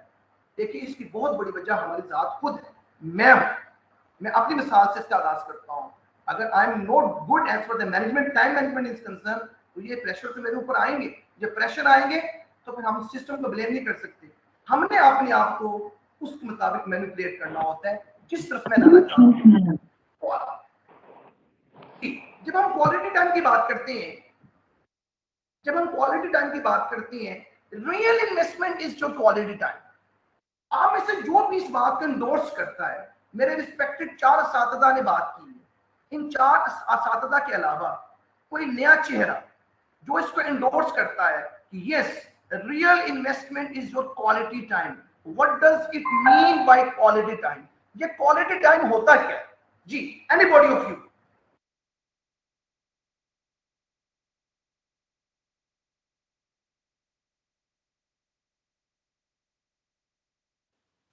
جی آپ کو میری آواز آ رہی ہے؟ جی سر, السلام علیکم. جی وعلیکم السلام. سر کوالٹی ٹائم کا جو ہے وہ ہم اس کو اچیو کر لیتے ہیں, that would be called as our quality time. Okay, اس کے علاوہ کیا ہو سکتا ہے؟ السلام علیکم سر.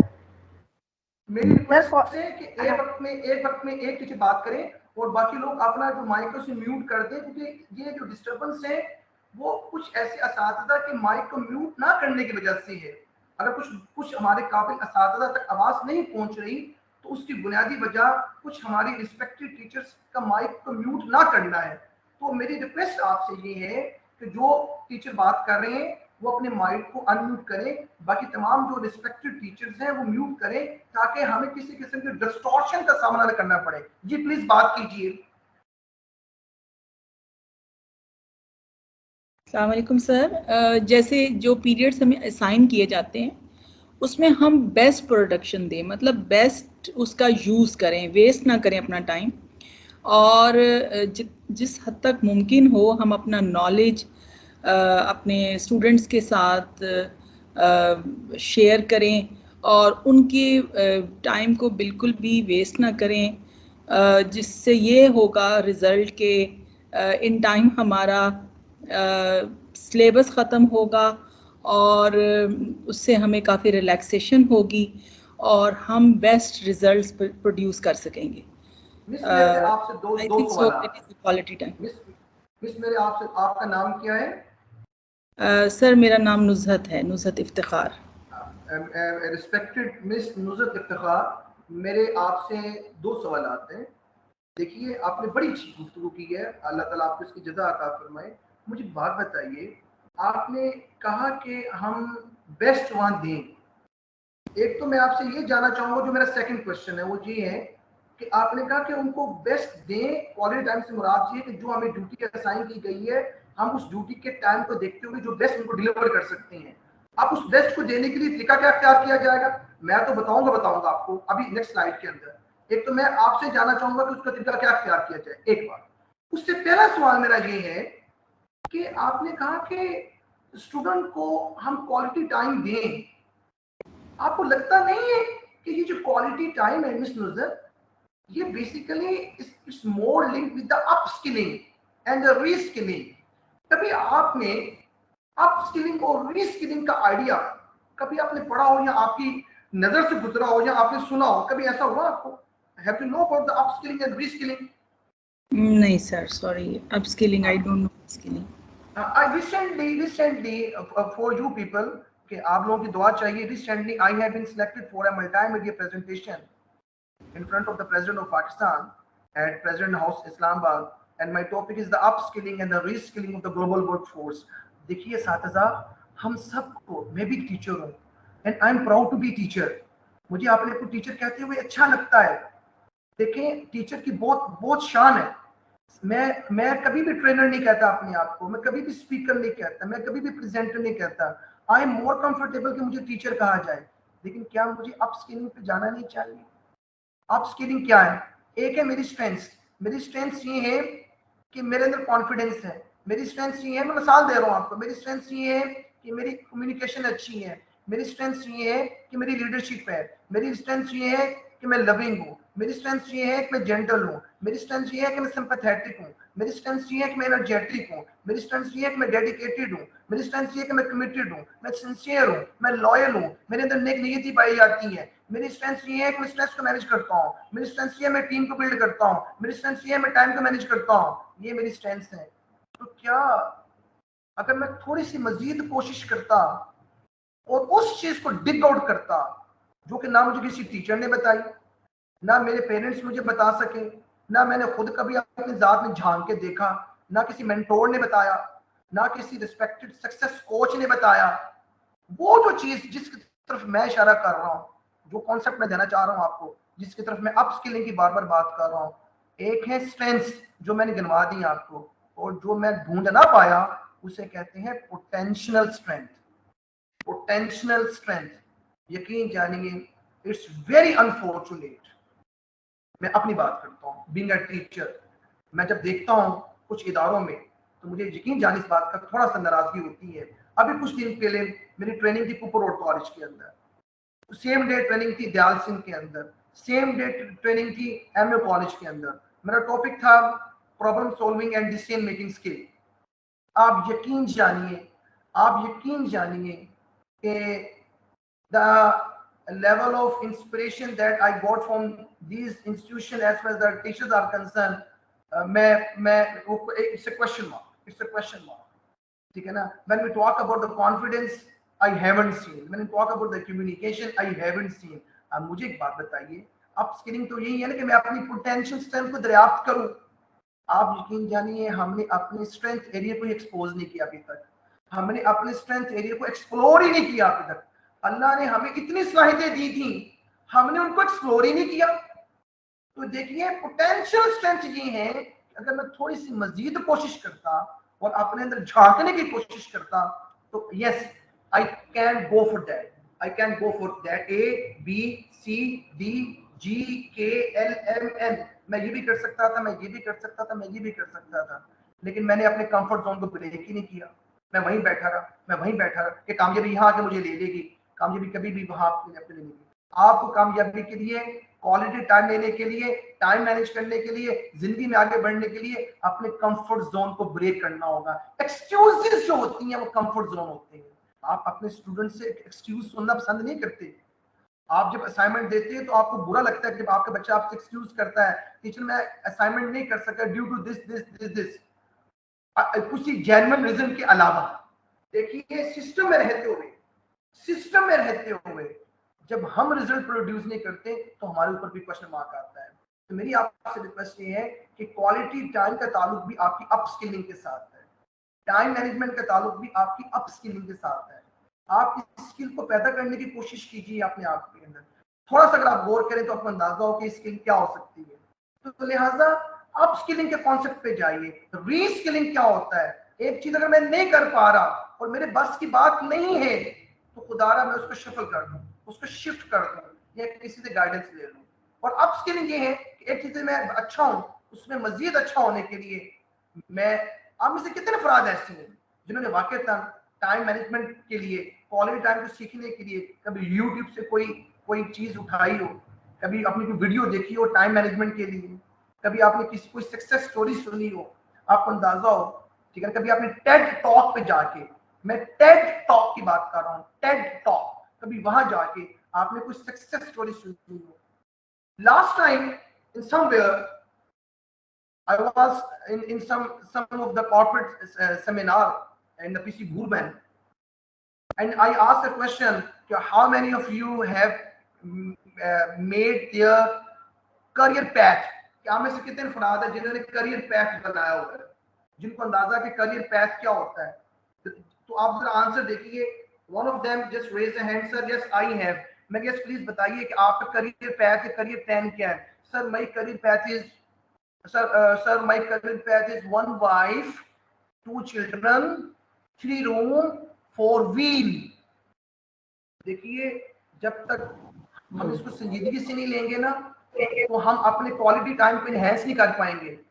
جب ہم سنجیدگی سے نہیں لیں گے, میری آپ لوگوں سے ریکویسٹ ہے, میری آپ لوگوں سے ریکویسٹ ہے کہ آپ ٹائم مینجمنٹ کا کانٹیکسٹ کو سمجھنے کے لیے جہاں آج اپنا قیمتی ٹائم لگا رہے ہیں, آپ باقاعدہ یوٹیوب پہ جائیے, گوگل کے آرٹیکلس کو سرچ کیجئے, آپ ان سکسیسفل لوگوں کی کہانیاں سنیے اور پڑھیے جنہوں نے ٹائم کو مینج کرتے ہوئے زندگی میں کامیابی حاصل. جب ہم کہتے ہیں نا کہ yes I want to become a successful person, the question is how a successful person becomes successful.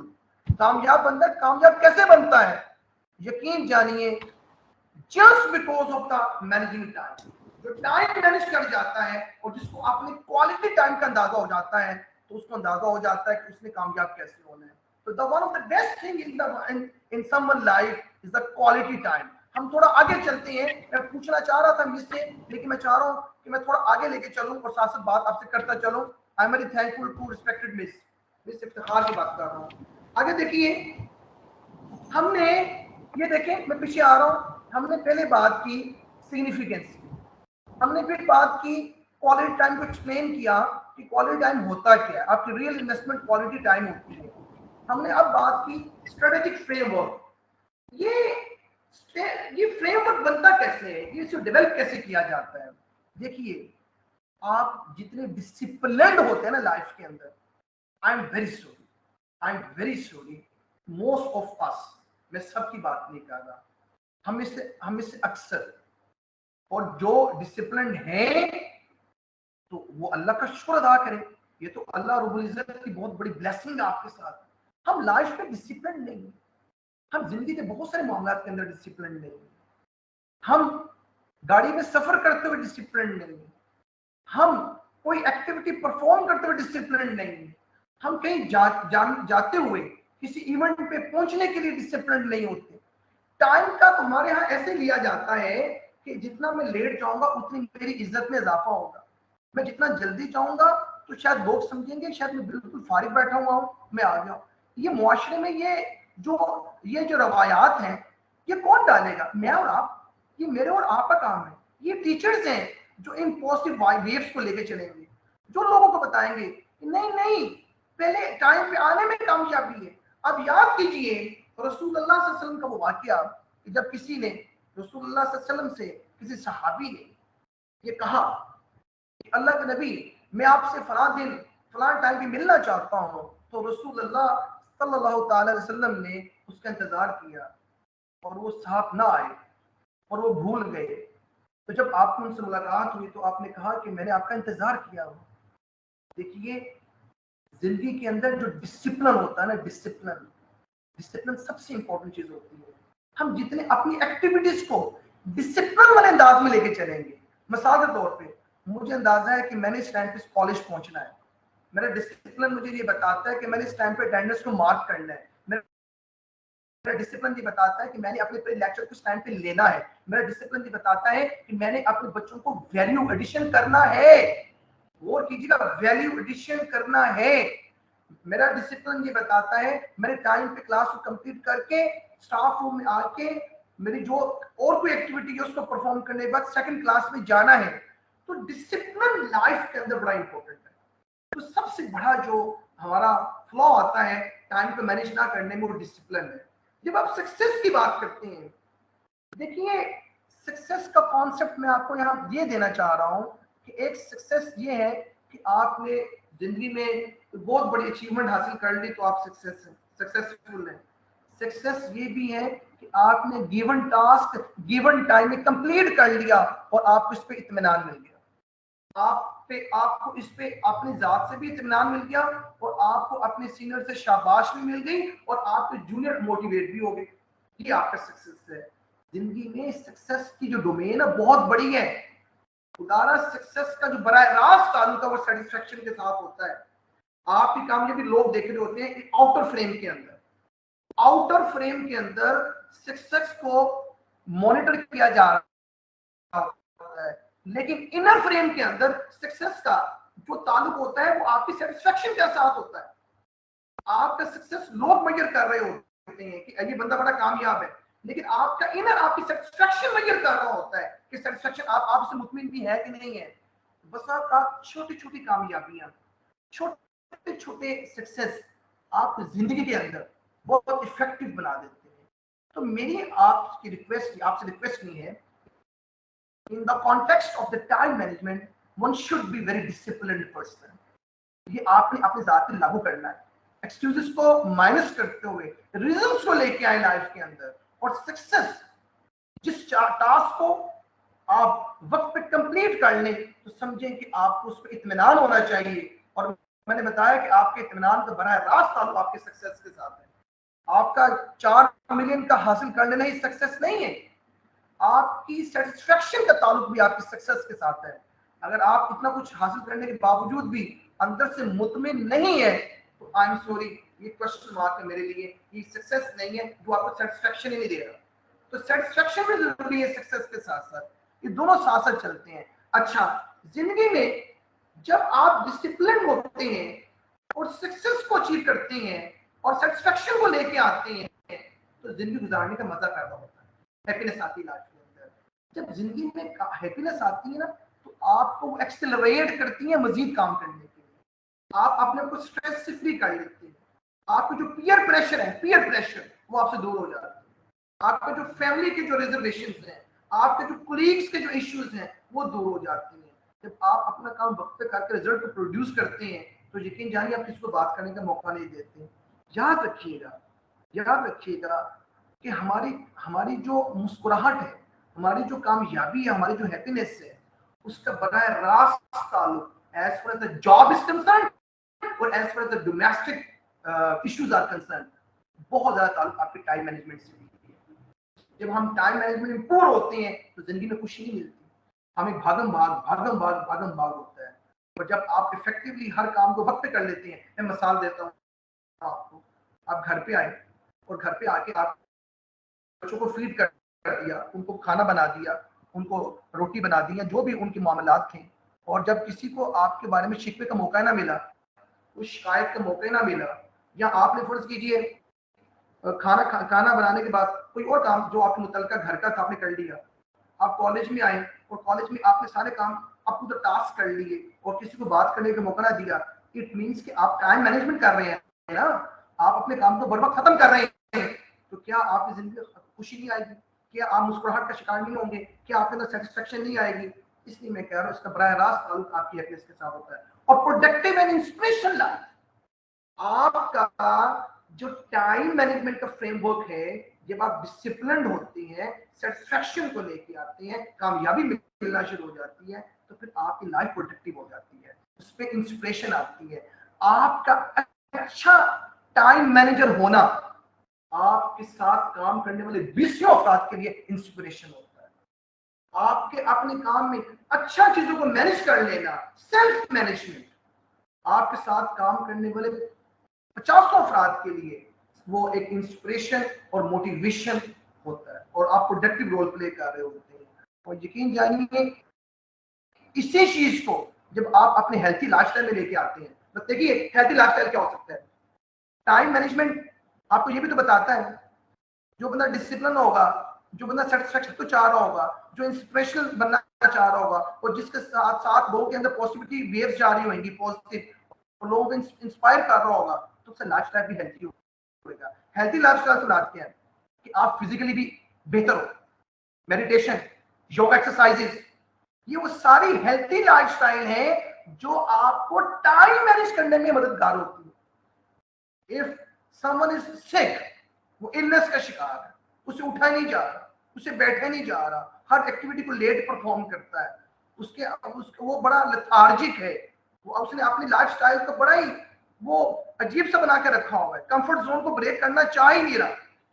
याद रखिए, एक होता है जंगल का शेर, एक होता है सर्कस का शेर। जो जंगल का शेर है उसको कभी खाना मिलता है और कभी नहीं मिलता, अलबत्ता सर्कस के शेर को रोजाना खाना मिलता है और 3 वक्त में मटन मिलता है। सर्कस का जो शेर होता है उसको ना धूप का मसला ना बारिश का मसला, अलबत्ता जो जंगल का शेर है उसको तूफान का मसला भी है, बारिश का भी है, धूप का भी है। फर्क दोनों में क्या है? फर्क ये है कि जो जंगल का शेर है वो अपनी जिंदगी अपनी मर्जी से गुजारता है, और जो सर्कस का शेर है वो अपनी जिंदगी मर्जी से नहीं गुजारता। लेकिन मुझे एक बात बताइए, यही ऑप्शन अगर मैं आपको देना चाहूँ तो आप क्या चाहेंगे बनना? ऑफ कोर्स आपकी ख्वाहिश होगी जंगल का शेर। तो याद रखिए, जंगल का शेर बनने के लिए कंफर्ट जोन को ब्रेक करना पड़ता है, और कंफर्ट जोन को ब्रेक करने के लिए सबसे जरूरी है कि आप टाइम को मैनेज करें। आप जब अपनी एक्टिविटीज को बर वक्त कंप्लीट करने की कोशिश करेंगे तो आप कंफर्ट जोन को ब्रेक करेंगे, और जैसे ही आप अपने हेल्थी लाइफस्टाइल को तैयार करेंगे तो क्या होगा? आपकी पर्सनैलिटी प्रोडक्टिव भी होगी, उसमें इंस्पिरेशन भी आएगी, और वो इंस्पिरेशन अभी मूव करेगी दूसरों बंदों की पर्सनैलिटीज के अंदर। अब मैं आपसे बात कर रहा हूँ, मैं मुसलसल एक फ्लो के साथ बात कर रहा हूँ, मैं एनर्जी के साथ बात कर रहा हूँ, मैं आपको एंगेज भी कर रहा हूँ, आपके क्वेश्चंस भी ले रहा हूँ, आपसे तारुफ भी करवा रहा हूँ, बात को आगे बढ़ा भी रहा हूँ। तो ये मैं क्या कर रहा हूँ? मैं बेसिकली विन विन खेल रहा हूँ। जब आप विन विन खेलते हैं ना, मैं भी जीत जाऊं और आप भी जीत जाए, तो जिंदगी आसान हो जाती है। लिहाजा ये कुछ फ्रेमवर्क है जिन पे काम करने की जरूरत है, और ये जब आप अपनी लाइफ पे अप्लाई करेंगे तो आपको अंदाजा होगा कि इसकी अहमियत क्या है।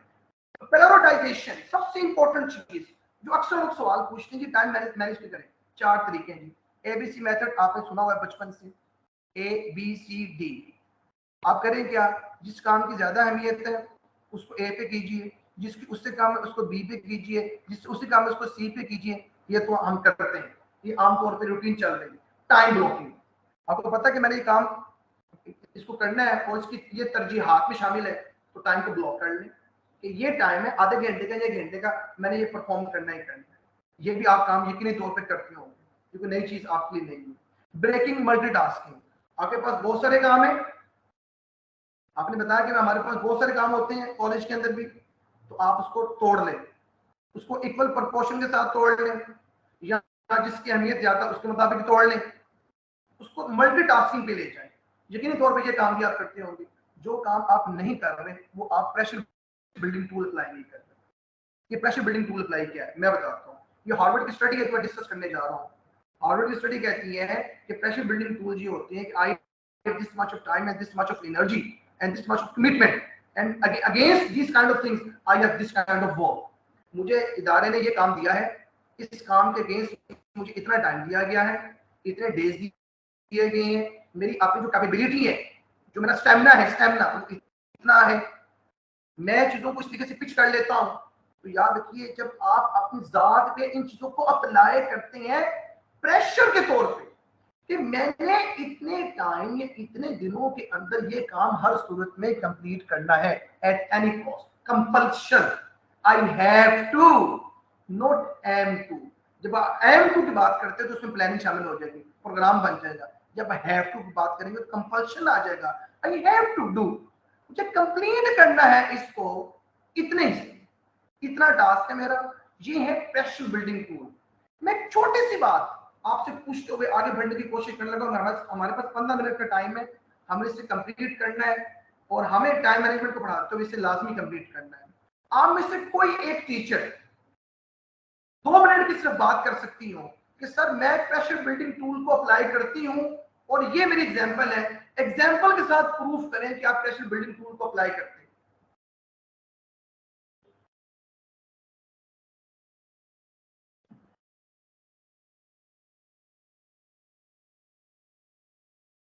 जी एनीबॉडी ऑफ यू, आपको मेरी आवाज आ रही है? अस्सलाम वालेकुम सर।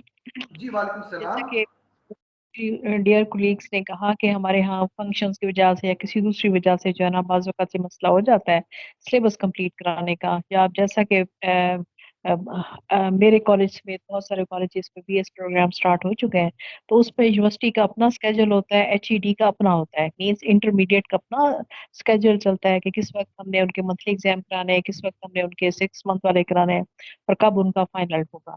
इसी तरह से प्रैक्टिकल का स्केड्यूल होता है, बोर्ड का अलहदा आता है, यूनिवर्सिटी का अलहदा आता है। इसी तरह से बीएस का आ गया, सेमेस्टर चलते हैं जो मेरी डियरेस्ट कोलीग पढ़ा रही हैं।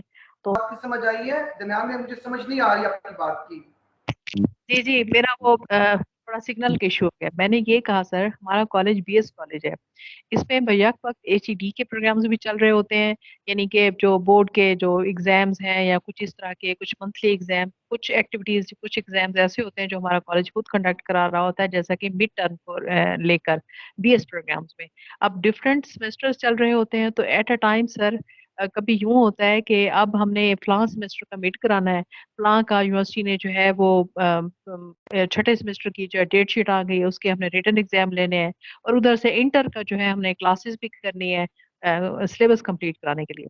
तो उसका मैनेजमेंट सर हम इस तरह से कर लेते हैं कि 9 से इतने बजे तक जो है वो हमारी मिड टर्म के एग्जाम होंगे, इतने बजे तक जो है हमारा फलां सेमेस्टर की जो है वो उसके थ्योरी के पेपर्स होंगे। इस तरह से यानी हम एक दिन में 3-4 ऑब्जेक्ट से असाइनमेंट्स जो है वो लेकर चलते हैं। तो इस तरह कम वक्त में हम अपना बहुत सारा काम जो है वो कंप्लीट कर लेते हैं। बहुत थैंक यू, बच्चे बड़े खुश हुए। बहुत शुक्रिया जी। आप माइक प्लीज बंद कीजिए, कुछ माइक ओपन होने से डिस्टरबेंस पैदा हो रही है। Thank you very much miss, मैंने आपकी बात पढ़ी तो मुझे सुनी है। बस मकसद कहने का ये था कि एक नई टेक्निक है प्रेशर बिल्डिंग टूल जो हमें अप्लाई करनी है, हम थोड़ा आगे बढ़ते हैं तक इसको कंप्लीट करें और जो क्वेश्चंस उनको लेने की कोशिश करें। देखिए 4 डीज क्या होते हैं? Do, delay, delegate and drop. अच्छा, डू है कि आपके सामने टास्क आया जो आपने अभी करना है। डिले है कि इसकी सिग्निफिकेंस कुछ इस तरह की है कि आप इसको अगर कल भी कर लें या परसों भी कर लें तो आप कर सकते हैं। डिले से मुराद ये नहीं कि करना नहीं है, नहीं करना है, लेकिन आप उसको थोड़ा डिले कर सकते हैं। ये बेसिकली मैं आपको टेक्निक्स बता रहा हूँ जो लोग कहते हैं कि टाइम मैनेज करने में मुश्किल। डू अभी ना है, जरूरी है, तरजीहात में शामिल है। डिले वो टास्क है जो अभी तरजीहात में नहीं है, जिसको 2-4 दिन के लिए हम पोस्टपोन कर सकते हैं। और तीसरा डेलीगेट, कुछ टास्क ऐसे होते हैं जो हम बस औकात आगे फॉरवर्ड कर देती हैं और हमें पता होता है कि ये हम कुछ लोगों को आगे देंगे तो मिलकर भी किया जा सकता है। डेलीगेशन से मुराद यहाँ ये है कि टास्क की नोयत को देखते हुए आप विद इन द कुलीग आप कंसेंसस को डेवलप करते हुए कुछ टास्क आगे फॉरवर्ड कर देते हैं, जिसे कहते हैं डेलीगेट कर दिया आपने। इससे मुराद उसकी अहमियत को कम करना नहीं होता, बल्कि आप उसको डेलीगेट कर दिया, थोड़ा आगे फॉरवर्ड कर दिया ताकि वो काम हो जाए।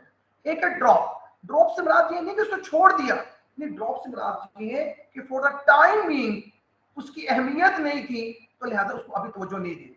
मकसद ये है जब इसका टाइम आएगा, वो हफ्ते बाद है, 2 हफ्ते बाद है, आपकी कुछ स्केड्यूल बन रही है, आपके असेसमेंट प्लान बन रहे हैं, आपने कुछ क्वार्टर को मखसूस किया है, क्वार्टरली आपकी कुछ प्लानिंग हो रही है, तो ड्रॉप से मराद ये है कि जिस क्वार्टर में या जिस मंथ में इसकी बात होगी तो हम उसको वहां लेके आएंगे। आमतौर पे टाइम मैनेज करते हुए ये 4 तरह की चीजें हैं जो हमारे ज़हन में चलनी चाहिए कि या तो उसको डू कर लें, या डिले कर लें, या उसको डेलीगेट कर लें। काम अर्जेंट भी है, करना भी जरूरी है, लेकिन काम इस तरह का है कि इसको डेलीगेट करके मदद के साथ, हेल्प के साथ, किसी कलीग के हम इसको परफॉर्म कर सकते हैं, तो डेलीगेट है। और ड्रॉप ये है इस काम की अभी फौरी तौर पे जरूरत नहीं है, हम बाद में इसको कर सकते हैं। तो ये टेक्निक्स हम अप्लाई कर सकते हैं 4 डीज के अंदर। वर्क लाइफ बैलेंस थ्योरी, याद रखिए कामयाब अफराद वो होते हैं जो काम को और जिंदगी को साथ लेके चलते हैं। हमें पता होना चाहिए कि हमारी लाइफ हमसे डिमांड क्या करती है, हमारे घर वालों के भी कुछ हमसे मुतालबात होते हैं, हमारे काम की भी कुछ रिस्पॉन्सिबिलिटीज हमें फुलफिल करनी होती है। ये work life balance theory basically ऐसा कॉन्सेप्ट है जो हमें टाइम बैलेंस करने में मदद देता है। हम जब इन्वॉल्व होते हैं इसके अंदर और अपनी रिस्पॉन्सिबिलिटीज को हम ऑन करने की कोशिश करते हैं, ऑन करते हैं, कबूल करते हैं, इस सेंस ऑफ ऑनरशिप की बात कर रहा हूँ। हमें जब अंदाजा हो जाता है मेरे घर की जिम्मेदारियां ये हैं, मेरी प्रोफेशनल जिम्मेदारियां ये हैं, एडिशनल मुझे काम ये करना है, तो पता फिर क्या होता है, जब आप बैलेंस थ्योरी पे चलने की कोशिश करते हैं तो क्वालिटी आर बनते हैं। क्वालिटी आर, मैंने कहा था आपका क्वालिटी टाइम आपकी रियल इन्वेस्टमेंट है। अपने आप को क्वालिटी आर में लेके आए, आप प्रोडक्टिव बने اور گیون ٹائم کے اندر جو آپ سے ریکوائرمنٹ ہے چیزوں کی اس کو فلفل کریں تو اٹ مین کہ آپ کوالٹی آپ پہ جا رہے ہیں بائی کیپنگ ان ویو کہ work life balance theory. Good balance lower stress. جتنا بیلنس آپ اچھا کریں گے آپ کے اسٹریس میں کمی ہونا شروع ہو جائے گی. اور اس کا سب سے بڑا فائدہ کیا ہوئے گا؟ Mental and physical rest. آپ ذہنی طور پہ اور جسمانی طور پہ کمفرٹ زون میں آ جائیں گے. دیکھیے بس اوقات بہت سارے مسائل ہمارے اس لیے بھی پیدا ہوتے ہیں ہم اپنے کام میں اور اپنے گھر کے معاملات میں توازن نہیں پیدا کر رہے ہوتے, ہم بیلنس نہیں کر رہے ہوتے. یقین جانیے میں ایسے بہت سارے افراد کو جانتا ہوں اگر جاب پہ ہیں, میں ایک جگہ ٹریننگ پہ تھا اور ٹریننگ ہو رہی تھی سیلنگ سکلز کے اوپر, تو مجھے یقین جانیے ان کے جو سینئر مینیجر تھے مجھے وہ اسٹیج پہ آ کے بڑا پراؤڈلی یہ کہنے لگے سر میں تو صبح 9 بجے آتا ہوں, میں مارکیٹنگ میں ہوں, سیل دیکھنی ہوتی ہے, میں یہاں کا بھی کام کرتا ہوں, لڑکوں سے کام بھی کرواتا ہوں, ان کی رپورٹس بھی لینی ہوتی ہے, بسوں کا مسجد بھی جانا پڑتا ہے. سر ایسے کرتے کرتے کرتے مسجد کا رات 11 بنا, مسجد کا 1-2 بھی بج جاتے ہیں. میں نے ان سے سوال کیا تو کیا آپ گھر نہیں جاتے ہیں؟ سر جاتا ہوں, بچے سوئے ہوتے ہیں چاہیے. آپ تصور کیجیے ہمارے سوچنے کا انداز یہ بن چکا ہے, ہمارے سوچنے کا انداز یہ بن چکا ہے.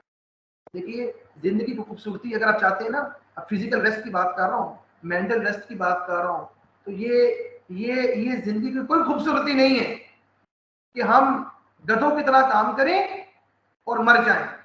زندگی کوالٹی پہ چلتی ہے. اللہ کے ہاں بھی پیمانہ نیکی کا کوانٹٹی پہ نہیں ہے. اللہ کے ہاں کامیابی کا پیمانہ کوانٹٹی پہ نہیں ہے, کوالٹی پہ ہے, خلوص نیت پہ ہے. اللہ کے ہاں بھی اللہ تعالیٰ دیکھتے ہیں کہ اس کی نیت, اس کا خلوص کیسے ہے, کوالٹی پہ ہے. اگر کوانٹٹی پہ ہوتا تو جنگ بدر کا واقعہ نہ ہوتا, اگر کوانٹٹی پہ ہوتا تو کربلا کا واقعہ نہ ہوتا. اللہ تو نیتوں کو دیکھتا ہے. تو آپ دیکھیں جب آپ اپنی کوالٹی ٹائم کو لے کے آتے ہیں, کوالٹی آپ کم ہوں یا زیادہ ہوں, جب آپ چیزوں کو اچھے طریقے سے مینیپولیٹ کرتے ہیں اور چیزوں کو بیلنس اپروچ کے ساتھ چلتے ہیں, یقین جانیے نہ فرسٹریشن ہوتی ہے, نہ ایجیٹیشن ہوتی ہے, نہ اریٹیشن ہوتی ہے. ہم کر کیا رہے ہوتے ہیں, ہم ایک وقت کے اندر, میں نے دیکھا ہے 90% افراد کو جن لوگوں سے میرا تعلق رہا ٹریننگ ڈومین کے حوالے سے, زندگی گزر گئی, تو ان کی شکایات یہ ہوتی ہیں سر جاب میں ہم اپنے باس کو خوش کرنے کی کوشش کرتے ہیں تو گھر والے ناراض ہو جاتے ہیں, گھر میں خوش کرنے کی کوشش کرتے ہیں سر ان میں کمپیٹیبلٹی پیدا نہیں ہو رہی. تو یہ کمپیٹیبلٹی ہم نے لے کے آنی ہے, اور کیسے لے کے آنی ہے, جب ہم دونوں کی ڈیمانڈس کو نوٹ کریں گے, ہم اپنے ٹائم کو بیلنس کریں گے, ہم اپنی انوالومنٹ کو دونوں میں بیلنس کریں گے. تو جب بیلنس کریں گے تو سٹریس کم ہونا شروع ہو جائے گا. آگے چلیے, سٹریس اور ٹائم ہوتا کیا ہے, ٹاسک اورینٹڈ پہ آئیے. کام دیا گیا, ٹائم پتہ ہے, کام کرنا ہے, یہ ہے ٹاسک اورینٹڈ. ہم ایموشن اورینٹڈ ہوتے ہیں اور فرسٹریشن کا شکار ہوتے ہیں. ایموشن کیا ہے, دل میں آیا تو لگے رہے ایک وقت میں 7-8 گھنٹے کام, اور دل نہ چاہا تو 4 دن کام ہی نہیں کیا, دل نہ چاہا تو 2 گھنٹے ضائع کر دیے باتوں کے اندر. خرگوش اور کچھوے کی مثال ذہن میں لے آئیے. دیکھیے جب گریجول آپ کام کرتے ہیں تو کامیابی ملتی ہے. نارملی بینگ اے نیشن ہمارے اندر پرابلم یہ ہے کہ ہم ایموشنلی چارج لوگ, دل دینے پہ آئیں گے کسی پہ تو سب کچھ نکال کے دے دیں گے, جان نکالنے پہ آئیں گے تو ایک لمحے کے اندر نکال کے فارغ کر دیں گے. دیکھیے ٹاسک اورینٹڈ ہوئی ہے, ایموشنل اورینٹڈ نہ ہوئی ہے. اور اوائڈنس اورینٹڈ, سارے کام آپ نے نہیں کرنے, کچھ چیزوں کو آپ چھوڑ بھی دیں, کچھ چیزیں جو غیر ضروری ہیں, غیر منطقی ہیں, جن کو اوائڈ کر کے سچویشن کو مینیج کیا جا سکتا ہے, یہ آپ نے دیکھنا ہے, یہ آپ نے فیصلہ کرنا ہے کس چیز کو مینیج کیا جا سکتا ہے, کس چیز کو میں اوائڈ کر کے ٹاسک پہ آ سکتا ہوں, کس چیز کو مینیپولیٹ کر کے. اسمارٹ ورکنگ یہیں سے تو اسٹارٹ ہوتی ہے. ہماری پرابلم ہی یہ ہے کہ ہمیں اسمارٹ ورکنگ کا اندازہ ہو ہی نہیں رہا کہ اسمارٹ ورکنگ ہوتی کیا ہے. اسمارٹ ورکنگ ہی آپ کو موٹیویشن دے رہی ہوتی ہے, اسمارٹ ورکنگ آپ کو انسپریشن دے رہی ہوتی ہے. تو اسمارٹ ورکنگ یہ کہتی ہے کہ ٹاسک اورینٹڈ ہوئی ہے تاکہ آپ اسٹریس میں کم آئیں. آپ ٹائم کے ساتھ انصاف کریں گے, جب آپ ٹائم کے ساتھ انصاف کریں گے تو رزلٹ آپ کے حق میں آئے گا. تو آج کی اس سلائڈ سے ہم نے سیکھا کہ ہم ایموشنلی چارج نہیں ہونا, ہم نے ٹاسک اورینٹڈ ہونا ہے تاکہ ہم کامیابی کے ساتھ چل سکیں. پروڈکٹیوٹی بوسٹرز کیا ہوتے ہیں, اپنا پروڈکٹیوٹی ٹول خود تیار کیجیے. ہمیں سے ہر ایک کو اندازہ ہے وہ کس طریقے سے کامیابی حاصل کر سکتا ہے. Let's use of visual clutter. بہت سارے چٹ پیڈ لگا کے بیٹھ جاتے ہیں, اس کا میس کر دیتے ہیں. जंक हो जाता है, जब जंक हो जाता है तो किसी एक को भी परफॉर्म नहीं कर पाते। विजुअल क्लटर लगाइए, ये बेतरतीबी करेंगे तो निजाम में चलेगा। इट शुड बी थीमेटिकल, ये सीक्वेंस में होगा तो कामयाब होगा। डेडलाइन को सेट कीजिए बट वो तरतीब में होंगी। सिक्वेंशियल डिसऑर्डर अगर करेंगे तो काम नहीं होगा, सिक्वेंशियल ऑर्डर होना चाहिए। ओवरलैपिंग करेंगे तो काम नहीं होगा। अगर आप तरतीब के साथ चलेंगे, थीमेटिकल चलेंगे तो काम होगा। सिक्वेंशियल करें कि आपका पीक प्रोडक्टिव टाइम क्या है, हर एक का डिफरेंट होता है। कुछ लोग का first half of the day बड़ा पीक होता है, कुछ का सेकंड होता है, कुछ का फजर की नमाज के बाद होता है, कुछ लेट नाइट काम करने में बड़ा कंफर्टेबल फील करते हैं। विजुअल क्यों बनाइए, क्यों विजुअल क्यों बनाइए, ठीक है ना, आपको अंदाजा हो, ठीक है ना, आपने किसको किस तरह परफॉर्म करना है। आपने रिमाइंडर लगा लीजिए अपने मोबाइल के ऊपर, ठीक है ना, आप कहीं चिट पैड लगा लें, ठीक है ना, कोई क्यों बना ले जो आपको इंडिकेट कर सके कि यस ये काम आपने करना है। कोई हार्ड, कोई बेल, कोई टाइमर लगा लीजिए और डिफिकल्ट टास्क को ब्रेक कीजिए और तोड़ के कीजिए। देखिए प्रोडक्टिविटी कैसे इनहैंस होती है। और जो स्ट्रेस वेरिएंट्स होते हैं उनको डील करना सीखिए। स्ट्रेस जिंदगी का हिस्सा है, मुझे भी है, आपको भी है। इन स्ट्रेस और देखिए ये कभी बहुत बढ़ जाते हैं, कभी कम हो जाते हैं। अगर ये कहा जाए कि हमें स्ट्रेस है ही नहीं है तो ये बिल्कुल गलत है। हम बहुत सारी चीजों को एक वक्त में करने की कोशिश कर रहे होते हैं और मल्टीटास्किंग पे जा रहे होते हैं और हम मुसीबत में आ जाते हैं और वही टाइम मैनेज नहीं होता। तो प्रोडक्टिविटी बूस्टर के लिए जल्दी उठना, अपने को कूल रखना, काम रखना, ये चीजें भी लाइफ का हिस्सा है जो हमने इख्तियार करनी है। पावर रूल क्या है, ये काम होगा कैसे, तीनों आपस में इंटरलिंक है। अगर आप प्रोडक्टिविटी चाहते हैं, फोकस कीजिए प्लीज अपने आप पे। जितना फोकस आपका अच्छा होगा उतनी मोटिवेशन बढ़ना शुरू हो जाएगी। जब आप डायरेक्शनलेस होते हैं ना, कामयाबी नहीं मिलती। टाइम मैनेज वो करेगा जिसको अंदाजा होगा कि मेरा एंड टारगेट क्या है, मैंने कैसे प्रोडक्टिविटी को एनहेंस करना है, मेरी फोकस क्या है, मेरे पैरामीटर्स क्या है, मैं इन पैरामीटर्स को अप्लाई कैसे करना है। और वो खुद ब खुद मोटिवेशन आपको एनर्जी देगी, वो एनर्जी आपको आगे लेके जाएगी। उस फोकस और मोटिवेशन के साथ आप प्रोडक्टिविटी को पालेंगे। तो the best way to productivity, the more the focus you have, the more the motivation you can gain. The more the motivation you gain, it eventually gives you the more productivity. ये power है। और mastering art क्या है, meeting को मुख्तसर कीजिए, लंबी लंबी मीटिंग्स करना, कभी नो कहना भी सीखिए। टाइम मैनेज करने की बहुत बड़ी वजह है कि मैं ये भी कर लूंगा, मैं ये भी कर लूंगा, मैं ये भी कर लूंगा। चीजों को प्रायोरिटाइज कीजिए, हम्बल अप्रोच के साथ चलिए और मॉडरेटर एतदाल पसंदी इख्तियार कीजिए, ठीक है ना। लोगों को फैसिलिटेट करने के लिए उदारा लोगों को फैसिलिटेट करें। खैरुन नास मन यनफउन नास, कि तुम में से बेहतरीन इंसान हुए जो दूसरों के लिए मुफीद है। वो तावनु अलल बिर्रि व तक़वा, अच्छे और नेक कामों में एक दूसरे का तावन किया करो। तो थोड़ा सा मॉडरेट, थोड़ा सा लोगों को साथ लेके चलना सीखें। टाइम मैनेजमेंट में लोगों की हेल्प कीजिए, लोगों को गाइड कीजिए हम्बलनेस के साथ, चीजों को प्रायोरिटाइज करके और मीटिंग को मुख्तसर करने तक। ये होगा आज की जो चीजें सीखी हमने, वो क्या सीखी। जब टाइम को मैनेज करेंगे तो वेलनेस आएगी लाइफ के अंदर, खुशहाली आएगी, आपका स्ट्रेस दूर हो जाएगा, लाइफस्टाइल बेहतर हो जाएगा, आप रोड मैप आपका कामयाबी पे चलना शुरू हो जाएगा, लाइफ स्ट्रेस फ्री हो जाएगी, टास्क क्वालिटी पे जल्दी कंप्लीट करेंगे, सेटिस्फेक्शन बढ़ जाएगी और चीजों को ऑर्गेनाइज कर लेंगे। ये आज की जो चीजें हमने सीखी हैं, अच्छी इफेक्टिव टाइम मैनेजमेंट पे आप ऑर्गेनाइज होंगे, वेलनेस लाइफ के अंदर आएगी और जिंदगी में स्ट्रेस कम हो जाएगा। वेलनेस ना आने की बुनियादी वजह ये है हमारी पुअर टाइम मैनेजमेंट, जिसका हम सवाल कर ही नहीं रहे होते अपने आप से। याद रखिएगा, लास्ट स्लाइड है मेरी, इधर रन द डे और द डे रन थ्रू। ये अब आपकी मर्जी है कि आप भागे पीछे पीछे पीछे पीछे या दिन आपको भगाए उसके पीछे पीछे पीछे, ठीक है ना। आप कामयाबी से पॉजिटिव डायरेक्शन के साथ दिन को चलाएं या दिन आपको चेंज करना शुरू कर दे नेगेटिविटी। अब आपने फैसला करना है कि आपने कौन सी पॉलिसी को इख्तियार करना है। अगर आपका कोई सवाल है, हमारे पास 2 मिनट है, आप जल्दी से कोई सवाल कर सकते हैं। This is the end of my presentation. If you have any comment and any explanation, yes, I'm quite ready for that. If you have any query and query, you do ask, please. जी वालेकुम अस्सलाम sir. Actually आपका लिए एक comment है, आज की presentation बहुत ज़बरदस्त थी, वाकई में हमें इसकी ज़रूरत है। और ये जो ट्रेनिंग है इस तरह की, जो एक तरह से रिफ्रेशर कोर्स के नाम से कह लें या कुछ भी, ये होनी चाहिए। और ख़ास तौर से जो हमारा ये जो टीचिंग प्रोफेशन है, इसके अंदर तो ज़रूर होनी चाहिए। اور اس کا جو ایک مجھے کنکلوڈ کروں گی اگر میں آپ کے لیکچر کو، تو اس میں یہی ہے جو آپ نے ہمیں بتایا کہ سب سے پہلی چیز ہے ایکسیپٹنس. جو بھی آپ کی لائف ہے، جو بھی آپ کی لائف کا پارٹ ہے، اس کو پہلی چیز ہے آپ کی ایکسیپٹنس. کیونکہ جب آپ ایکسیپٹ کر لیتے ہیں چیزوں کو، میں یہاں کھڑا ہوں، میں نے یہ میرے کام ہے، یہ میری زندگی کے اور حالات ہیں، اور مجھے اس کے ساتھ کوپ کر کے اپنی یہ ڈیوٹیز اپنے کام سے انجام دینی. تو میرا خیال ہے ہم سیٹسفائڈ بھی ہوتے ہیں، اور وہ ہیپینس، اندر کی سیٹسفیکشن آپ کو پھر ہیپی اور ہیلدی بھی رکھتے ہیں. جی السلام علیکم. ایڈ کرنا چاہتی ہوں، ایکسکیوز می سر، میں بھی یہی ایڈ کرنا چاہتی ہوں. ٹائم مینجمنٹ کے حوالے سے جتنی آج ہمیں نئی نئی باتیں ماشاء اللہ آپ کے لیکچر سے پتہ چلی ہیں، اچھی بات پہلے کس طرح اگر خدا نہ خاصہ ویسٹ تھوڑا بہت کر دیتے ہیں، الحمدللہ جاب میں کرتے تو نہیں ہیں، لیکن جو تھوڑا بہت ہو جاتا ہے یا جس چیز پہ ہم توجہ نہیں دے سکتے، بہت سارے ویلڈ پوائنٹ ہے آپ کے، بڑا زبردست رہتا ہے. ٹائم میں نے اتنا نہیں سوچا تھا ٹائم مینجمنٹ کے حوالے سے، لیکن آج کی آپ کی معلومات بہت زبردست. You people may check me in the Google as well.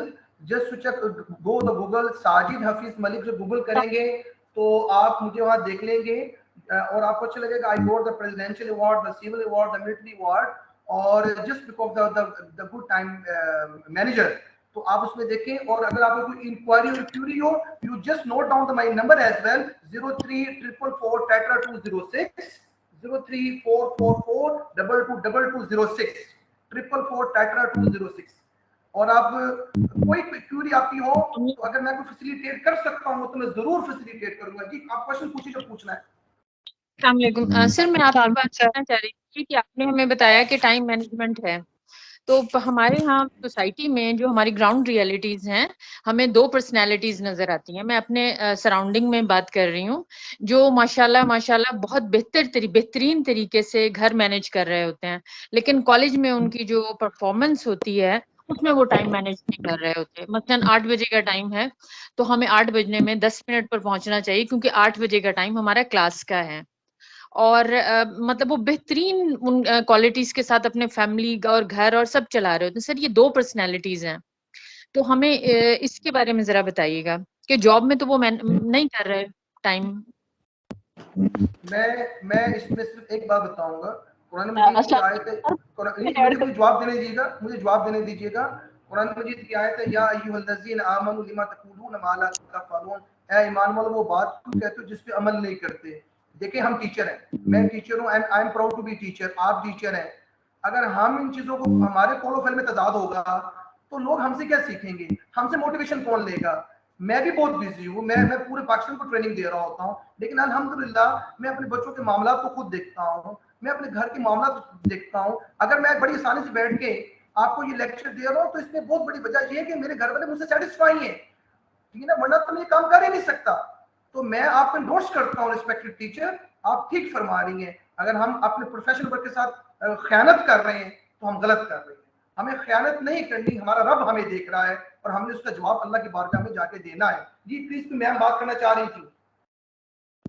جی السلام علیکم سر. ہلو. جی وعلیکم السلام.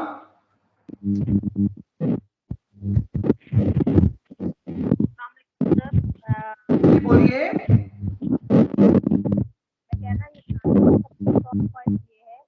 جو آپ نے بتایا نا، ہمیں اپنے کمفرٹ زون سے، جو ہمارے ایکسکیوزز ہیں ان سے نکلنا ہوگا. اگر ہم وہاں سے نکل آتے ہیں نا تو ہر چیز مینج ہو جاتی ہے.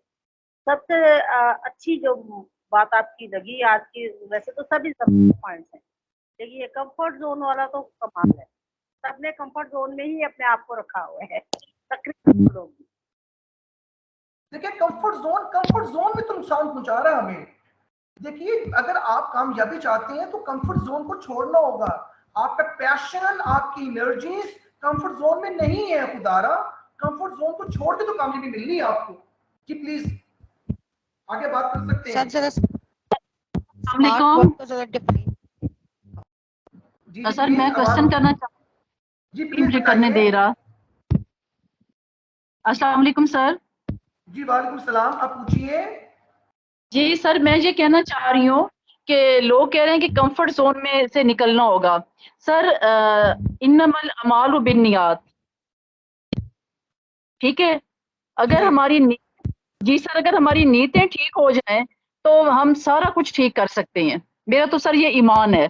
میں نے ٹیچرس کو جی سر میں نے ہیلو سر میرا جی سر میں یہ کہنا چاہ رہی ہوں کہ اگر ہم اپنی ڈیوٹی کو ڈیوٹی سمجھ لیں تو میرا خیال ہے کوئی کام بھی مشکل نہیں ہے. Time management is the best way. نہیں تو اگر ہم ٹائم کی قدر نہیں کریں گے تو ٹائم ہماری قدر نہیں کرے گا, ہمیں ویسٹ کر دے گا. تو سر وہ قومیں جو ٹائم کی قدر کرتی ہیں آج دیکھیں وہ کہاں پہ ہیں, اور دیکھیں ہم کہاں پہ کھڑے ہیں کہ ہم ٹائم کو بالکل بھی امپورٹنس نہیں دیتے اور ہم بیٹھے رہتے ہیں. 15 منٹ ہمارے پیریڈ سے پہلے گزرتے ہیں, 15 منٹ ہم بعد میں پہلے چھوڑ دیتے ہیں. تو سر ہم نے کیا کرنا ہے؟ ایشو از دیٹ کہ اللہ ہمیں توفیق دے کہ ہم پراپر اپنی ڈیوٹیز پرفارم کریں, نہ کہ ہم اپنی اس ٹائم میں اپنے گھر کو ٹائم دیں, اپنے دوسرے جو ایشوز ہیں ان کو ایڈریس کریں. Thank you. میں آپ کو ایک ایمانداری سے ایک بات بتاؤں, بڑا پیارا کامنٹ ہے. جب اللہ آپ کے ساتھ ہوتا ہے نا, جب اللہ کی مدد آپ کو مل جاتی ہے, جب آپ کا تعلق آپ کے رب کے ساتھ اچھا ہو جاتا ہے نا, تو یقین جانیے معاملات میں آسانی ہو جاتی ہے. میں آج اس لیکچر سے پہلے ایک ٹرانزیکشن میں نے بینک کے تھرو کرنی تھی. وہ ٹرانزیکشن مجھے غلطی سے یعنی کہ وہ غلطی میری بھی نہیں تھی, وہ ایک ڈیجیٹل ایپ کی غلطی تھی. تو اس غلطی سے ایک بار نہیں, جن کو میں نے پیسے بھیجنے تھے غلطی سے میں نے 4 بار بھیج دیا ان کو. میں اتنا پریشان ہو گیا اس بات پہ کہ مجھ سے کیا ہو گیا, میں ان کو جانتا بھی نہیں تھا. تو میری والدہ نے مجھے کتنی اچھی بات کی. میری ماں نے کہا بیٹا آپ کی انٹینشن نہیں تھی, آپ نے رزق حلال کمایا ہوا تھا, آپ نے کوشش اور محنت سے پسینہ پایا ہوا تھا. آپ اللہ سے اچھی امید رکھیں, اچھا گمان رکھیں, اللہ آپ کو کبھی بھی نقصان میں نہیں ڈالے گا. تو اللہ سے اچھا گمان رکھیں, اپنی بیسٹ ایفرٹ دیں. اللہ بڑے غفور الرحیم ہے. میں یہاں آپ کو لیکچر جو دے رہا ہوں, آپ یقین جانیے جب مجھے موقع ملا لیکچر دینے کا تو میں نے پوری انرجیز کے ساتھ کوشش کی. آج سے 1.5 سال پرانی بات ہے. اور مجھے دیکھیے جب آپ ڈیلیور کرتے ہیں ایمانداری کے ساتھ تو اللہ آپ کی مدد کرتا ہے. اللہ لوگوں کو دلوں میں محبت ڈال دیتا ہے آپ کی. تو پھر آپ کو کام ملتا بھی ہے اور آپ کا پیشن لوگوں کو نظر آتا ہے. تو لہٰذا آپ بالکل بڑی نہ کریں.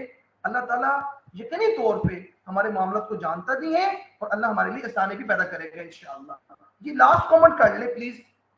انشاءاللہ. اسمارٹ ورک کو ڈیفائن کیجیے گا ایک دفعہ سر. اسمارٹ ورک یہ ہوتا ہے جب آپ بڑے ویژنری انداز میں, بڑے جینون انداز میں, بڑے ویژنری اور جینون انداز میں آپ چیزوں کو اسپیسیفک ہو کے, ٹھیک ہے نا, یہ بیسیکلی اسپیسیفک ہو کے ان چیزوں کو جو میجریبل ہیں, جو گول اورینٹڈ ہیں, جو ٹاسک اورینٹڈ ہیں, کم وقت کے اندر بہترین انداز میں اپنے آپ کو انگیج کرتے ہوئے کیلکولیٹڈ ہو کے, کہ آپ کو اندازہ ہو کہ یہ میری ول ہے, یہ میری سکل ہے. سکل یہ ہے کہ اس وقت میں نے یہ کرنا ہے, اور ول یہ ہے کہ میں نے اس کو اتنے گیون ٹائم کے اندر کمپلیٹ کرنا ہے. سمارٹ ورک ہوتا ہے جو آپ جنرلی اپنے برین کو یوز اس انداز میں کرتے ہیں کہ آپ کی محنت جو ہے وہ کم لگے, اور اس کے مقابلے میں آپ چیزوں کو سیکوینس کے اندر رکھ کے دیکھیں. جب آپ ہب ایزرٹی کام کرتے ہیں نا, یہ بھی کام کوئی بھی نہیں ہوتا. جب آپ ڈے کا پلان کر لیتے ہیں نا, آپ ایک چیزوں کو ترتیب میں لے آتے ہیں, تو یقین جانیے جیسے ہی آپ چیزوں کو سیکوینس میں لے کے آتے ہیں چیزیں ہونا شروع ہو جاتی ہیں. ہمارا بہت بڑا مسئلہ یہ ہے, میں جب گھر سے نکلتا ہوں اور اپنے آفس پہنچتا ہوں تو میرے ذہن میں چل کے رہا ہوتا ہے کہ میں نے وہ کام رہ گیا, وہ کام رہ گیا, وہ کام رہ گیا. ہونا یہ چاہیے جب میں گھر سے نکلوں تو میں گھر کے کام چھوڑ کے آؤں, میں اپنے آفس میں آؤں تو آفس سے کام جو میں اس میں خیانت نہ کروں. سمارٹ ورک یہ ہوتا ہے کہ جب میں اپنے آپ کو ڈائیورژن میں رکھوں گا نا, ادھر بھی اور ادھر بھی, جب میری سوچ کنفائنڈ نہیں ہوگی, جب میں فوکس اورینٹڈ نہیں ہوں گا, اور جب میں چیزوں کو پلان نہیں کروں گا, جب میں ایک ترتیب نہیں بناؤں گا چیزوں کو کرنے کی, میں کام کر نہیں سکتا. تھوڑی سی حکمت, مطلب کہتا ہے حکمت, ہم اپنی زبان میں کہتے ہیں چلاکی. حکمت, اللہ سے حکمت مانگنی چاہیے کہ اللہ مجھے وہ حکمت عطا فرما کہ میں کم وقت میں بہت مناسب انداز میں بڑا بہترین پرفارم کر سکوں. یقین جانیے تھوڑا سا اپنے آپ کو مینیپولیٹ کرنے کی ضرورت ہوتی ہے, تھوڑا سا چیزوں کو پرائورٹائز کرنے کی ضرورت ہوتی ہے. چیزیں ہمارے ہاتھ میں ہوتی ہیں. کون مجبور کرتا ہمیں کہ ہم شادی پہ لیٹ جائیں؟ کب تک تک ہم یہ بلیم کریں گے سوسائٹی، جب ہمارے بچوں کی شادی ہو تو ہم اس روایت کو ختم کرنے کی کوشش کریں. جب موت کا وقت مقرر ہے تو ہم کیسے ٹائم کو آگے لے کے جا سکتے ہیں؟ ہمارے سارے معاملات ہی تذبذب کا شکار ہیں، ہم ہر معاملے میں ہی خرابیاں کر رہے ہیں. یقین جانیے جب تک ہم چیزوں کو پلان نہیں کرنا سیکھیں گے، جب ہم چیزوں کو بے ترتیبی والے انداز میں لے کے چلیں گے تو یہی رزلٹ آئیں گے. جب آپ چیزوں کو پلان کریں گے، کانشیس ہوں گے کہ میں نے کرنا ہے، اور آپ کے اندر لیڈرشپ کوالٹی ہوئے گی. لیڈر کیا ہوتا ہے؟ جو افیکٹولی چیزوں کو مینج کرنے کا خواہش رکھتا ہے. پھر ہی کمٹمنٹ آتی ہے، پھر ہی ڈیڈیکیشن آتی ہے، پھر ہی موٹیویشن آتی ہے. تو تھوڑا سا آپ نے کو سمجھانے کی ضرورت ہے، انشاءاللہ تعالی چیزیں بہتر ہونا شروع ہو جاتی ہیں. Thank you so much, sir. Thank you. جی بہت شکریہ جی آپ کا. اللہ تعالیٰ آپ سے راضی ہو جائے اور اللہ تعالیٰ آپ کے معاملات میں آسانی فرمائے، اور اللہ کرے کہ جو بھی ادارہ اپنی کوشش کر رہا ہے ہمیں کچھ سکھانے کی، ہم اپنے بہترین انداز میں اس کو سیکھنے کی کوشش کریں. یقینی طور پہ بہت ساری باتیں ایسی ہوں گی جو آپ کے لیے نہیں ہوں گی، بہت ساری باتیں ایسی ہوں گی جو آپ کے لیے پرانی ہوں گی. میری گفتگو میں سے کوئی ایک ہی بات اگر آپ کو اچھی لگی ہو تو آپ اس کو زندگی میں لے آئیں. حکمت مومن کی گمشدہ میراث ہے، جہاں سے ملے لے لو. ہمارا مزاج تھوڑا تبدیل ہونے کی ضرورت ہے. جو چیز اچھی لگے اس کو قبول کر لیجئے، جو اچھی نہ لگے اس کو پٹک دیجئے. لیکن کوئی تو چیز اچھی لگی ہوگی، جو اچھی لگے اس کو لے لیجئے. کسی ایک چیز کو اپنی زندگی میں لے کے اس کو استعمال کرنا شروع کر دیں، انشاءاللہ راستے وہیں سے نکلنا شروع ہو جائیں گے. اپنے حصے کی شمع جلاتے جائیں، صرف اپنے حصے کا کام کرتے جائیں، رزلٹ انشاءاللہ تعالیٰ آپ کے حق میں آنا شروع ہو جائے. سر آپ کا بھی بہت شکریہ. اللہ تعالیٰ آپ کو اپنی امان میں رکھے، عافیت میں رکھے.